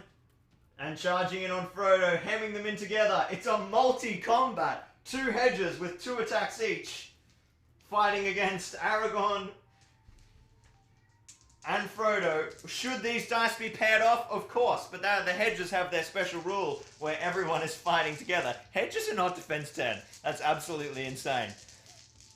The hedges will try to... okay, so the seeing seat, which is these eagles up here, they're now going to use their magical power Compel, apparently, according to Jack, to compel the other hedge with a disappointing state. Okay, so... obviously the seeing seat has 10 will, and Compel is, sorry, 10, did I say 10? I meant 5 will. And Compel is cast on a 5+. So how much will do you want to spend? I reckon 10 is probably the way to go. 10. So let's go. Needing 5s. Hey! Compels the hedges back out. Alright, so it's 1 hedge versus Aragorn, and it's the wounded hedge. Aragorn's got this. Aragorn's got this. 3 attacks for Aragorn and Frodo. And the hedges have 2 attacks. The hedges have set a high bar, rolling a 6. And Aragorn rolls 2 6s. He doesn't care. Take that. I got 5 value, you silly little hedge. 1 more 5, and the hedge goes down. And that is 1 hedge fallen. Savaged by the Shire members. And there is but 1 hedge remaining between Aragorn, Frodo, and victory. Priority. And it's a 6. It goes for the hedges. Alright, well, the hedges are going to charge Frodo. Aragorn is obviously going to charge to help out. I think the seeing seat is going to have to use the seeing seat is going to have to use some magic here to try and stop the hedges from striking. What did I miss? Why is he fighting hedges? Kenny, welcome to the stream, my man. Usually we play the game seriously for about 80% of the battle report, and then it degenerates into chaos as the scenario attack the remaining participants. Let's spend 2 more will. 2 more will from the seeing seat. On a 5, the hedge won't be able to make strikes even if he wins the fight. And it's a 2 and a 4. No luck. The hedge does have an ability to strike. So, 2 dice. 2 dice for the hedges. 3 for Aragorn, 1 for Frodo. And Aragorn's got it on a 6. Got it on a 6. Alright, 2 5s from Aragorn to kill the hedge. A 1 and a 3, that's not going to do it. A 1, a 3, and a 2. Alright, Frodo, see what you can muster. You'll need 6s. Oh, Frodo gets a cheeky wound on a 6. Hedge has 1 wound remaining. Alright, priority. And it goes to the forces of good. Alright, Aragorn's going to charge it. Frodo is going to run around it and run off. And the seeing seat, I think the seeing seat is going to use your last point of will. Yeah, seeing seat's going to use their last point of will. And doesn't get the transfix off. So that's the seeing seat up here out of magic. And it is now Aragorn versus the hedge. 3 attacks versus 2. Aragorn has the fight value. Oh, the hedges have got it! Winning on a 6, Aragorn only 5 high. Now, as we all know, the hedges wound Aragorn on 4s. They're strength 6. They've got some mighty kind of thorns and things in there. So, 4s to wound for Aragorn. Oh, a 6 and a 5. Aragorn takes 2 wounds. It's not over yet, ladies and gentlemen. Frodo is on 1 wound. The hedge is on 1 wound. Aragorn is on 1 wound. Everyone's on 1 wound except for the eagles. The seeing seat is, of course, on 3 wounds. 4 wounds. 1 for each eagle. 1 for each eagle. Alright, priority. This is a big one. It's 2. It swings to evil. Alright, the hedges have absolutely got to charge Frodo. Aragorn is going to be able to get in combat with them. Maybe not. Where's my tape measure? Yep, he's just in range. So Aragorn gets in combat. Okay, if the hedges can clutch 1 more strike here, if they can roll another 6 on 2 dice and Aragorn doesn't get the 6, they can easily kill Frodo here. Easily kill Frodo. Easily kill Frodo. All right, let's set the tone. Hedges, have you got a strong game in you? Have you got a strong game in you? Oh, it's a 6. It's a 6. The hedges have a 6. The hedges have a 6. Okay, let's see what Frodo does to challenge it. Frodo only rolls a 4. First dice from Aragorn is a 1. Second dice is a 2. Third dice. Oh, a 6! Aragorn clutches it, just fending off the hedge's vicious vines, and he needs 1 more 5 to put the hedges down. And he gets it. The hedges have fallen. They put up a valiant fight, wounding Aragorn twice. Frodo was on 1 wound at the end of the scenario, and the hedges escape. I mean, the hedges escape. The Shire escape to link back up with the rest of the Fellowship, and hopefully, eventually, take the ring to Mordor. Victory for the Shire. The hedges fought valiantly. What a phenomenal game. Alright guys, we're almost done. It's time to swing back to the main camera mode, and we're going to get ready to give away our fabulous Lurtz, and also our extra special Patreon rewards. We are giving away the super bonus giveaway of the card packs in just a moment.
Alright, we are back. It is time for the final giveaways. That was a pretty fun little stream, actually. I quite enjoyed that battle report. That was good.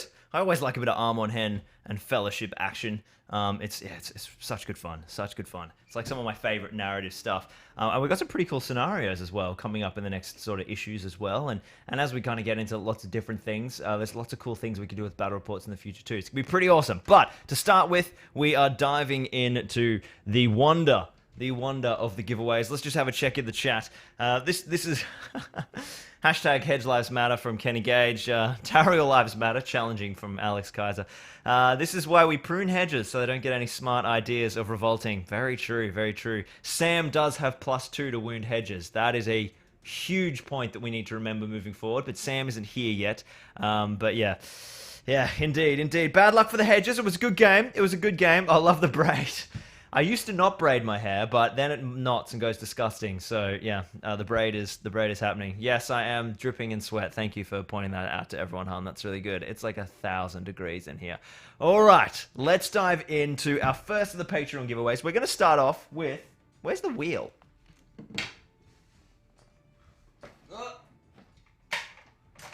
All right, I found the wheel. And also, I better just check my phone, make sure there haven't been any... Oh, yes, there's been extra Patreons who need to be added. Look how organized I am today, guys. This is what happens when I don't have my assistant. Richard Clammer has just pledged. Good old Richo. Thank you for that. I'm just going to write Richo for now. And then... Let me whip up my app. Someone else pledged just this morning as well. Never put my pin in wrong before. As soon as I'm on stream, wrong pin. It's riveting content, Lockie. Would you? Oh, God, the Patreon app is such a joke. Oh, of course, Glenn. I forgot to write Glenn on. All right. Beautiful. Just made, see? You pledge, you get added in time. Even if it happens live and everyone has to watch it, everyone is now on the Patreon wheel. So, for those of you who are new, we have the Great Wheel of Wonder, which is our incredible... mystical Wheel of Fortune. Every Patreon's name is on here, and we pick somebody to win our little giveaway for the week. Giveaway number 1, because we've got 2 this week, is our lovely little Lurtz that we painted. Let's have a look at how he finished up. Let's have a little squiz. Look at this bad boy. Oh, yes. I love him. He's going to be gorgeously based as well to match all the other Urukai. I just didn't do that on stream.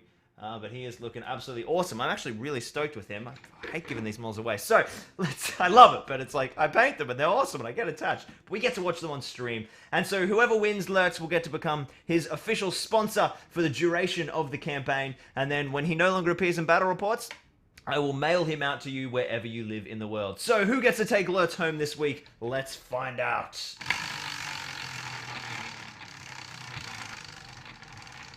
It is Bane number 9. We have Niklaus, Dan Raymond, Alex Green, Florian Lemper, Niall Woods, and that one's small and I can't read it, Daniel Scognamiglio. That's an awesome name, dude. So now we go old school. I grab a dice and we determine on a 1 to 6 which of these lucky players will get to score themselves Lurtz to lead their Isengard forces.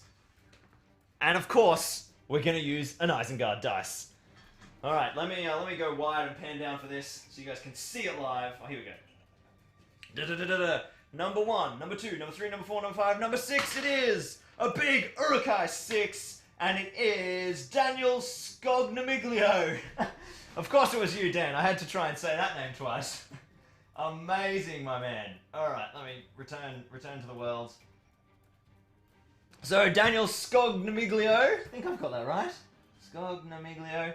You have picked yourself up Lurtz. He is now your official member of our Patreon miniature family. You get to follow through his journey. We'll be tracking his exploits. He didn't do a lot today. He threw his shield and it didn't wound anyone, but he will have moments of great valor, and we'll get to follow his progress, and then eventually when he's finished, he will be all yours. Now, we also have one extra special giveaway.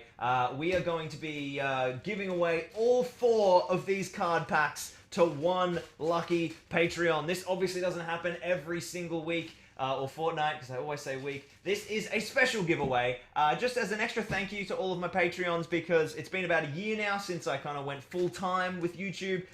It's my job, and that was really terrifying and scary, and as a little celebration of marking that year, I wanted to reward the people who really are a big part of making that possible, because Patreon is huge to being able to do all of this. So just a little extra bonus for you guys, because, you know, the card packs are awesome. I can't send one pack to 4 of you, because, you know, you all live in the UK, or Ireland, or America, and it costs like $50 to send each pack of cards. So one lucky person gets to keep all 4. So let's see who that is going to be. This is a big spin. I mean, yeah, this is good loot. This is good loot. You all ready? Yeah, I'm going to come in the chat first. Are you hyped? Are you hyped? Alright, I can see chat. Let's do this. Who is taking it away? Obviously, we're still just seeing which group of 6, but it's still a big spin.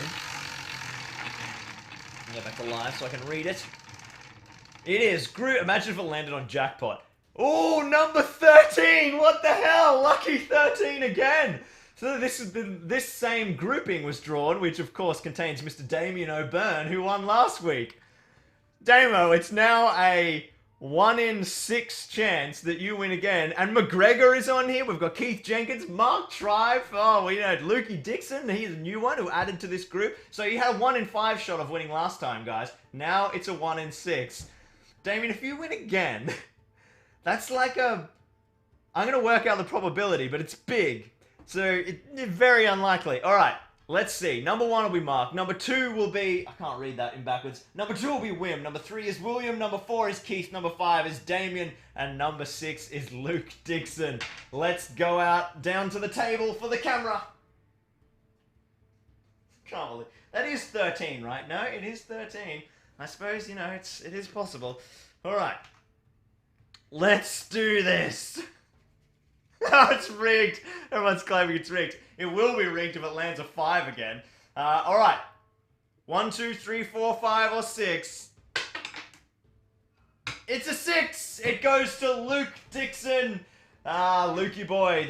One of the new Patreons who joined in the last couple of months. So welcome, Luke. You have scored yourself all of those card packs, which is a juicy victory. Let me switch back to camera. Good, you can see me. So you score yourself all 4 of these awesome packs. Make sure you log into Patreon and update your postage details, and I will send those out to you right now. I'm heading off to the post office later today, so if they're up there, then I'll get them out to you. So, well done, dude. I hope hope that's exciting for you. And thank you so much for watching, guys. What a cool little stream that was. I really liked working on the little ruins and stuff. I liked doing... Here we go. Oh, I can hear myself again.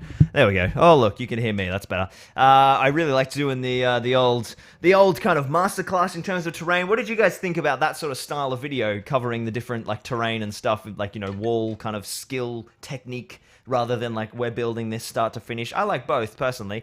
So we can do a big blitz of either one, depending on what comes in the magazine. Obviously, in the magazine, there's also something we haven't covered yet, which was the board build, like the big how to make a gaming surface. So we'll definitely have to do something awesome for that in the future. Now, what's coming next week? Because, whoop, turning my lights off. I'm going to be fully honest, I don't have a clue. I haven't looked at issue 6. So... issue number 6, who's on the front cover? It is... Here, let's do the reveal. Let's make it exciting. It is... Aragorn! Aragorn! So, obviously we're keeping hero heavy for a little while. Now, I think that's the awesome, like, sprinting Helm's Deep Aragorn pose. So, we're going to be painting up Aragorn. Very nice. Aragorn battles Urukai at Helm's Deep. Ooh, okay. Sounds like we've got a pretty interesting little thing. We've got... Oh, we're learning about different types of terrain. We get to go in... Oh, finally! We've got the climb table, the jump table. We're going to be able to jump Aragorn off the top of Amon Hen. And then we're getting into some... Oh, we learn about Trapped! Finally! Finally! Oh, and then we've got this awesome little Aragorn solo scenario where they're fighting over the ruins. Hey, that's interesting. We just covered ruins. I'll have to bust out some ruins. The Urukai are entering tunnels or something. Yeah, it's going to be very cool. And then, of course, we have a big, juicy painting scenario on Aragorn. And also, look, we can learn about making ruins. But I did that this week, not knowing that was in the next issue. That's totally fine. See, I did it beforehand, so you could all have ruins ready to go to play along with me. Not just a... what was that thing Damien said on the stream the other day? not just... I don't know. It was a good one-liner that I can't recall. Excellent comedic timing, Lucky. Not just a pretty face, that'll do. So, that brings us to the end of stream number 5. I'm going to jump back in the chat and see what you guys think. You guys are happy, enjoying? Let me know if you've got any other ideas on different ways you like to see stuff, different kind of, you know, if you want to cover different things. There's still 42 of you watching, which is nuts to me. So thank you so much for that. I know it's super late in the UK. Kenny asks, can I spend a point of might to change it from group 13 to 14? Unfortunately, as you all know, the Patreon profile is 0 might, 0 will, 1 fate. So if you take a wound, you can make a save, but no might points. Hat rack. That's what it was. I'm not just a hat rack. Thank you. I couldn't remember it. I'm not just a hat rack. I was in stitches when I heard that. So, hope you guys are enjoying it. If you have any ideas on different ways you'd like me to, or different things, maybe different ideas for terrain tutorials, because we don't always have to stick with the books, that would be really cool as well. And if you've got any ideas for different scenarios or whatever, we could totally mix it up and just be inspired by the books in terms of what models we're using. So, lots of exciting stuff. Thank you so much for watching. If you guys want to be in the draw to be a potential lucky winner, make sure you head over to Patreon to support us. It's awesome. And feel free to subscribe if this is your first time finding the channel and you're still watching at this point. I'm stunned, frankly. We have a whole bunch of cool content coming out as well beyond the stream. We've got the final for Season 1 of Battle Companies is on the horizon. It is not far away, and then we'll be launching Season 2. There's heaps of War and Rohan stuff to get up. Of course, Star Wars Legion is about to go big. We got some cool Star Wars stuff that we're putting together over the next month, so lots and lots of exciting stuff. Thank you so much for watching. We will see you next time right here on Zorpazorp Gaming in the Battle for Middle Earth livestreams. Oh, I always do that. I set up this dramatic ending and then I'm like, end stream. And then it's like, are you sure you want to end the stream? Yes, I want to end the stream. See you next time, guys.